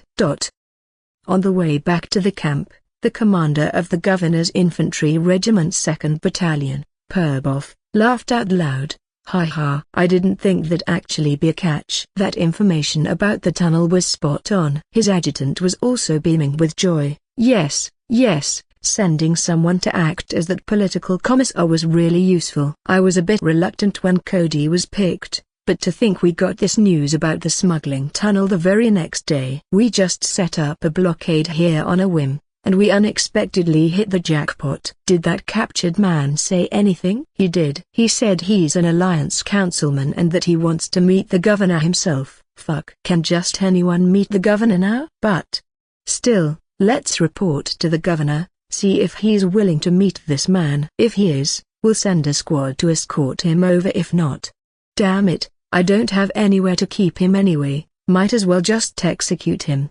The bound Bradford, following behind, was scared out of his wits. The governor must see me. I know a lot of things. I will be very useful to him. Bradford had thought that his fate wouldn't be decided until the next day, but unexpectedly, despite it being late at night, Yuhang hadn't rested and met with him in the early hours of the morning. This gave Bradford a sigh of relief. The governor had shown willing to see him, so at least he wouldn't be shot by the military officer who had caught him. But now was far from the time to relax. What came next was the real moment that would decide his fate. Whether he could exhibit his worth was to be determined in the next few words. To live, he had to demonstrate his value. He needed to tell the governor that he was more useful alive than dead. However, the conversation with the governor was a bit beyond his expectations. He was baffled from the very first sentence. "Bradford, we met on the day I first landed on the surface. Back then, I felt that you would die at my hands, because I really hated the way you looked when you smiled. Now, it seems my feeling was right." Bradford panicked. Why the fuck did I have to smile that day? If the reason for his death was that, it would be too unjust. Without giving him a chance to speak, Yuhang continued, "I know you want to convince me to let you live, to show your value. I'll give you the chance, but let me first tell you the benefits of your death. This way, you can weigh in your mind what it is you'll have to offer that could replace those." Nervously swallowing, Bradford listened as Yuhang spoke slowly. "I'm going to carry out a major purge within Revival City. The performance of the entire Alliance government these past few months has utterly disappointed me. How can good politics arise with you vermin around? Therefore, I plan to arrest all the Alliance councilmen, senior governmental officials, conduct public trials, and exclaim your crimes to the world." "I haven't." Bradford couldn't help but try to explain, but Yuhang interrupted him. "I don't care. You'll be found guilty anyway." People inside Revival City not being able to live better lives, those outside the city struggling for food and warmth, the world in complete chaos, these are your original sins, and they will be woven into specific and outrageous crimes. In the end, you will pay the price on the gallows. The public will be satisfied, cathartic, maybe even scared, but ultimately they will respect me more. Don't worry about being lonely. You'll have plenty of company on your way up. After a comprehensive purge, the political landscape within Revival City will be renewed. I'll promote some new officials, people without solid foundations or deep connections. They came up from the lower ranks and will become a new stratum of interest. Their entire glory and shame will be tied to me. They might not perform well at first due to lack of experience and capability, but they'll be utterly committed to executing my will. And I will control this city completely and thoroughly, implementing my determination to revive not just the city but the whole world. All right, I've had my say. Now it's your turn, Mr. Bradford. Can that intelligent brain of yours think of a reason why you living is more valuable than your death? I'm quite looking forward to it." Yuhang spoke with an attitude that seemed earnest, as if he were not conversing with a prisoner. However, the content of what he said was so chilling. What mattered most was that Bradford believed every word that Yuhang uttered. He was acutely aware that Mr. Gu held no interest in deceiving him. His mind raced, the pressure of death forcing him on. "You can't make me wait too long. The night is long, but I have even more to do and no time to waste on you." Yuhang's words rang out again, undeniable harbingers of doom. Bradford had never felt his mind work this fast in his life. His thoughts were still incomplete, his reasoning not yet thorough, but he was forced to speak immediately. "I've been on the Alliance Council for 4 years and damn well acquainted with many businessmen inside and outside of Revival City. I know a lot of intelligence." "Good, that's one point," said Yuhang, "but it's not enough. Your will isn't strong enough to withstand torture in the end. You will tell everything." "There's still some time until the public execution meeting commences, enough time for us to pry out everything we want to know from you, and it won't interfere with your ultimate execution. Only then will you have served your purpose to the fullest." The words that Mr. Gu spoke with a smile sent shivers down Bradford's spine. Served your purpose to the fullest. Is this what it meant? Truly use me? Sometimes he really wished Mr. Gu wouldn't be so honest. He wasn't accustomed to such candid conversations and felt extremely frightened.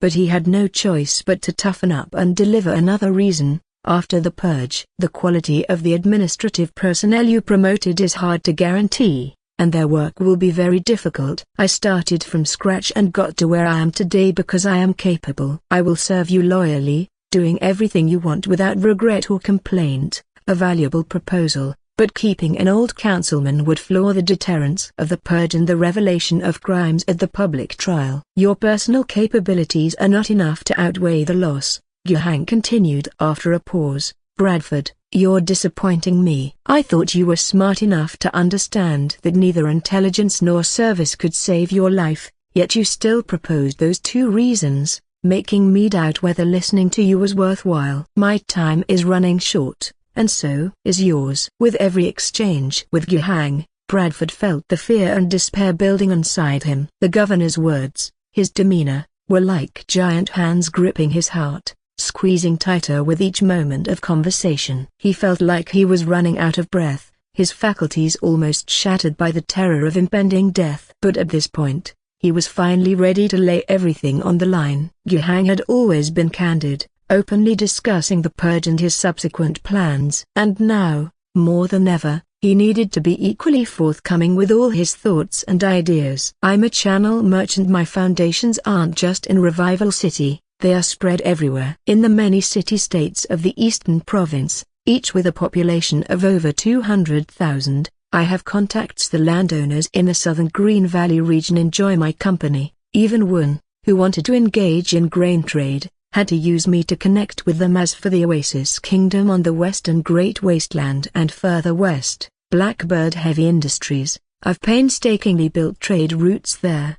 That is one of the very few industrial cores on the entire Rage Owl Star Broken Bar. My connections, the trade routes I've established, and the many hands I've placed along these routes are my greatest wealth. Yet, it is invisible and will vanish with my death. Even if I wanted to hand them over to you, if I were dead, I couldn't do it. You can torture me into revealing every contact person, method of communication, and even their personalities and histories, but their trust in me isn't something you can replace just by sending someone else. Once I'm dead, they will disappear like raindrops falling into the sea, never to be found again. You might worry that if I don't die, the public trial will be flawed. But I am willing to be your tainted witness and, according to your needs, testify against every councilman's crimes. There are many things for which you wouldn't even need to fabricate or enumerate. I know plenty of truths. Being a liaison officer, a diplomat, a trade representative, an intelligence officer. These are the irreplaceable values I hold while alive. But you will invariably have doubts. Given my vast network of connections abroad, I could easily escape once I am freed. To address this, I am willing to relocate all my family members to Revival City to live. I am willing to be constantly accompanied by your most loyal guards when I act outside, who can monitor and execute me at any moment. Or if you have some kind of periodically administered poison and antidote, I am also willing to accept that. Of course, all this may not be secure. I could heartlessly abandon my family, loyal guards might be taken out by me, and an antidote for the poison might also be found outside. But that's the risk. Having said this, Bradford gritted his teeth and spoke the audaciously brave words that even he found too daring in hindsight. You are testing whether I am smart enough, honest enough, and I've given my answer. Now it is your turn to see, Mr. Gu. Do you have the courage to take the risk? Do you have the confidence that the great deeds you will do in the future will make me sincerely impressed from the bottom of my heart, so much so that I could not consider betrayal? Ha ha ha. Guhang burst into laughter and slapped Bradford on the shoulder, taking the somewhat provocative last words in stride. I now think you are indeed a smart man. It is clear that I have full confidence in myself. Let's do as you say, and I hope you won't disappoint me. I also hope you will see the day when the great endeavor succeeds and be a part of it, rather than fall by the wayside. Bradford knew he had passed the test. But, unexpectedly, his heart wasn't filled with much joy. His feelings at this moment were strange. Relief from surviving a catastrophe? Certainly, that was there, but there was also a special emotion towards Guhang. A mix of a little hatred, a lot of fear, some admiration, some respect, and a touch of hope he himself scarcely noticed. He remembered Guhang's declaration on his first day after arriving on the surface. He said he would rebuild the entire wasteland world, ensuring everyone who submitted to him would live a good life. This Mr. Gu, unlike any governor before him. At first listen, his declaration seemed full of platitudes, but on closer inspection, does he really have the capacity to achieve it? If he does, would his future prospects really be worse than being an alliance councilman, a channel businessman? At this thought, Bradford suddenly came to a realization. Have I been CPU'd? Bradford's initial answers did indeed leave Yuhang unsatisfied, but those last words truly made him reconsider. They were precisely what he had hoped for. Initially, Yuhang had wanted Hodgson to take on the task. That old man, who had lived for a very long time, had even been through the establishment of the alliance on Rajal Star by the first generation of governors. Although not specifically a channel merchant, having lived for so long was wealth in itself. But now, it seemed that Hodgson had died. Although he had not yet entered the city to investigate, little Hodgson, that is, Lambert, could no longer wait. After wrapping up matters in the outer city, he was eager to enter the city. Yuhang assigned a part of the Marine Corps elite to him, letting him go ahead to investigate. The Hodgson family estate was no longer sealed off. The city's nobility no longer saw the need to do so. However, upon returning home smoothly, Lambert didn't manage to find anything of value. After capturing Bradford, the man informed Yuhang, old Hodgson was indeed dead, killed by Mondok's hand. During the negotiations, Bradford had been involved. He and Norris had both attempted to object, thinking it too cruel. But they did not succeed in their objections. At that time, Mondok wielded much more power than them, his main support, of course, being the military. Of course, in the end, they were persuaded and acquiesced to the plan, allowing for the assassination of old Hodgson to proceed, and they helped with the aftermath and participated in dividing the Hodgson family's wealth in Revival City. In this matter, he certainly was guilty, Lambert's personal bane, but strictly speaking, he wasn't the mastermind, more an accomplice.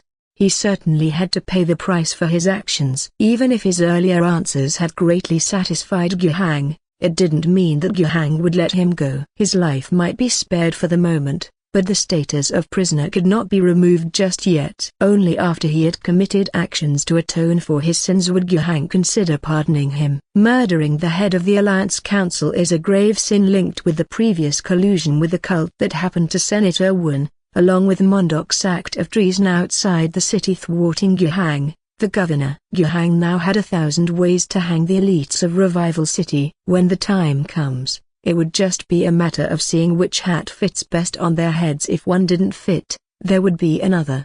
There was no shortage of charges. Investigating cases required evidence, quelling rebellion only needed a list. Bradford's first act of atonement was to help Yuhang perfect this list, and his own name would also be on it. Working on this task with him would be Lambert, who had not found his grandfather and was about to receive the tragic news. Under the drive of hatred, Lambert was unlikely to show kindness or mercy to these former neighbors. At the same time, he wasn't going to allow Bradford, his enemy, to have easy days. But Yuhang didn't bother to care about these matters for now, as he believed Lambert would handle it well. Tomorrow was the day to enter the city, and on this night before entering the city, Yuhang finally finished dealing with various issues at hand and at last had the time to review the spoils he had gained from a system-level perspective after the last battle had ended. Epic victory, earn 133 points of grace. Lost 13, killed 1,097, captured 7,388. Governor's Infantry Regiment, lost 13, killed 177. St. Elias Nun Association, allied, lost 0, killed 169. Phoenix Battle Group, allied, lost 0, killed 757.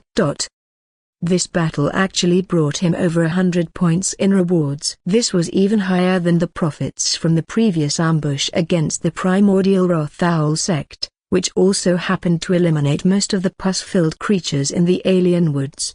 The key thing was, he actually hadn't anticipated it. He even considered that the battle might not be considered a war by the system's standards, but rather an assassination or a surprise military operation against a special individual.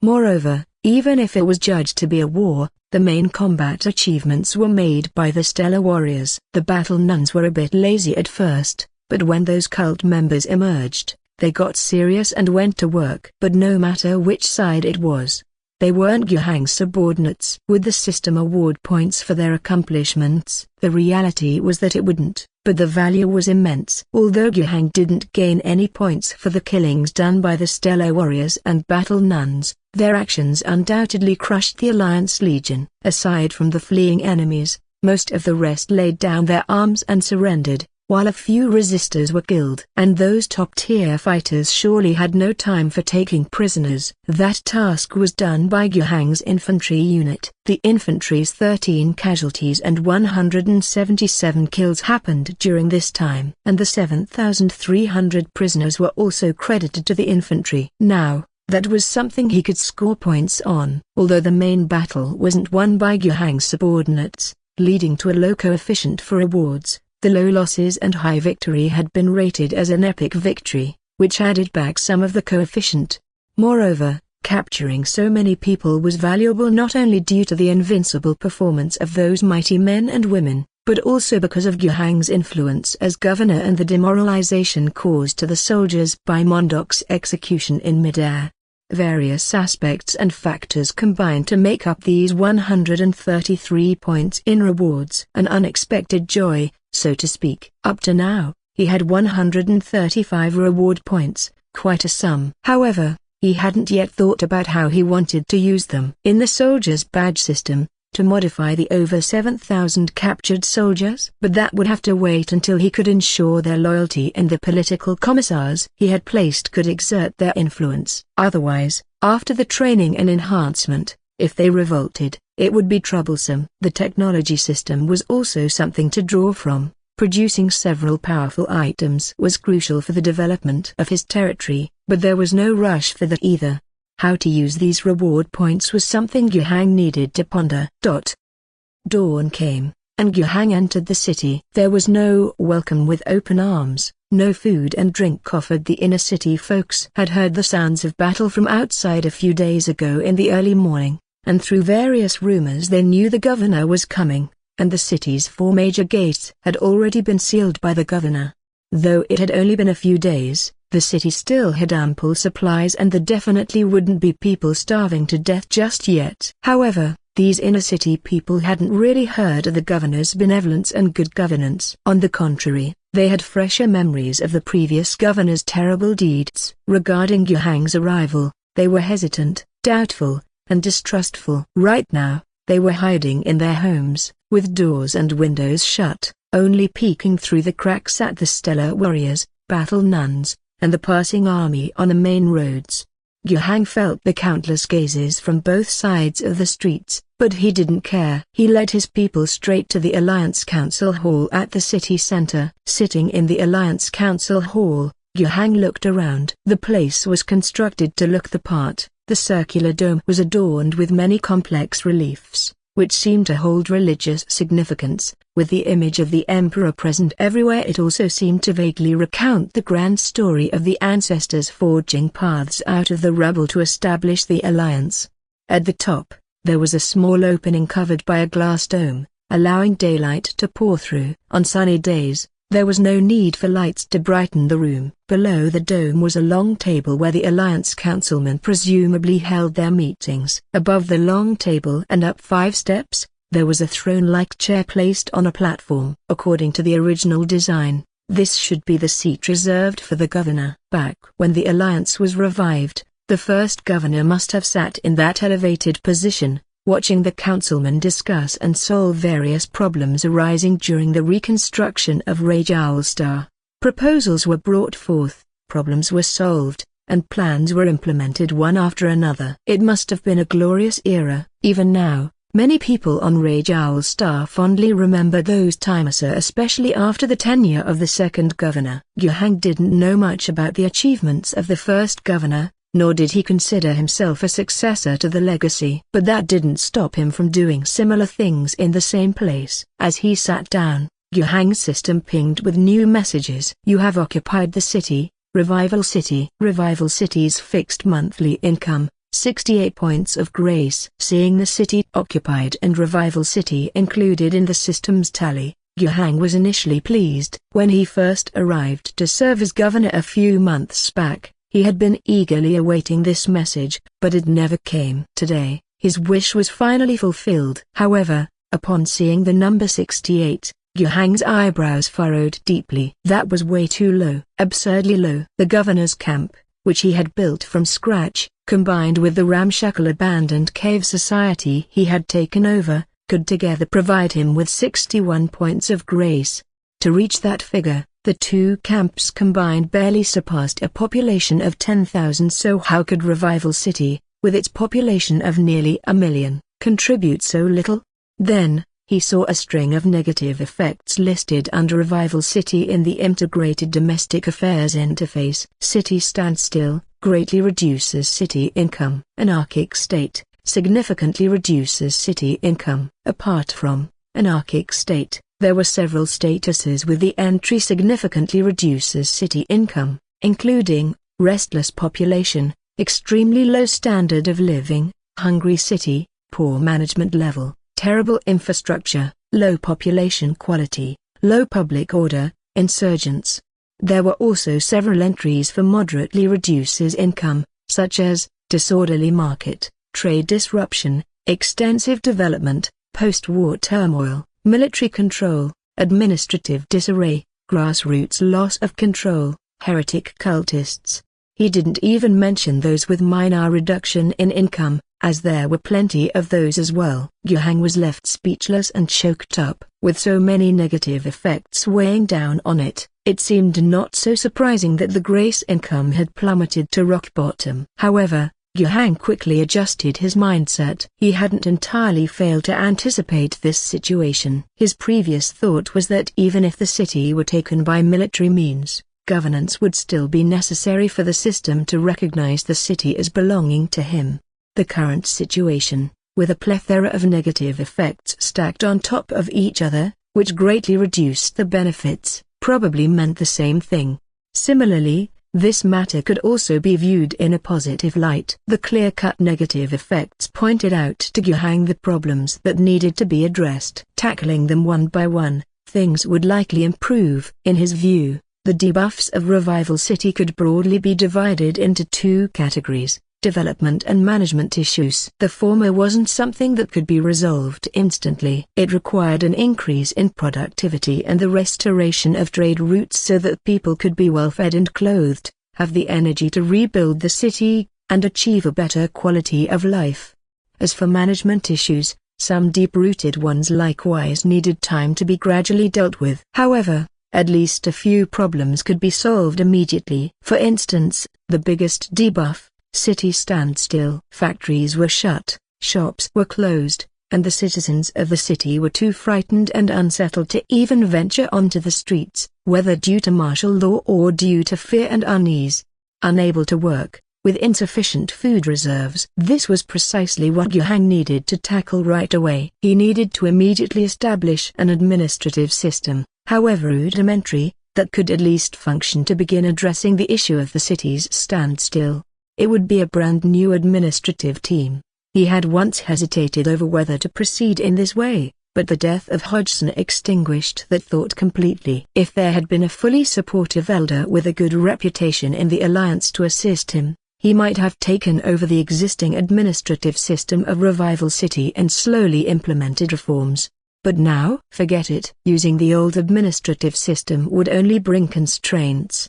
He had won the battle. So why should he entangle himself with the old system of Revival City and the Alliance government? Moreover, was there anything good about the old system of the Alliance government? The previous governors, lacking control, had to coordinate with all parties, various factions, making mutual compromises. However, Yuhang didn't have to. At least, not for the time being. He saw no need to establish a parliamentary system, where representatives of every faction, industry, and all those with power and influence had to be gathered in one place to get things done.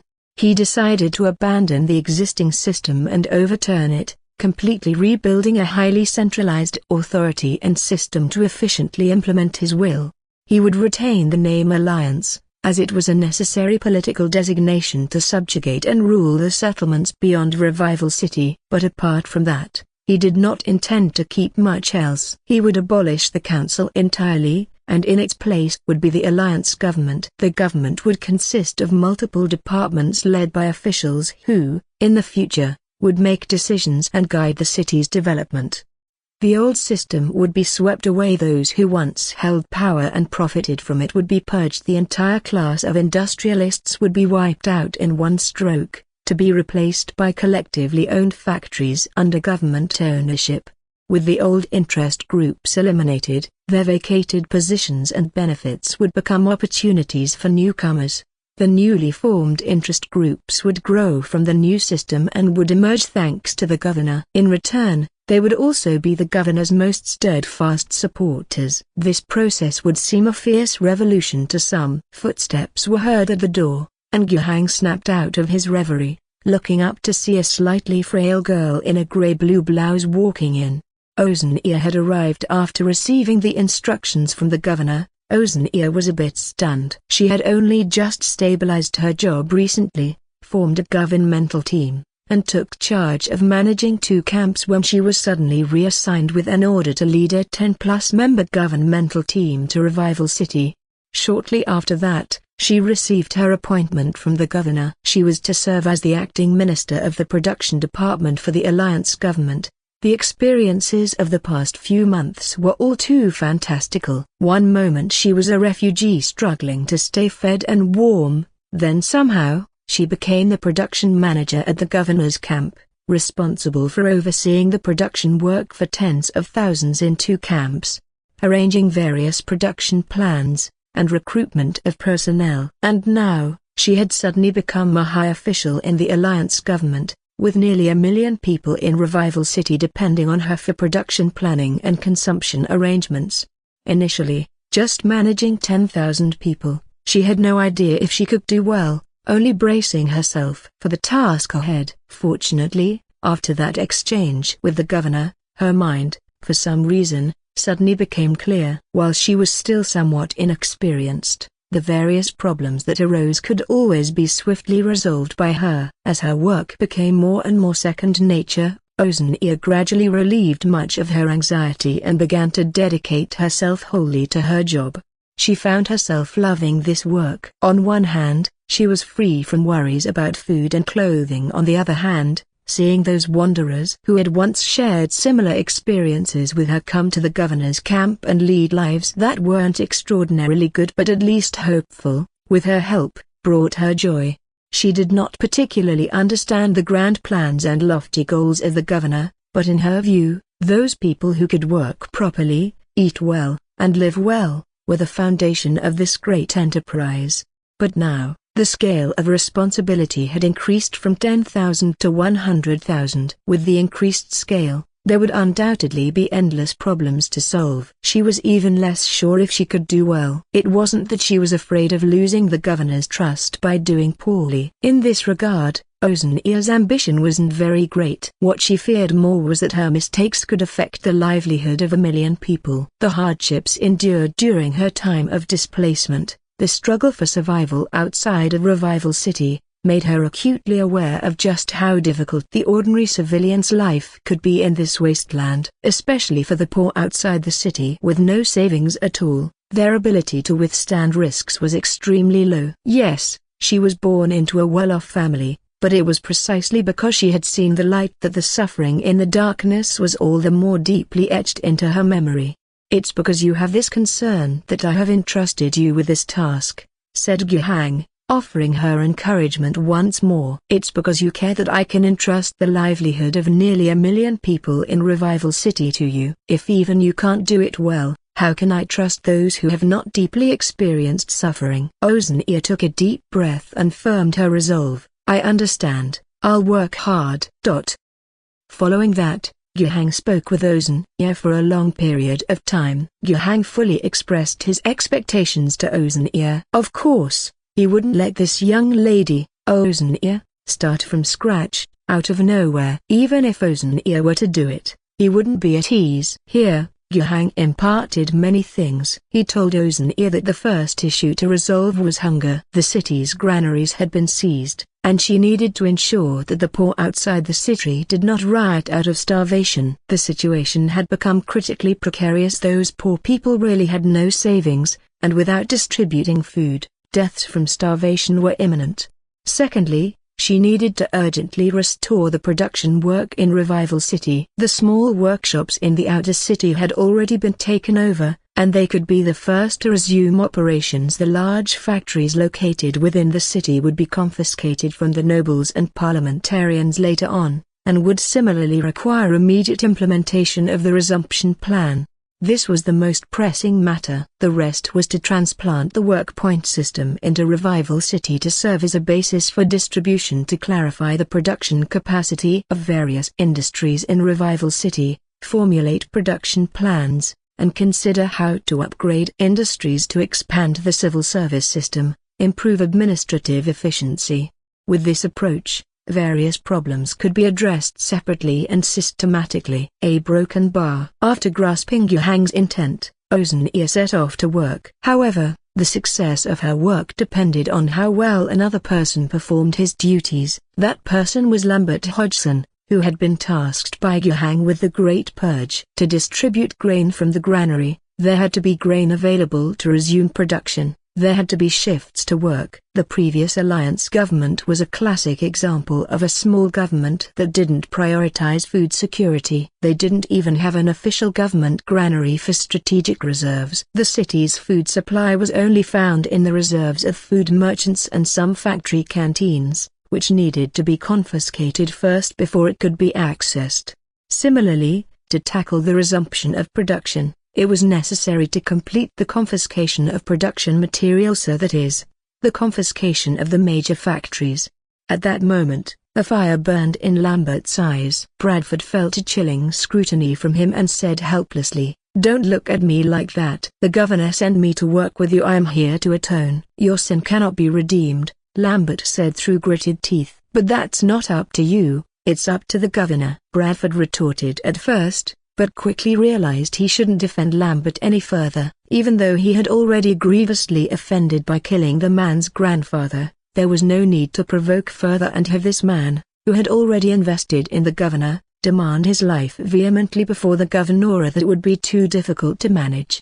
Even though the hope was slim, the best course of action for Bradford was still to try to mend their relationship as much as possible. He said, "Your anger and your desire for revenge are understandable. I will pay the price for my actions. In fact, I am already paying it.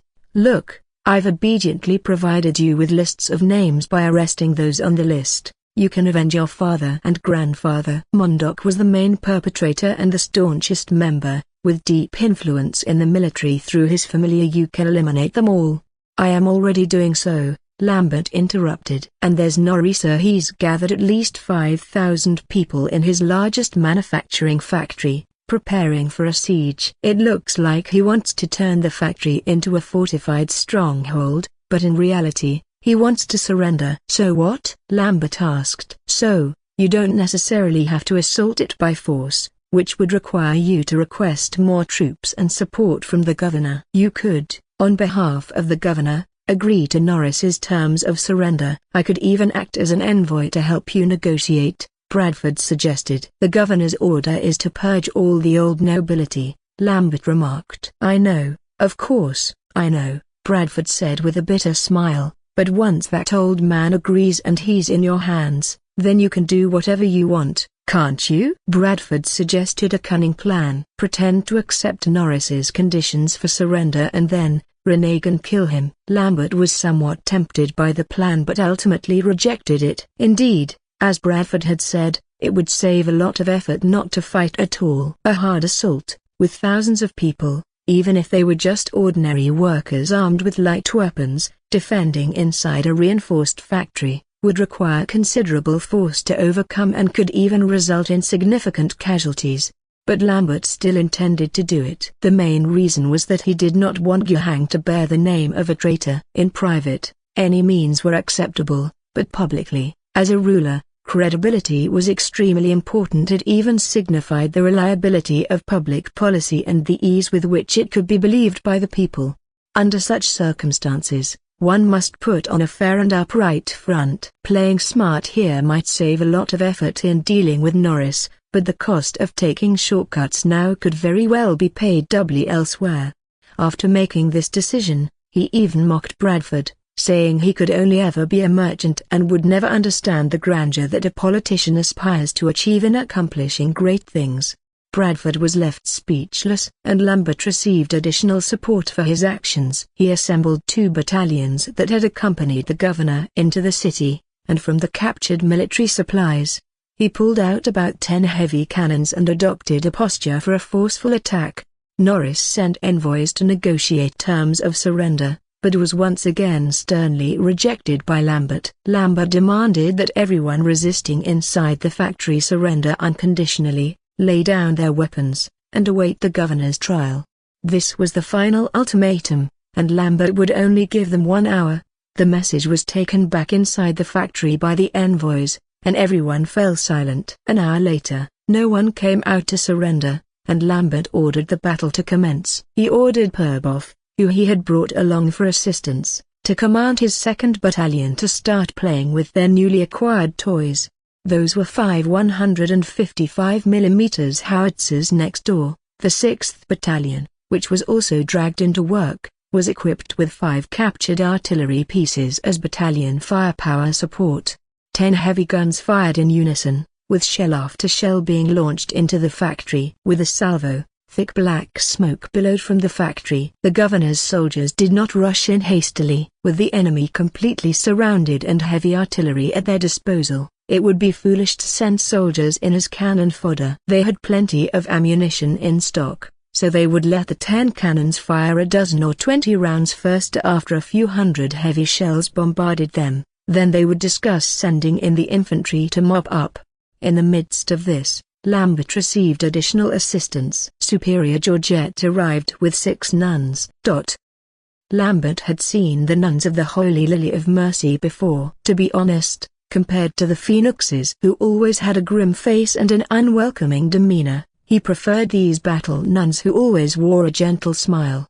Although when it came to fighting, the nuns were just as ruthless. However, despite having seen them before, this was his first time communicating with them, and Lambert seemed somewhat reserved. "It's a pleasure to meet you, Superior Georgette." "I thank you very much for coming to our aid," he said. Georgette said, "No thanks are necessary. We are all fighting for the Empire." "Mr. Lambert, I have heard about the tragedy that befell your family, and I am truly sorry that such a thing happened to you." "Thank you. However, I remember that you and your subordinates are supposed to be investigating the traces of the cult within the city. How do you find the time to participate in the battle here at the factory?" Georgette replied, "This factory harbors evil. Moreover, the cultists' activities may be related to the calamity that has befallen the Hodgson family." Lambert immediately took the matter seriously. "Can you tell me about it?" "There is no harm in doing so." Following that, Superior Georgette gave Lambert, the descendant of the victim, a rather detailed account of her recent discoveries. She had investigated the scene of old Hodgson's death and had found remnants of heretical energy in the Hodgson family estate. Therefore, she believed that the assassination of old Hodgson involved the participation of heretic cultists. The other sisters went to investigate other clues, but she came here with 6 people. The mastermind behind the assassination plot was Mondoc, but that man was already dead. The remaining 2 participants were here, and she was here to gather information. After learning of this, Lambert immediately dragged Bradford out. This guy had not mentioned anything about the cult when he previously revealed details about old Hodgson's death. Upon hearing Superior Georgette's questions, Bradford was also baffled. He had no idea. He was not lying with things. Having reached this point, he was desperately seeking a way to save his own life, hoping for a possible sentence reduction. If he had been aware of the cult, why would he ever conceal information for those deranged individuals? He would have been eager to betray them in their entirety. But indeed, he was not aware of this matter. The assassination was Mondoc's scheme. Bradford was only involved in the aftermath and the division of spoils. He had not concerned himself with the details of the assassination. In his eyes, it was not difficult for Mondoc, who had control over the Alliance army, to accomplish this task. The results proved him right. The Hodgson family disappeared from their mansion one night. Upon confirming that Bradford was indeed not lying and that there were no traces of heretical energy on him, Superior Georgette let him go. Afterward, she turned her attention to the factory area, which was still under the bombardment of artillery fire. There, the last conspirator involved in the Hodgson assassination plot was located. Aelb Norris. Within that factory, she could sense the vibrations of storm heresy. This was the energy of heretical sorcery, any extraordinary power not derived from the divine emperor and instead solicited through foreign prayers was considered heretical by the state religion. Even some hardliners believe that a self-manifested spiritual energy wielders are also heretics and that the world should not tolerate legal users of spiritual energy. And these extremists are often accused by the Empire's Spirit Cultivation Association of heresy themselves. Verbal sparring between them is a daily occurrence, so much so that physical destruction of each other is not uncommon. The Order of Merciful Lilies is not one of those extremist factions, otherwise they would be the first to oppose the governor himself. However, the supernatural energy obtained from other extraordinary beings through faith connections and heretical rituals is something that members of the state religion from all factions detest intensely. The disheveled Norris had completely lost his former composure. He was planning to surrender to the governor. In his view, although the resistance formed by the Alliance councilmen had been disintegrated, the future of the city was now destined to be determined by the governor. But for the governor to enforce his rule, relying solely on himself was definitely not enough. He certainly needed a certain class or group of people to execute his will and implement his policies. Norris indeed had lost before, but he accepted the loss willingly. He was willing to pay the price and help the governor rule the city, and in the process of this rule, regain the part that belonged to him. In his view, this was only to be expected, and the governor would surely agree. The only thing to consider was how much authority the governor would be willing to leave him. It was with such considerations that he had gathered and armed the workers. This was a move to increase the weight of his surrender. In doing so, he declared to others the strength of his control over the key industrial enterprises of Revival City, thus to gain greater attention from the governor. However, after the governor entered the city, the envoys he sent out were unable to see His Excellency the Governor, let alone discuss any terms. Then, Lambert showed up with the army and surrounded his fortified factory, demanding his unconditional surrender. By this time, he was feeling a bit uneasy. Having Lambert come to handle the siege of his factory was in itself a strong signal. He was practically Lambert's sworn enemy. If the governor intended to accept his surrender, he logically shouldn't have sent Lambert. Wouldn't that be intensifying the conflict? But he still clung to a glimmer of hope and tried to negotiate, but Lambert was completely impervious and issued the final ultimatum. When he heard the final ultimatum, Norris still couldn't believe it. Does the governor really not want me? I'm the biggest industrial magnate of Revival City. The entire city's cycle of work and production depends on me. Countless workers' livelihoods are tied to me. Knowing this, how can you dare let me die? Then, when the time for the ultimatum passed, 10 heavy cannons fired at the factory. A round of shells fell, and black smoke rose from various parts of the factory. The 155mm caliber cannons were enough to pierce the factory buildings and create terrifying casualties inside. The entire factory was filled with wails. Among them, Norris's top-floor office in the main factory building also took a hit. If it weren't for his bodyguard pulling him into the basement when the ultimatum was issued, he would have been reduced to nothing by now. He was completely at his wits' end, his mind wholly filled with fear. And he wasn't the only one trapped in fear. A barrage of cannon fire came down, and the not-so-well-prepared armed workers suffered significant casualties. If it weren't for a group of individuals in dark blue robes shouting around, maintaining order, perhaps just a few rounds of bombardment would have completely collapsed their morale. They called on the armed workers to hide in the sturdy factory buildings, using all sorts of rubbish, building materials, and scrapped machinery to construct barriers that could resist the shrapnel and shockwaves of the shells, or to take shelter in the basements, ready to endure bombardment. Then, when the governor's lackeys attacked, they were ready to give them a taste of their own medicine. Inspired by the blue-robed individuals, the morale of the armed workers was somewhat stabilized. In the basement, watching the blue-robed figures busily coming in and out, his vacant face suddenly showed a trace of life. Right, Right, a broken bar. I'm not done for yet. A broken bar. You stop. Norris grabbed one of the blue-robed individuals. I'm your most important collaborator. You have to protect me. I want to leave this place. I want to broken bar. He was cut off by a gust of air that pushed him away. The man in the blue robe stared at him and said, "Coward, if you want to escape,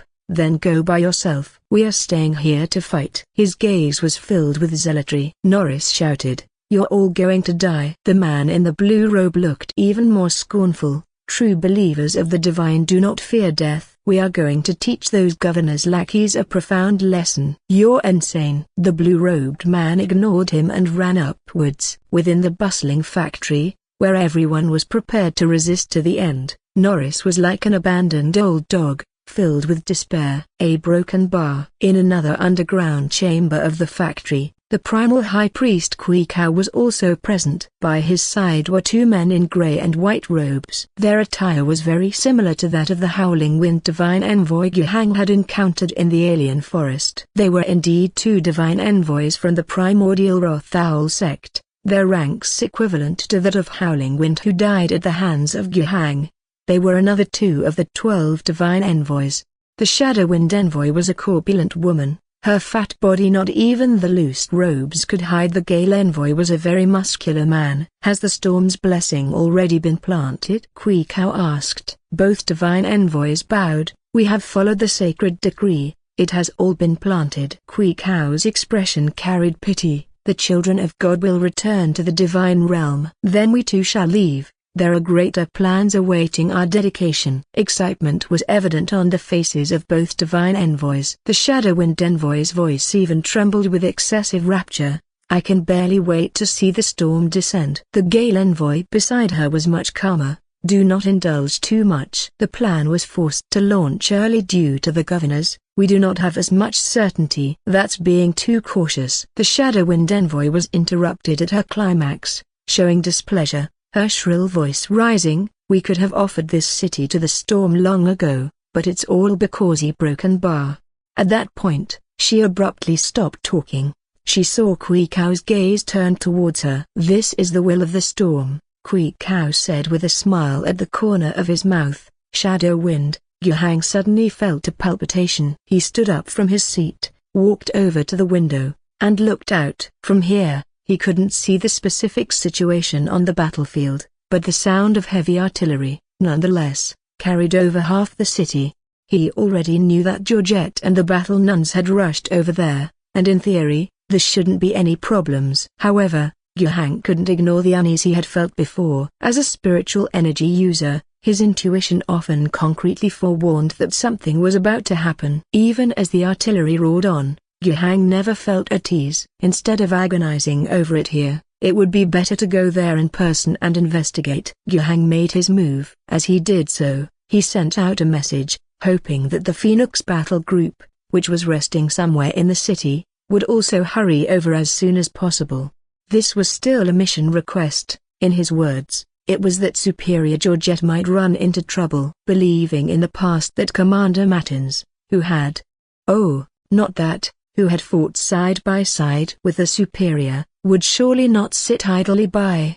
After all, they were idle anyway. A broken bar. Yuhang hurried over at high speed, his mind made up, and he soared into the air. That's the benefit of being a spiritual energy user. By the time he arrived at the scene, Lambert, Perboff, Georgette, and others had already been carrying out the ground attack for quite a while. The previous rounds of artillery fire had sent over 100 heavy shells into the area. The entire factory district wasn't reduced to complete ruins, but it wasn't far off. According to their assessment, under such conditions, the non-professional soldiers and mere workers who had been temporarily armed inside would not only have suffered heavy casualties, but their morale was likely almost collapsing. What followed was for the infantry, led by the Battle Nuns, to enter and clear the battlefield. The dead were ignored, the living were pulled out as prisoners and thrown into the POW camp, and what to do with them afterward was not the army's concern. Those who resisted stubbornly were, of course, to be killed on the spot. In Perboff's opinion, this should be an easy operation. Indeed, All fears stem from insufficient firepower. Without the kind of heavy artillery that could directly damage concrete and cement structures, relying solely on the 60mm mortars, hand grenades, rifles of the past. Even if the opponents were just some armed workers, it would probably cost many lives to take down this factory complex. But now, with just 10 155mm heavy howitzers they had captured, the battle became so much more comfortable to fight. Who the hell would willingly sacrifice their life to charge trenches if you can blast with heavy bombs first, bombarding their mothers for several rounds, and then have the infantry sweep the battlefield afterward? No wonder they say artillery is the god of war. However, before they went in, Georgette issued a warning to him and the commander of the 6th Battalion. Don't let your guard down, there's a tough enemy inside. A tough enemy? Purbov was a little skeptical at the time. What kind of enemy could be tougher than a 155mm howitzer? Then he remembered the heroism of the Phoenixes and the Sisters of Saint Mercy on the battlefield. If there were enemies of that caliber, then it might indeed be a problem. If someone else had said it, he might not have believed it, but the speaker was the gentle and formidable superior. So, he decided to believe her. Purbov consulted with the commander of the 6th Battalion and decided not to blindly throw all their forces into the fray. Although they only had a total of 600 men, which seemed insufficient for such a large factory complex, they preferred to proceed slowly and cautiously. Each of them sent out a company to advance first. As the companies entered, they moved forward in squads, each responsible for clearing sections. The squads maintained a broad distance between them, and each was divided into teams of 3 to sweep through the half-ruined complex.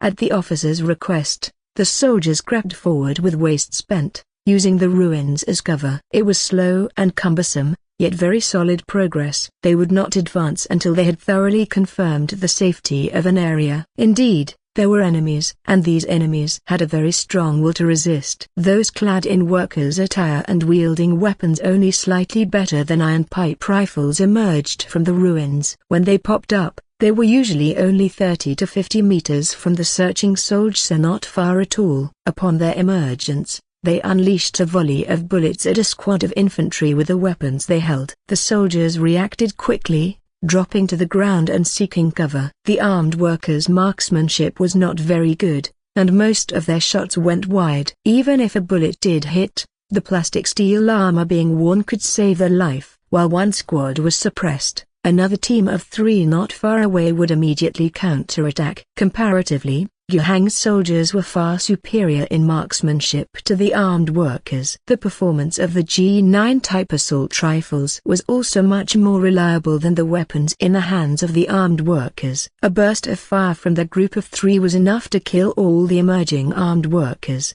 Having completed the kills, they did not lower their rifles but continued to aim at the location, signaling to the squad that had been suppressed earlier with tactical gestures. The 3 quickly got up and moved toward the location of their slain targets. They needed to confirm the results and see if any enemies remained. If any were found alive, they would finish them off with a coup d'État sense. The 3 who had made the kills provided fire cover. If any enemy appeared, they would strike with immediate firepower. Not far away, Georgette, who was just about to intervene, lowered her gun. Even she looked somewhat astonished. The performance of these soldiers somewhat exceeded her expectations. Previously, she hadn't paid much attention to the combat readiness of Mr. Gu's ordinary infantry. Though the individual equipment they donned looked similar to that of the Imperial regular army G-type rifles, plastic steel vests of these were only considered the most basic of cannon fodder gear. Ideally, a squad should be equipped not only with mortars but also might need several LR-type laser guns, HS-type electromagnetic rifles. Fragmentary grenades alone might not be enough, and if they couldn't come up with thermobaric bombs or compressed energy grenades, the least they could do was bring more rocket launchers. Even purely as light infantry, the equipment of Mr. Gu's troops fell somewhat short. But this was understandable, forgivable, and even commendable. At the very least, His Excellency the Governor was making an effort to align his armed forces with those of the Star Realm Army. What more could be asked of him? However, When actual combat commenced, the soldiers' combat discipline and performance were eye-opening. Although their equipment was lacking, their training level was straight out of the Star Realm regular troops playbook. Such a force demanded Georgette's respect. With their help, she felt that she and her sisters could afford to relax a little. But just as she thought this, something unexpected happened. Through Georgette's keen eyes, the governor's soldiers who had just killed those few enemies had performed very well. The bullets were accurately and meticulously sent into the heads and chests of those armed workers, 2 rounds each. The virtually unprotected enemies, once hit in their vital spots by G9 bullets, were undoubtedly dead. Confirming kills was a necessary tactical move, and Georgette would not interfere. In fact, her gaze had already moved on. The resistors popping up here and there, though scattered, were indeed numerous. The armed workers who survived the bombardment were now using the ruins of the half-collapsed factory as cover and positions, launching counterattacks as the governor's soldiers approached. The soldiers' advance was impeded, and they too had to find cover to return fire. But, as Georgette had just witnessed, in most cases, the governor's soldiers gained an overwhelming victory by virtue of their superior soldiering and equipment advantage. There were of course some losses, but not significant. On the other hand, the emerging armed workers suffered even heavier casualties and injuries. And if there was a spot where a larger group of armed workers gathered, fighting prudently and exposing only their gun barrels for the barrage, Georgette wouldn't waste time, and she and her sisters would go straight in. To her, all the armed workers mingled with heretics were detestable traitors. However, just as she set her sights on a spot of stubborn resistance, the area she thought was resolved and safe suddenly changed. Georgette sensed an intense surge of storm heresy there. Her expression shifted and she immediately warned, "Danger, get away from there." But by then it was already a bit too late. The bodies of the dead armed workers, like a cluster of corpse bombs, exploded on the spot. Their flesh flew in every direction, as if their bodies had been embedded with a compressed air bomb. The soldiers who heard the warning but didn't grasp where the danger lay were blown meters away by the sudden burst of compressed air. Their limbs were twisted upon landing, the force of the blast damaging their innards. Sharp air blades tore open the unprotected parts of their bodies, shredding faces, limbs, and throats to a pulp. Georgette immediately started shouting again, "Don't go near the enemy's bodies. They'll explode." This accurate information, along with the just witnessed scene, was observed by the other soldiers nearby and then rapidly spread outward. The governor's soldiers became much more cautious in their actions. The gruesome fate of their comrades killed by the corpse storm bombs taught them a severe lesson.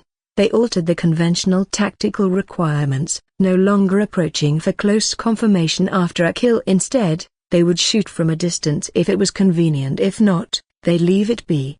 This way there was no worry about approaching bodies being as dangerous as approaching landmines. But the enemy soon came up with new tactics.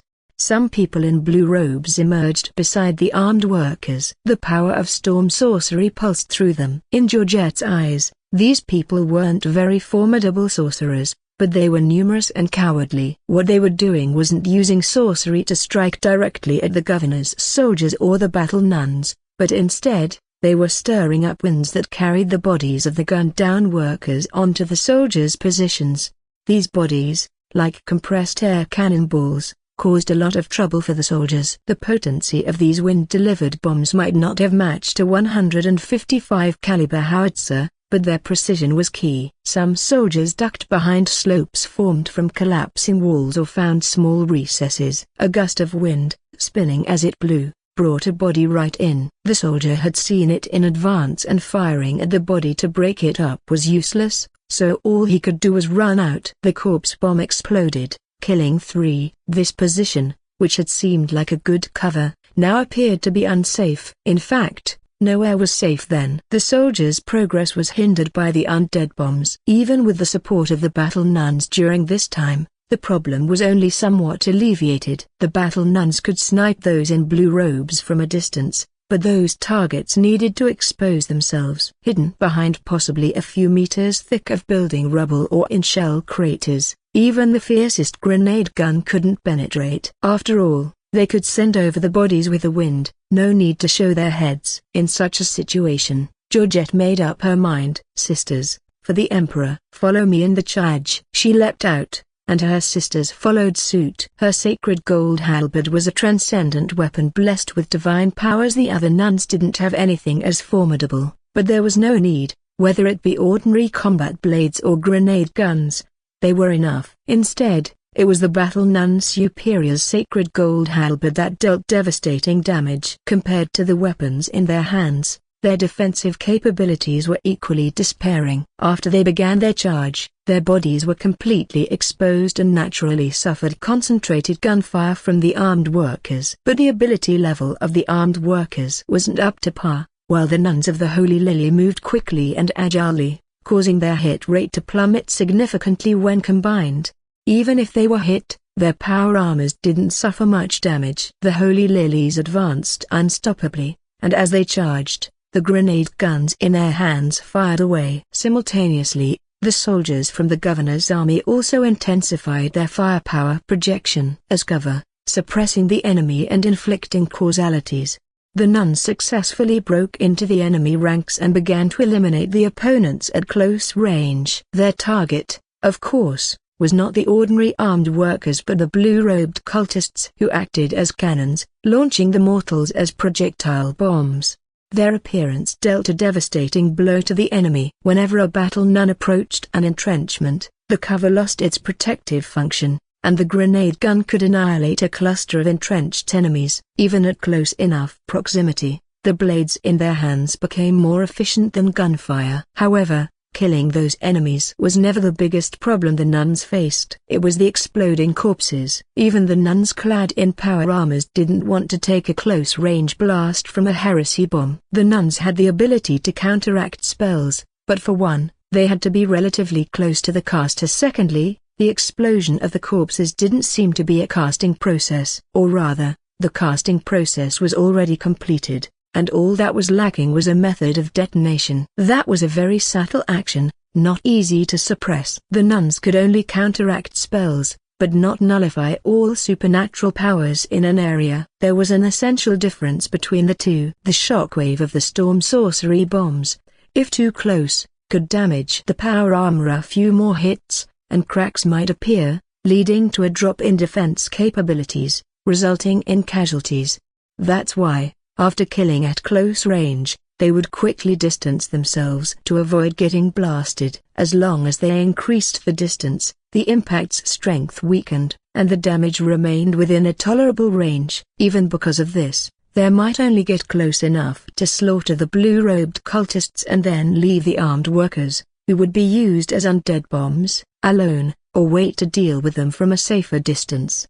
Mere armed workers who would explode upon death were not much trouble, but those blue-robed cultists were. The battle nuns were on the right track. The factory, already blasted into ruins, was of little value to Shell anymore. The half-destroyed ruins provided better cover for survivors and were sturdier than a normal factory building. To take it down, it still relied on the infantry assault.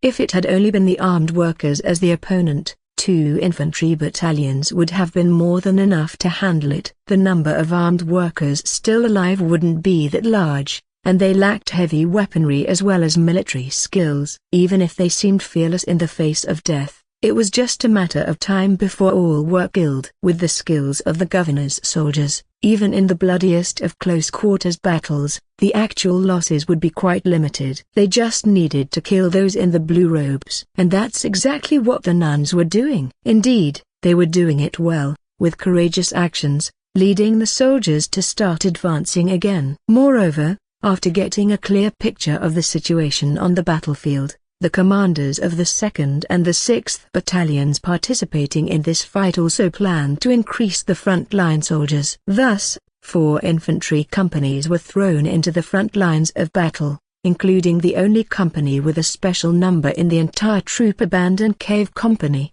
With the battle nuns systematically striking and eliminating the blue-robed in large numbers, without the artillery support, the remaining armed workers found it extremely difficult to continue their desperate resistance. The situation tilted back in favor of the governor's soldiers. Under such circumstances, The battle should have been drawing to a close.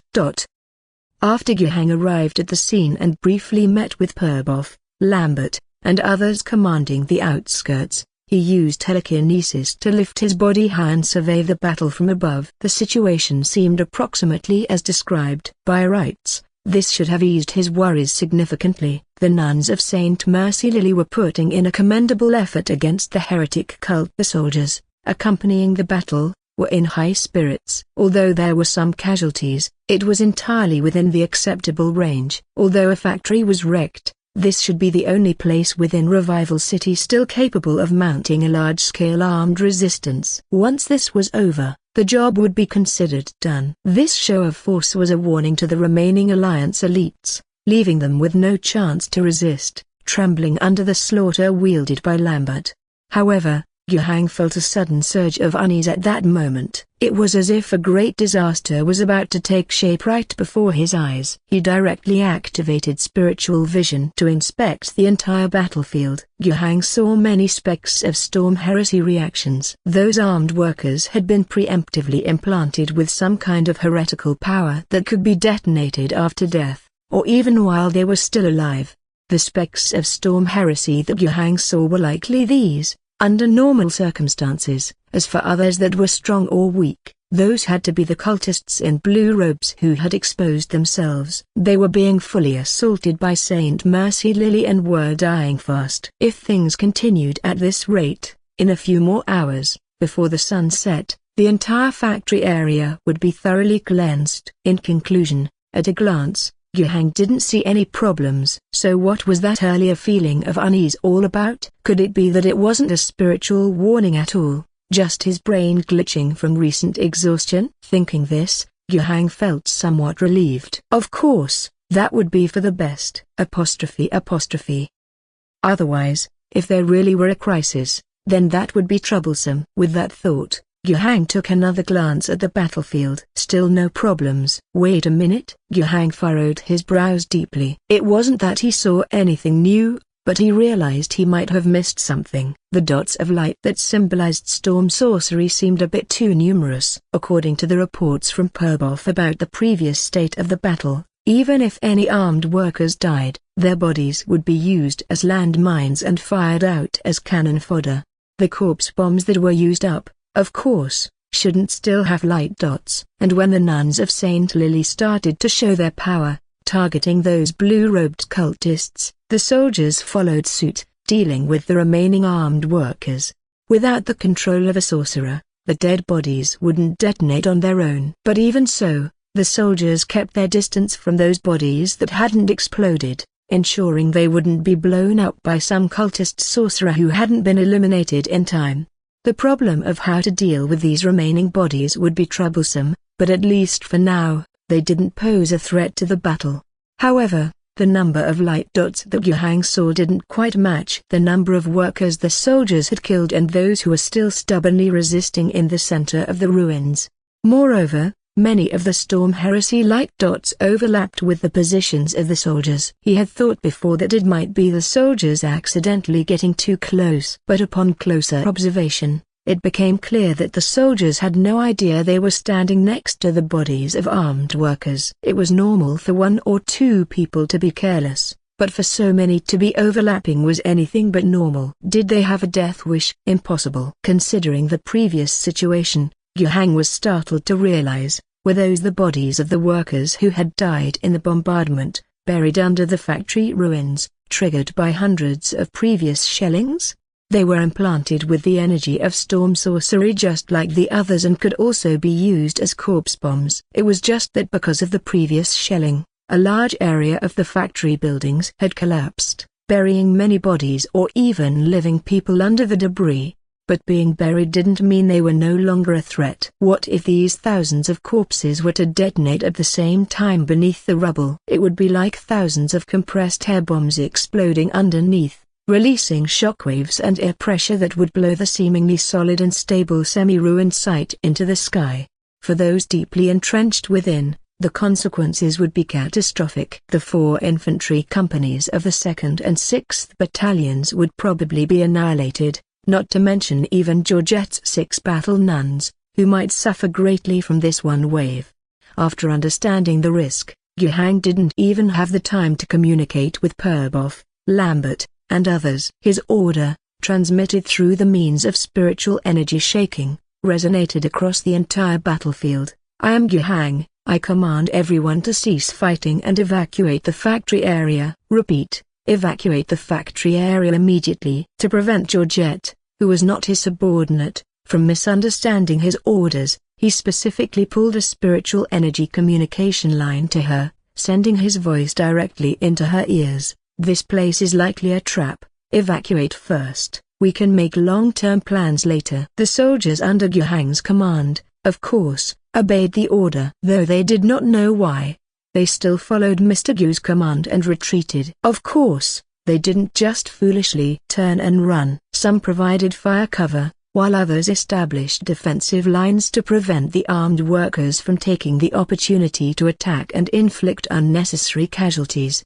As for Georgette, she didn't understand why they had to retreat when she first heard Yuhang's voice. In her view, they were on the verge of winning the battle. Retreating now would not only risk throwing the victory away, but at the very least, it would give the cultists a chance to breathe, something she did not want to see.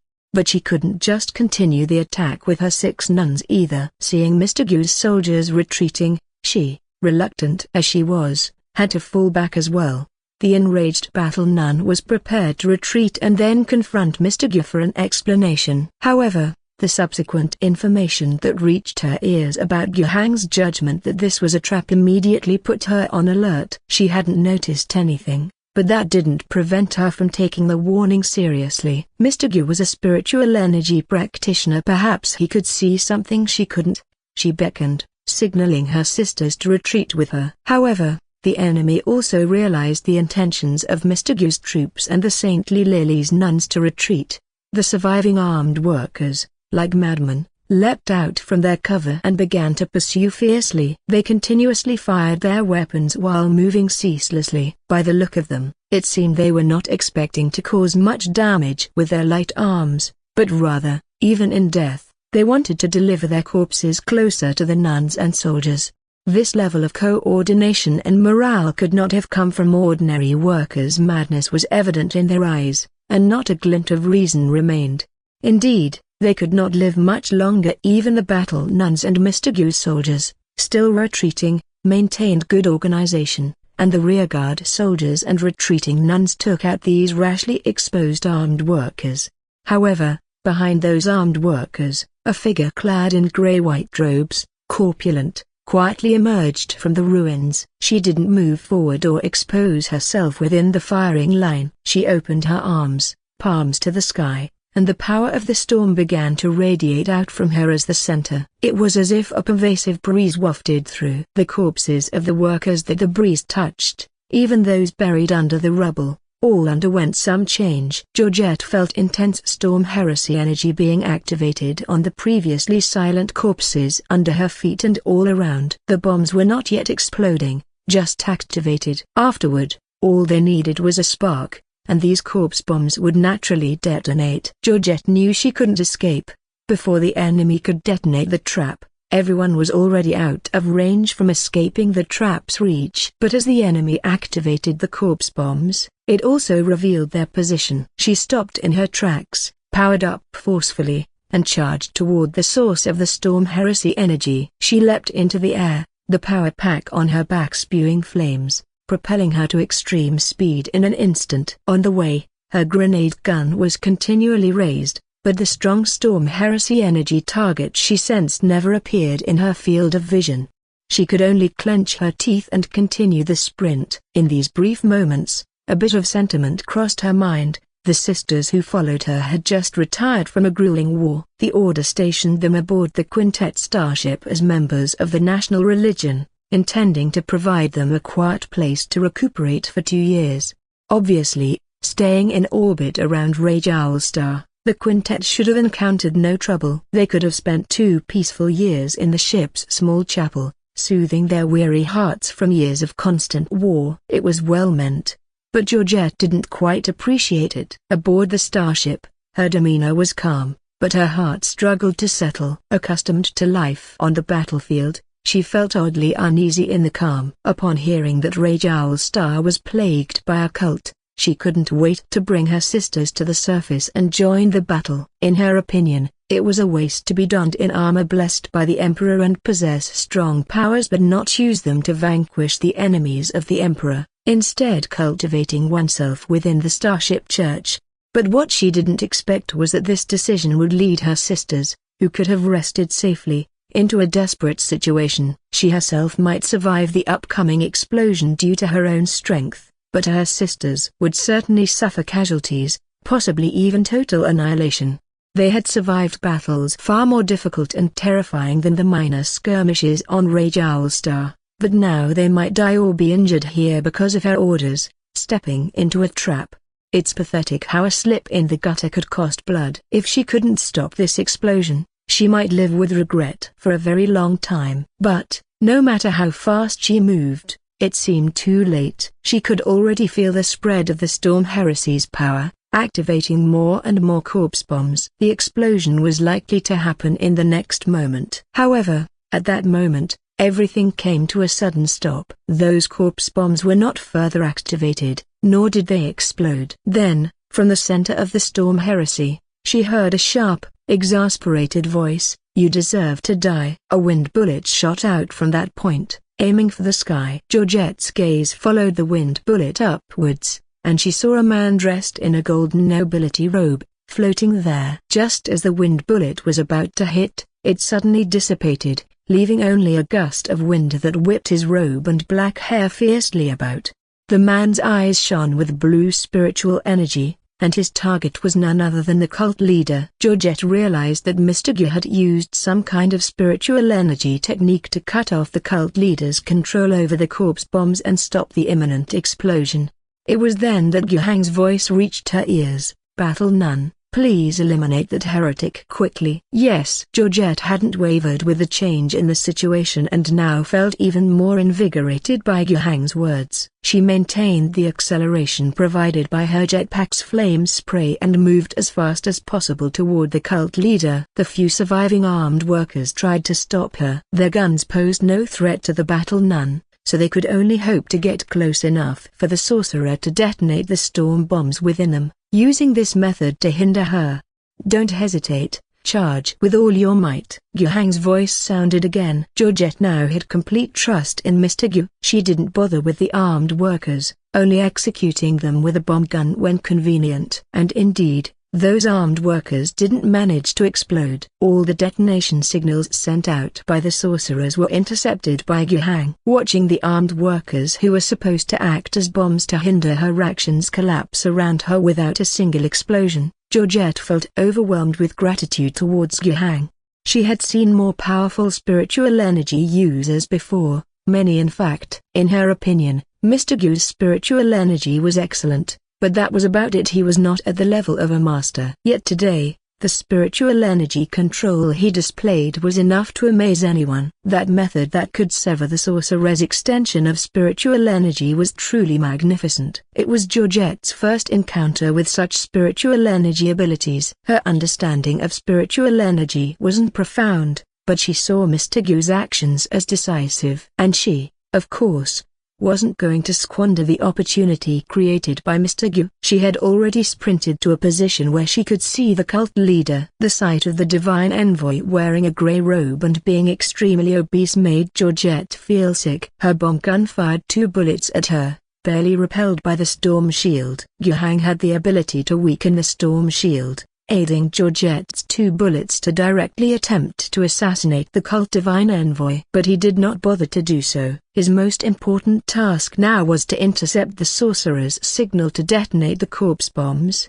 and not a single one could slip through. Interfering with the storm shield was considered superfluous, unnecessary. After all, it would only let that fat woman divine envoy live for 2 more seconds. Incensed, the Battle Nun had arrived right before her. The sacred golden halberd was raised high. The Shadow Wind envoy's face showed terror. She tried to unleash a gust of hurricane energy in front of her to blow the Battle Nun away, but after the sorcery took form, it was merely a breeze. At such a close range, The nun's ability to suppress spiritual energy was fully utilized. The spells that were actively released were hindered by her, failing to have their intended effect. Immediately after, the sacred golden halberd came slashing down. The storm shield dissipated like real air. Following that, the Shadow Wind Envoy's sinful and ugly body was cleaved from head to toe, vertically split into two halves.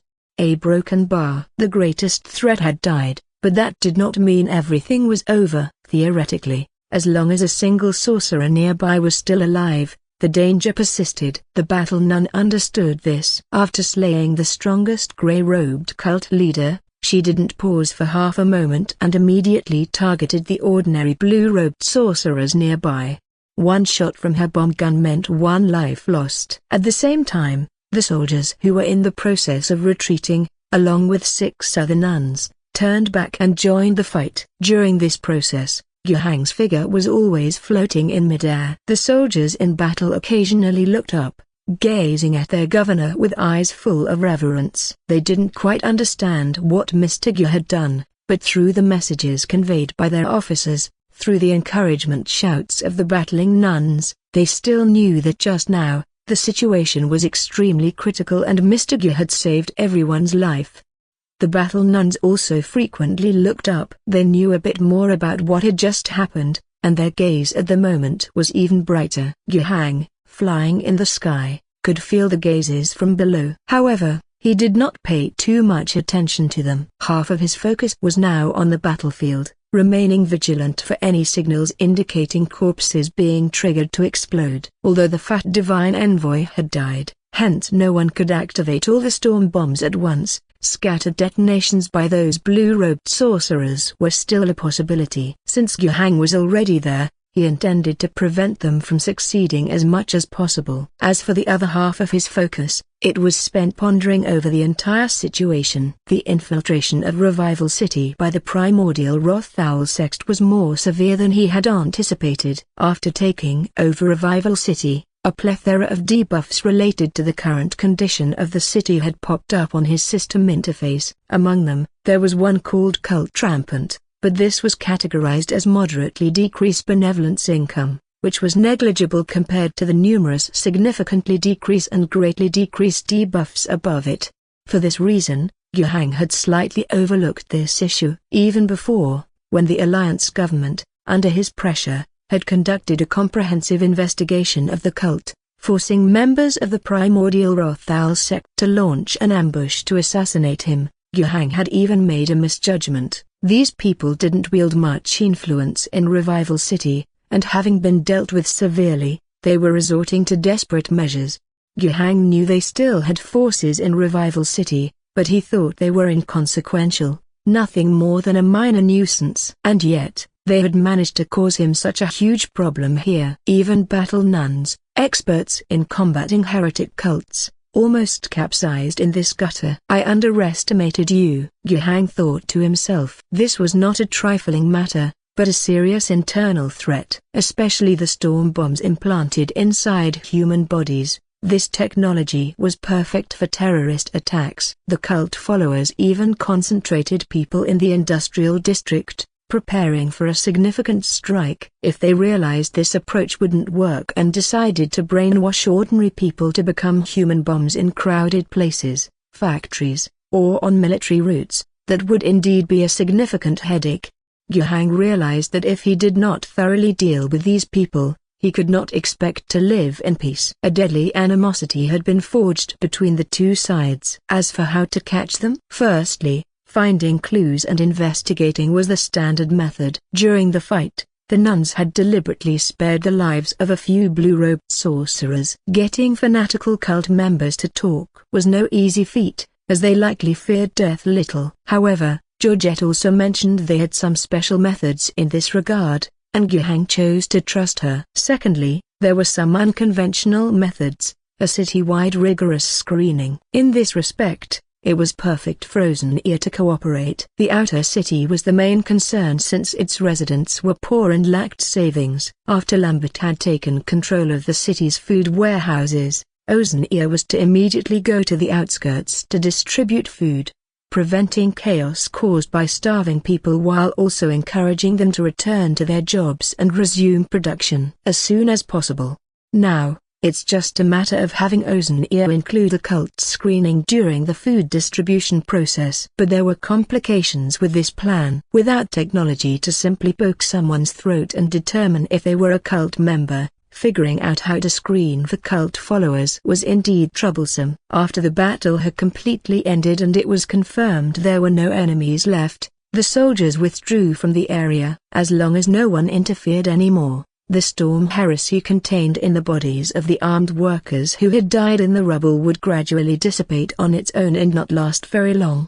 Of course, these activated storm bombs were very unstable entities. It was not ruled out that they might explode for some reason before their energy was completely dissipated. Meanwhile, Yuhang also had to be vigilant against the cultists returning to retrieve and make use of the bodies again. Therefore, a company of soldiers would be stationed nearby, put up a cordon, and completely lock down the vicinity until the problem here was resolved. Actually, the best way to deal with this was to have specialized personnel safely handle the energy contained in these bodies. Yuhang had this capability, and so did the Sisterhood. However, there were simply too many things to handle inside Revival City now, and there was no time to waste here dealing with the bodies and aftermath.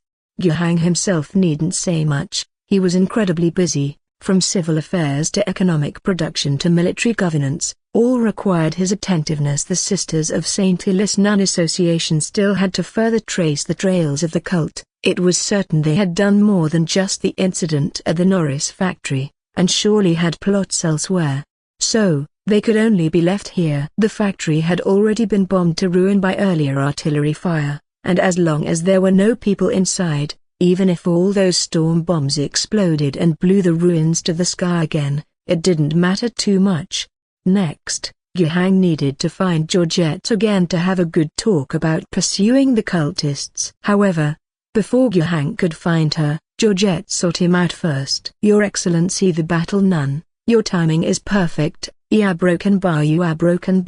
Yuhang's words were choked back by a hug. Georgette hugged him tightly and whispered in his ear, "Thank you, Mr. Gu. Without your help, my sisters would have suffered great losses, and I might have been lost in self-blame and regret for a long time." Yuhang didn't know where to put his hands at that moment. They felt uncomfortably firm everywhere. All he could say was, "You are broken bar. We are allies. After all, it's what I should do. We need to continue working together to eliminate those who have betrayed the Divine Emperor." "Yes," Georgette released him, "but I still need to thank you. This is a blessing from the Emperor." Having said that, she kissed Yuhang on the forehead and then turned and left. As Yuhang watched Georgette walk away, a thought suddenly popped into his mind. Blessing is a blessing, but why did you have to take advantage of me? A broken bar. Tremendous victory. Earn 221 blessing points. Losses, 154. Enemies killed, 5073. Prisoners, 9. Governor's Infantry Regiment. Losses, 154. Enemies killed, 4488. St. Elias Nun Association, Ally. Losses, 0. Enemies killed, 585. After the battle had ended, as usual, Yuhang saw the operational statistics within the system interface. The bounty of blessing points was quite good, even more so than the rewards from resolving the battle in the outer city. Almost capturing an entire Alliance Legion yielded only 133 blessing points. Now, by eliminating 4 to 5,000 adversaries, the score had gone over 200. The discrepancy possibly lay in the fact that the action to capture the Alliance Legion was basically picking low-hanging fruit, as the main issues had been dealt with by the Allies, resulting in a lower coefficient for earning blessing points. This current battle, though the Battle Nuns' help was significant, the main problems were still resolved by Yuhang's own subordinates.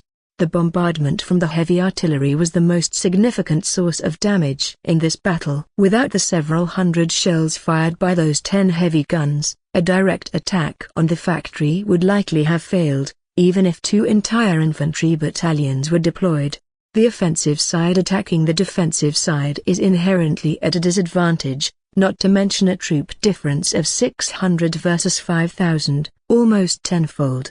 However, the firepower gap brought by heavy artillery compensated for this issue. Afterward, the help from the Battle Nuns was significant. But despite that, during the attack, both the 2nd and 6th Battalions suffered considerable casualties. The companies that took the lead in the charge were essentially wiped out, and with the subsequent troop deployment, the total losses amounted to 154.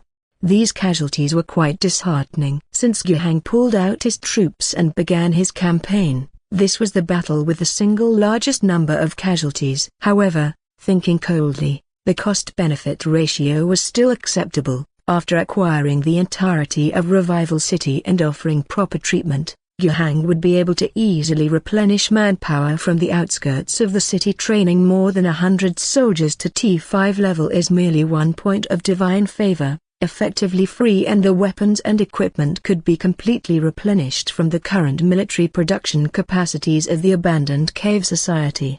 By now, Yuhang's current points of divine favors had reached 356. Wealthy, satisfied, he closed the battle settlement page and turned his attention to the new changes in his personal information on their hero interface. There was an additional item, Blessing of Saint Elis, 15 days, slightly increases spiritual and physical attributes, diminishing over time. After receiving the Emperor's blessing, Yuhang felt a warmth in his body. He found it peculiar, but it wasn't uncomfortable, and now, upon checking, getting kissed actually came with such benefits. Yuhang was already contemplating how to get kissed every 15 days. No other intentions, purely for the buff increase. After the small interlude, everyone went back to their respective tasks. The Sisterhood continued their pursuit of the cult. Old Norris was dug out. This guy actually survived. The cultists didn't silence him, probably because they felt it unnecessary. If the storm trap in the factory area had been triggered, not even the nuns in their power armor might have lived, let alone old Norris. He had been hiding in an underground chamber all the while, and during the final stage of the bombardment, the entrance was buried under the rubble, trapping him inside. It wasn't until the soldiers were cleaning up the area that they heard his cries and dug him out. However, his subsequent fate might be quite grim. The Sisterhood would catch him and inquire about his dealings with the cult. The interrogation process by the Saint Elis, though, probably wouldn't be as gentle as the smiles on their faces. Certain special methods would ensure they got the answers they wanted, but these methods probably weren't too kind to the interrogated's brain. Once the Sisterhood was done questioning him, Norris would be handed over to Lambert, the head of the Alliance Rectification Committee. Then Lambert would get his revenge. Beyond Norris as an important source of intelligence, the St. Elis nuns also captured several living blue-robed sorcerers. These individuals, likewise, were sources of intelligence, with the hope of extracting some information from them. Furthermore, with Lambert clearing Norris, the most significant obstacle, the cleansing of other elites within the city, would become easier, and it's likely no one would be able to resist anymore.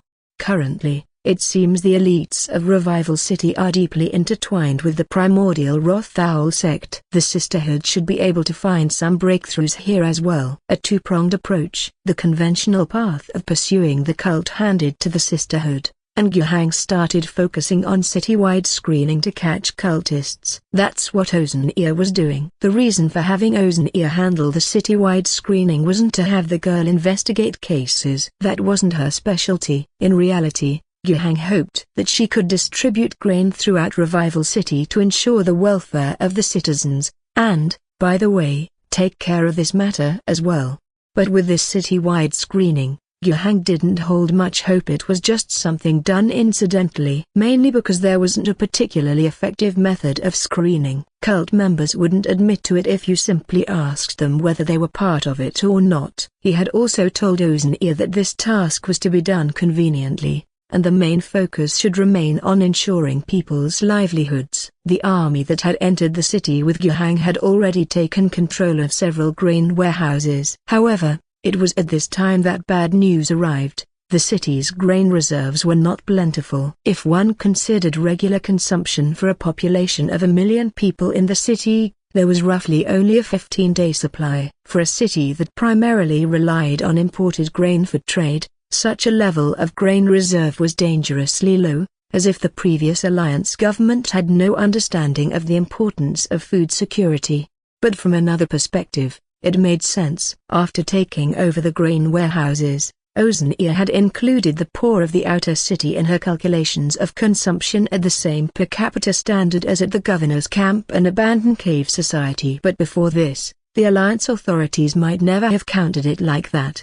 They probably only saw the 100,000 people within the inner city as proper citizens. The poor in the outer city, they were left to fend for themselves. Of course, the supply of food for the outer city residents definitely came from these warehouses. How else would they survive? They certainly couldn't live on tree bark for 8 or 900,000 people. It's just that the outer city residents didn't consume as much as the standard per capita consumption calculated by Oceania. 800,000 to 900,000 people might only consume the equivalent of 300,000 to 500,000 people day/grain consumption. On average, they could only eat 1/3 to 1/2 of the food daily, so malnutrition was normal. And since this is an average, it means that some residents of the outer city could eat their fill while others might go without food for 2 days in a row. This situation aligned with the actual conditions in the outer city of Revival City.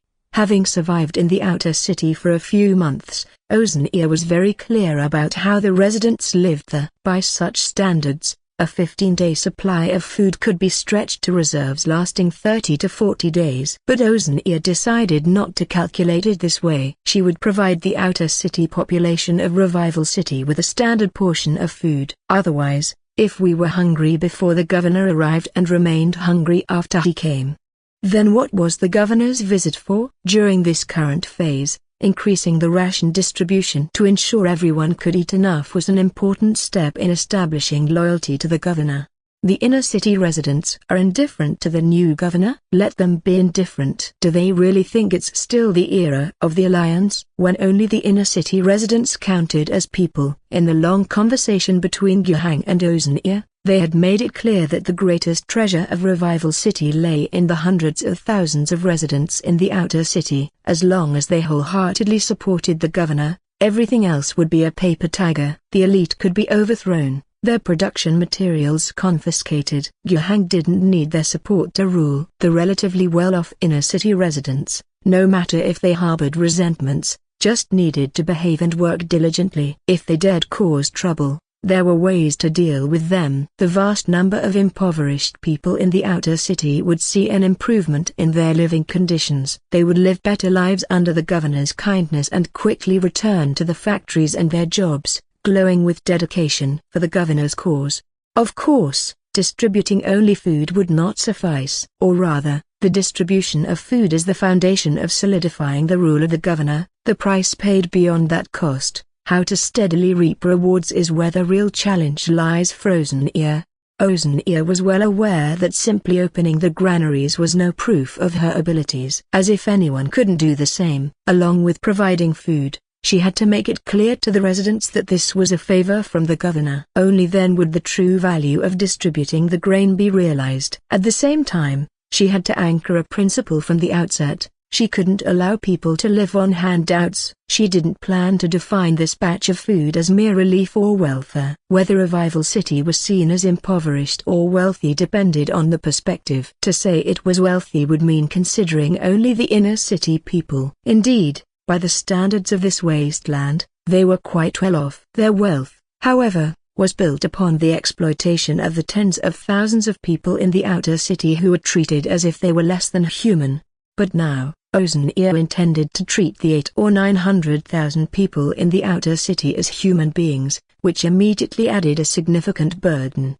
By such a standard, it was impossible to consider the city wealthy. The reserves of Revival City now could not support high welfare. Oceania would provide the outer city residents with the opportunity for a normal life, but what she could offer was just the opportunity and platform. If they wished to live decently, it would still depend on their own hard work. Of course, this wouldn't be as generous as directly distributing food, but Ozen-Ear would rather sacrifice a bit of the benefit of bestowing favors to ensure that Revival City's finances were on a relatively healthy path. Moreover, there was no doubt in her mind that the outer city residents were willing to work hard. Having lived in the outer city herself, Ozen-Ear firmly believed this. In regard to this, Ozen-Ear had roughly established a temporary system. She would indiscriminately distribute food to the residents outside the city, but only enough for a few days, and just 1/3 of their ration to ensure no one would starve to death.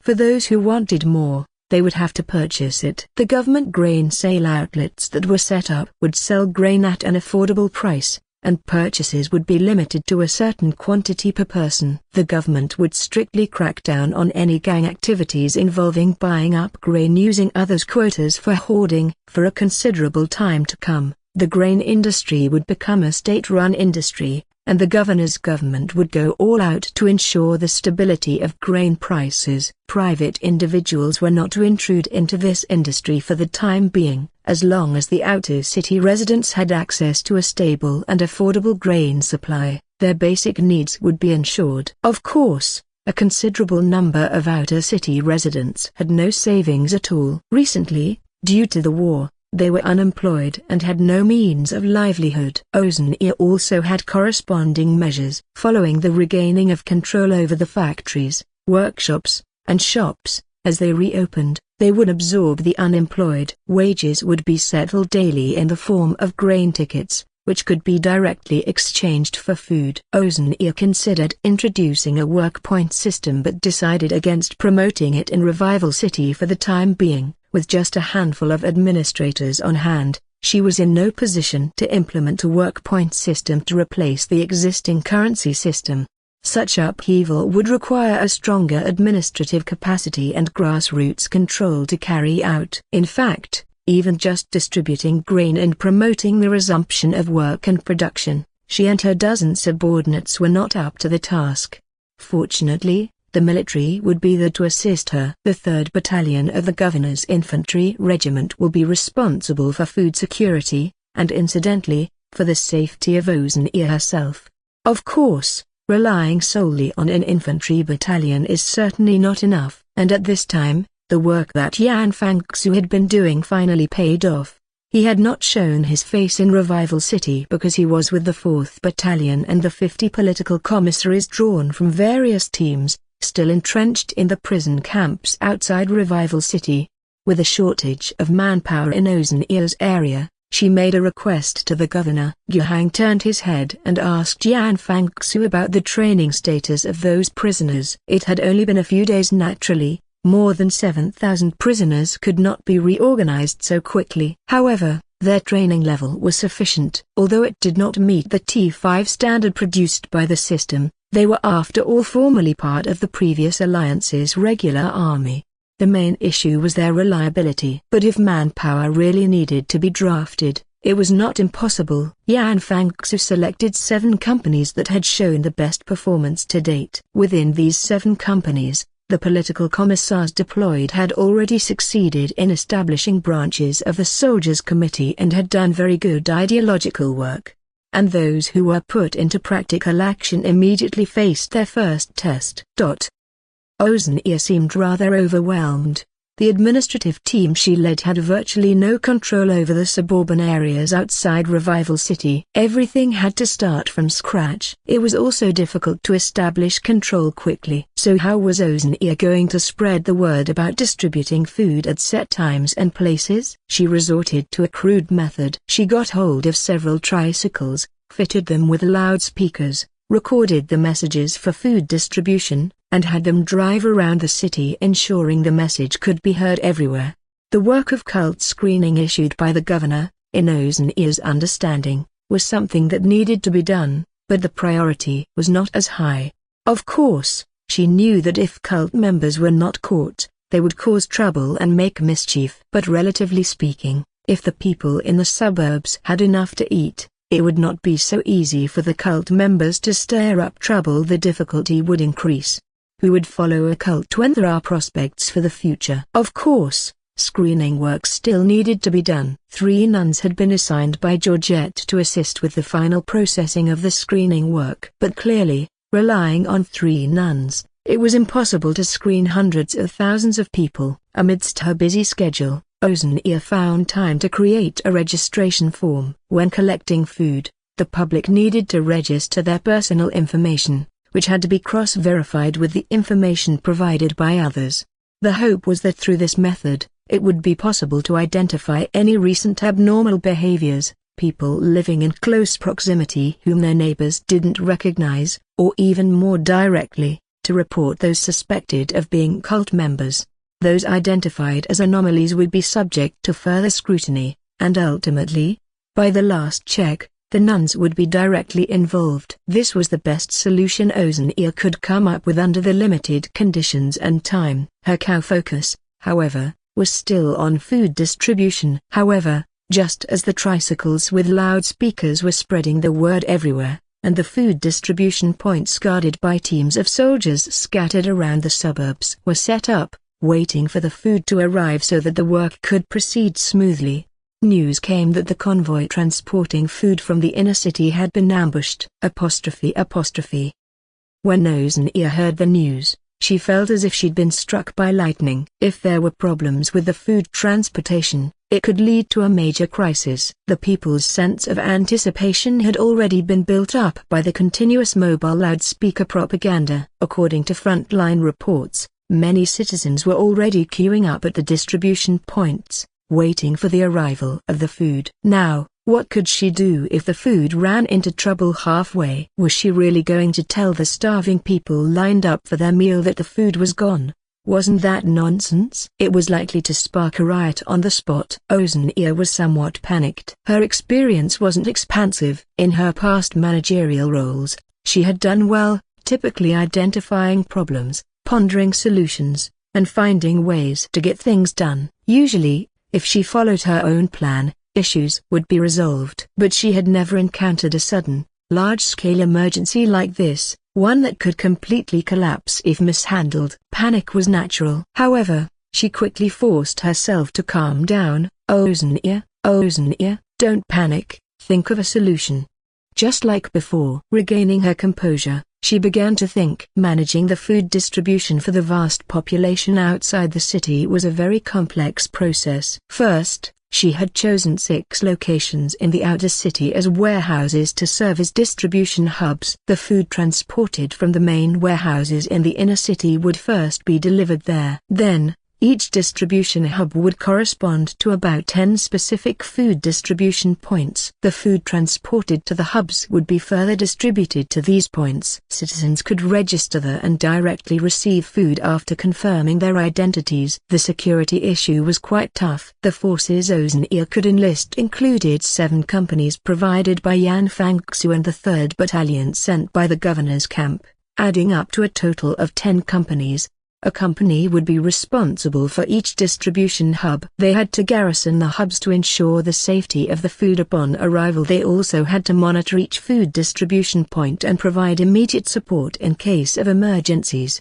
In addition, there were 2 companies mainly responsible for escorting the food shipments. Each of the 6 routes needed a platoon to accompany the convoy. The last 2 companies were pulled out to act as clerks. They would be dispersed among all food distribution points, serving as guards while also handling personnel registration and the actual food distribution tasks. When there weren't enough clerks, soldiers would fill the gap. Now, the problem was with the food transportation route. Currently, the news Ozania had was that a mob, armed with weapons, emerged from the complicated environment of a slum as the convoy passed through, launching an attack on the team. The outcome of the battle was still unknown. All 6 food transportation routes had almost simultaneously been attacked. After clarifying the situation, she may not have been completely composed, but she still issued one firm order after another. Immediately send a telegram to the governor, report our situation, and request support. We need loyal and reliable troops to help. Immediately command all companies stationed at the food distribution hubs to deploy in full force, support their respective food convoys, and eliminate all armed militants. Teams established at the 60 food distribution points are not to move. They must focus on the situation of the queuing citizens, with appeasement as the highest priority. Use of force is not permitted unless absolutely necessary. Contact Captain Yan Fangsu. I need him to prepare the military rations from the prisoner camp. I fully understand those supplies are critical. They determine the stability of the prisoners. I hope we won't need them, but if any food transportation route indeed encounters issues, we need those supplies for emergency use. Also, inform him not to worry, as I've already arranged for supplies from the governor's camp's starch block factory. A convoy carrying 100 tons of food is on its way, which can replenish the military's needs. Our synthetic starch factories are also operating at full capacity. The clerks receiving her orders went off to carry out their tasks. Ozania, while pondering whether there were any issues with the orders she'd issued or if anything needed to be added, looked out the window. It had started to get windy outside. The houses in the slum, built haphazardly, creaked in the wind. Looking at the gusty wind, Ozania's worries deepened. Hurry, hurry, hurry. Move faster, Cody shouted loudly. At his side, 2 infantry platoons moved quickly. These soldiers, still in the uniform of the Alliance Legion, had now become reliable troops. Although they were not as dependable as Cody's old unit, he believed that with his efforts over these days, they should be willing to fight for the governor. Besides, today's mission was for Revival City. Cody came from abandoned cave society and was among the first batch of soldiers to heed the call and join under the governor's command. Purbov was his former superior. When Purbov was ordered to form the 2nd Battalion, Cody was promoted too, assuming the role of squad leader. After the battle for Revival City concluded, he was elected as a political commissar, donning a black coat, a red military cap, and epaulettes, looking stylish and domineering, a striking contrast to the ordinary soldier's attire. It's hard to say how much the clothes had played a part in Cody's willingness to take on the role of political commissar back then. Of course, he understood the responsibilities that came with his position more clearly. To be honest, even after a half-day of lessons on loyalty to the Empire, loyalty to the Emperor given by the nuns of the Holy Lily, followed by a heartfelt half-day lecture from the governor himself, he was still not very clear about what exactly a political commissar should do. The so-called forcing a duck onto a perch was just like this. When he first arrived at the company, facing over 100 unfamiliar faces, Cody was nervous. But his crisp uniform, the bright red cap, and epaulettes forced him to straighten his chest firmly and quickly assume his role. During these days, he had made contact with every soldier. He now knew everyone's name, their past, and their reasons for enlisting. In his view, he didn't have any special methods. He chatted with everyone, understood what they were thinking, then shared his own thoughts with them. Why enlist as a soldier? Because we want to change the world. No one wishes to live in this disordered, chaotic wasteland world filled with death and hunger. Now, a savior has descended from the heavens, the governor himself, and we must seize this opportunity. This is the only chance to change our fate and, by extension, the fate of the entire world. Why say so? Cody used his hometown, Abandoned Cave Society, as an example. The people of Abandoned Cave Society once lived a life far worse than that of the citizens outside Revival City or you soldiers of the Alliance. But now, Abandoned Cave Society has warmed and fed its inhabitants without question. Everyone lives in solid concrete houses with jobs and industries, and the roaring heavy machinery is producing hope in bulk. Those plastic steel alloys, those machines, engines, car bodies. As these items increase, it signifies that people's lives are getting better and better. Abandoned Cave Society has undergone an earth-shaking transformation. And why have they come to Revival City? It's because they want to help the governor bring the same drastic changes to Revival City. Cody had spoken these words to almost every soldier in the company during these days. He did so tirelessly, his words sincere. He then established a soldiers' committee, allowing everyone to share their thoughts, where he either facilitated discussions or provided answers. Then he selected the most suitable dozen or so soldiers, those with the most progressive and firmest thoughts, to assist the squad leaders in their work. As a result, A special piece of information came to light at that time. A soldier mentioned that before he enlisted, there was an underground passage from the inner city to the outer city where he lived. He had stumbled upon it accidentally and knew it was being used for smuggling. He didn't dare divulge it earlier because someone who discovered it with him vanished into thin air just days later for talking too much. But now, he had the courage to speak up. Cody then passed this information to his former superior. Purbov really made a catch there, apprehending what was said to be a high-ranking official of the Alliance. Of course, that it was just a minor incident, and Cody didn't pay too much attention to it, instead continuing to focus on constant conversations and interactions with the soldiers. He didn't feel like he was doing ideological work. He was simply conveying his own thoughts to every soldier in the most sincere and earnest way possible. Then, in a daze, he received Captain Yan Fangxu's commendation, saying that his unit were the best at ideological work and were awarded a silk banner. When he brought the silk banner back, it was met with the cheers of the entire unit. This might have been that sense of team honor that the governor had talked about during training. When Captain Yan Fangxu announced the need to select a unit to undertake the task of food distribution, he communicated with the company commander at the earliest opportunity, eagerly volunteering for the mission. During the mobilization, he made it clear to all soldiers, "This is a great deed, distributing food to the whole city, so that no one has to go hungry. There are rebels and cult members in the city, they are very bad, and they may very well cause chaos. Their objective is to oppose the governor's rule using the hunger and death of countless innocent civilians. What we need to do is to protect the food, defend our achievements, and crush the schemes of these traitors and cultists." The soldiers fully understood the objective of this battle and their morale soared. This gave Cody a new insight. The governor had said that warriors need to know what they are fighting for. And just now, they had received new orders. The convoy responsible for transporting food had been ambushed while delivering to Distribution Point 2, and they needed their support. Without a second thought, after communicating with the company commander, the commander took a platoon to continue securing the distribution points where civilians were already lining up. He, on the other hand, took 2 platoons, about 60 soldiers, to support the transport convoy. By the time he arrived at the scene, he found that the fighting was still ongoing. The attackers had not yet succeeded. The soldiers guarding the food trucks, wearing different uniforms from theirs, must be a platoon from the 3rd Battalion of the Infantry Regiment. They were fighting the enemy by using the vehicles and 2 outward-facing houses as cover. They were under some pressure as many rioters in various clothes, armed with a mix of crude and sophisticated weapons, were besieging them, numbering at least 100.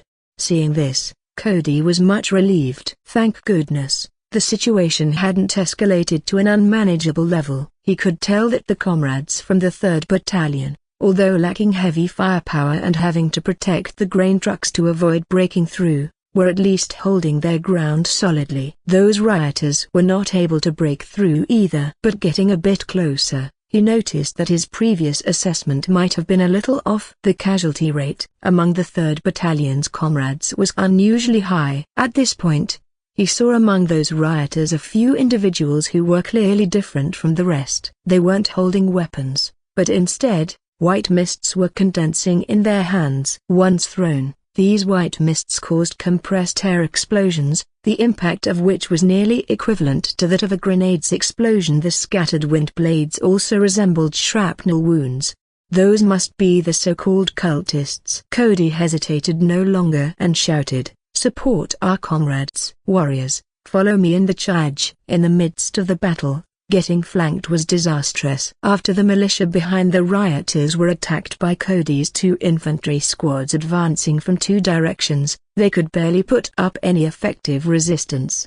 If it weren't for the fact that Battalion 3, facing them head-on, wasn't quite sure what was happening behind them, and prioritized the protection of the food transport convoy without coordinating an attack from the front as well, the rioters would have collapsed even faster. But even without that, there was no big problem anymore. Objectively speaking, Cody felt that the military skill level of the troops he was now leading still fell short of his old units, but they were a bit better than the mob and better armed too. At least it wasn't just rifles with iron barrels anymore. Meanwhile, after realizing that the cultists capable of unleashing storm bullets were the most significant threat among the enemy, he paid special attention to those two foes. He singled out some of the most progressive-minded and combat-ready soldiers under his command, and personally led them to target those cultists. Siege warfare had to be fought in this manner. And after he definitively led his men to kill those two dark mages, the battle was no longer in doubt. The remaining rioters were either killed or fled. Cody didn't pursue them but instead drew his troops closer to the food transport convoy. The soldiers responsible for the convoy remained very cautious and did not allow them to get close. Only when Cody showed his face and the soldiers opposite recognized a familiar figure did they lower their guards. After exchanging secret signals, Cody left behind a squad, along with the 17 surviving members of the original convoy crew, took the wounded, and headed for their designated distribution point number 2. First, ensuring that this batch of food could be delivered, they could also ensure the normal operation of about 10 food distribution points associated with distribution site number 2. After that, the 2 squads from that place and the convoy responsible for the escort would be as secure as possible. As for Cody himself, he adjusted the brim of his cap, listening to the intense gunfire coming from a distance. His battle was not over yet. We continue to advance. There are more comrades who need our support. Yes. The soldiers had just won a victory, and their morale was high. Cody quickly led his troops to a new battlefield. The situation here was much more problematic than the one he had just resolved. This place should be on the transport route of distribution site number 3. A mob had overtaken the convoy. The number of rioters was more than before, probably reaching 200, and there were more cultists among them. At a glance, Cody spotted 5. He knew how troublesome it was to deal with these magic wielders. Bullets hitting their storm shields would require emptying at least 3 magazines before penetrating, while one storm bullet from them was like a hand grenade. Besides, many armed rioters provided them with protection. Looking at this, the infantry squad responsible for escorting the food likely met their doom. Whether they were completely wiped out or routed with some turning to desertion, they could no longer be relied upon. Similarly, 2 infantry squads had come to support from distribution site number 3. Cody recognized the leader, also a red hat political commissar. But the enemy they faced was too strong. They couldn't break through at all. All they could do was maintain the line, ensuring the enemy couldn't break out. But without a numerical advantage and with the help of the cult mages on the enemy side, they hesitated to use the mortars they had for fear of destroying the food. In this situation, their line was somewhat precarious. Cody immediately led his troops and pushed to the front. His arrival with several dozen fresh troops greatly eased the situation. In the midst of the fight, Cody found another red hat. Traitors. Cody? The red-hatted one turned his head, looking somewhat surprised. Cody had no time for pleasantries. He immediately stated his purpose. We can't keep fighting like this. We need to bring our guns into play. But those supply wagons. Stop worrying about that. Win the battle first, then worry about the food. Cody said as he pointed outside. Look over there. Someone is pouring fuel. They're going to burn the supplies. We can't let them succeed. Having said that, he fired a burst of bullets in that direction, killing the fuel pourer, then quickly pulled his head back in. Okay. The political commissar named Traitors also made up his mind. He crouched down, retreated, and began to issue orders. Soon, the mortar teams from 3 platoons were in place. The firepower suddenly increased significantly. When Traitors returned, Cody continued, "It's still not enough. We need to figure out a way to handle those sorcerers." "Do you have a plan?" Cody grinned, showing his teeth. "Nothing particularly good, just fighting desperately." "Dare or not?" Traitors hesitated for a moment. Cody patted his red armband and asked, "What's the matter?" "You're a political commissar, why the hesitation?" "Let's do it." Traitors clenched his teeth. "That's more like it." The two quickly formed a small squad. 17 men, assembled into 2 spearhead teams. They each led a team, dividing into 2 groups, and began to advance from the outer flanks. About 10 minutes later, Cody's team was in position. He estimated that there were 2 minutes left until the agreed time to launch a joint attack. He strictly ordered the soldiers not to show their heads, patiently waiting. The enemies seemed to sense that the frontal firepower had weakened somewhat. They became restless, sent out some men, and tentatively launched a counterattack. Seeing this scene, Cody worried whether the frontal defense, having lost almost a fifth of its manpower, would hold. But thankfully, it held for those 2 minutes. When the time came, the multiple mortars fired simultaneously. The previously silent and repositioned machine gun squads also unleashed powerful fire. The soldiers also courageously raised their heads and began to shoot with full force. In that instant, the volume of firepower from the entire troop increased several-fold. The armed thugs who had seized the convoy were suppressed momentarily. Even the several sorcerers didn't dare to show their heads recklessly, for even with storm shields, as mere wearers of blue robes, they weren't at the level of the grey-robed or the divine envoys. Too many bullets could still shatter their shields. And it was at this moment that Cody bellowed, "Charge, charge, charge. It's our turn to go. Don't waste the opportunity our comrades have created for us." With that, he was the first to rush out. Cody's actions had obviously attracted a lot of attention. But due to the previous detour and interspersion, he had secured an advantageous terrain. When he burst out, many of the enemies were facing away from him, and there were no covers in between to protect them. Seizing the moment, Cody and his subordinates killed a significant number of enemies with fierce gunfire. This even included 2 enemy mages. One mage was killed by a volley of bullets before he could react, as he failed to adjust the direction of his storm shield. The other did manage to react but was taken down by concentrated fire from several soldiers. In a matter of seconds, multiple soldiers had emptied a magazine, shattering the storm shield and killing the person within. Lower-level enemy mages, with insufficient strength, could be broken and killed by ordinary bullets. But afterwards, when the enemies recovered from their initial shock, Cody and his team's situation deteriorated, especially since this flanking charge had depleted their ammunition after eliminating a number of enemies. Some soldiers were positioned to ensure their magazines still had firepower, but a lull in firing was inevitable for the others while reloading. Not only were they taking incoming bullets, but also a wind spell from an enemy mage was hurtling towards them. One soldier was hit in the leg and fell to the ground, only to be further struck by multiple bullets, which ended his life. The wind spell went off course, exploding at the edge of their formation, but still claimed the lives of 2 soldiers. Despite Cody's best efforts to lead the team to cover, by the end of it, only 4 remained by his side. This was within his expectations, and Cody remained calm. Frontal firepower drew attention while he led a squad on the flank, striving to inflict maximum damage and continue drawing focus. Next, it was up to traitors. Leading another squad, the time had come for them to launch their assault as well. The number of enemy mages left among their foes was down to 3. If traitors could achieve results similar to Cody's squad, they would have little trouble winning this battle. It was best to also ensure as many survivors as possible to retain their fighting strength. If they, Cody and traitors, could then drive their troops like steel nails into the enemy's rear, with the front-line troops launching an attack under covering fire, they would be able to achieve a victory against the odds, taking back the supply carts from the cultists and rioters. As he thought this, Cody heard gunshots and screams not far away. Traitors had launched his attack as planned. But the next moment, Cody's brow furrowed tightly. The sound seemed off. Too distant. He couldn't help it and glanced sideways, only to see an unfavorable situation. It appeared that traitors had been exposed before they could initiate their planned assault and was now under enemy attack, caught in disarray.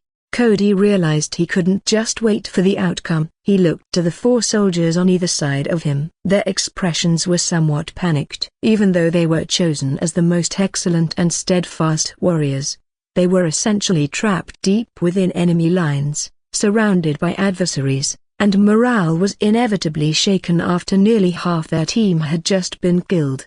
Cody knew he needed to say something. "We've come this far, we must disregard life and death. Do we even have space to retreat now? Victory is our only path. Let's go, take down the remaining enemy mages, Victory belongs to us." With that, he charged out of the cover. The remaining 4 soldiers, either genuinely moved by his words or simply acting on instinct, followed closely behind. One soldier stayed in the rear to provide covering fire, striking at the enemy attempting to attack his comrades, while the other 3, under Cody's leadership, attacked the sorcerer who was advancing on traitors with his back turned to them. The sorcerer was instantly trapped in a dire situation, with enemies in front and behind, and no possibility of dodging to the side, as it would expose him directly to the firepower from ahead. The overwhelmed sorcerer was shot dead. But the remaining 2 sorcerers were a tough problem. The pair, back to back, were behind a pile of rubble from a blasted building. The shattered construction debris served as cover, shielding them from direct gunfire. Whether it was Tadas's side or Cody's, they could only attack the enemy directly facing them, and the enemy's storm shields were also open towards them. What made things even more difficult was that around these 2 sorcerers, there were a significant number of armed thugs guarding them. Their fire was mainly directed towards Tadas's side, suppressing the commissar from advancing. Quickly assessing the situation, Cody took 2 actions. A grenade, with its pin pulled, was tossed toward the enemy by him. The explosion of the grenade killed several armed hooligans and also caused the 2 sorcerers' storm shields to tremble violently. Then, anticipating the enemy's counterattack, he dodged to the side, indeed avoiding an incoming wind shot. The wind shot sent the 2 warriors beside him flying. Cody, half crouching and kneeling on the ground, endured the pain of a blade of wind slicing off a piece of his facial skin and, in an awkward pose, fired ferociously at the sorcerer facing him. The already quaking storm shield, under the fierce fire of the G9 rifle, flickered incessantly, clearly on the verge of collapse. The sorcerer, along with several surviving armed thugs, had their attention completely drawn by the man in the black coat and red hat. Bullets flew at Cody fiercely, forcing him to hide. He was shot several times in the torso, but fortunately, the hard plastic vest he was wearing under his coat protected his vital parts being shot in the shoulder, in the leg, or even having an ear shot off. These were all minor issues now. The gunfire he drew away created an opportunity for the 2 surviving soldiers. Both of them fired all the bullets in their new magazines at the sorcerer. Even if only half the bullets hit their mark, they were enough to shatter the storm shield. The one a bit further away, who had run out of bullets in his magazine and wanted to duck back to reload, was hit in the head by a bullet and died instantly. The closer one, the last remaining soldier, dropped his rifle and threw a grenade. But the grenade didn't have the desired effect, as it was blown away by an evil wind. The sorcerer with the broken shield was terrified at this moment. He had been distracted by the man in the red hat and had almost been swept away by this assault. Restarting his storm shield would take time, and if a grenade was lobbed at him, he feared it would be the end for him. Enraged, he even summoned another wind shot, hurling it at the soldier who was trying to reload to attack him, sending his body flying like a torn rag, only then feeling relieved. Having dealt with this one, he could finally shift his target and deal with the red-hatted man who was barely clinging to life. Where was that red hat? Looking up again, he saw the red-hatted man, dragging a wounded leg, climbing on top of a piece of building wreckage that served as cover and jumping down. On his person, 2 grenades already had their pins pulled. The sorcerer's eyes widened, but by then, it was already too late for any action. With a thunderous explosion, the shockwaves and shrapnel from the 2 grenades took the life of the storm shield-shattered sorcerer and, by chance, the life of the other sorcerer facing Tadas's squad with his back to Cody. It also took Cody's life,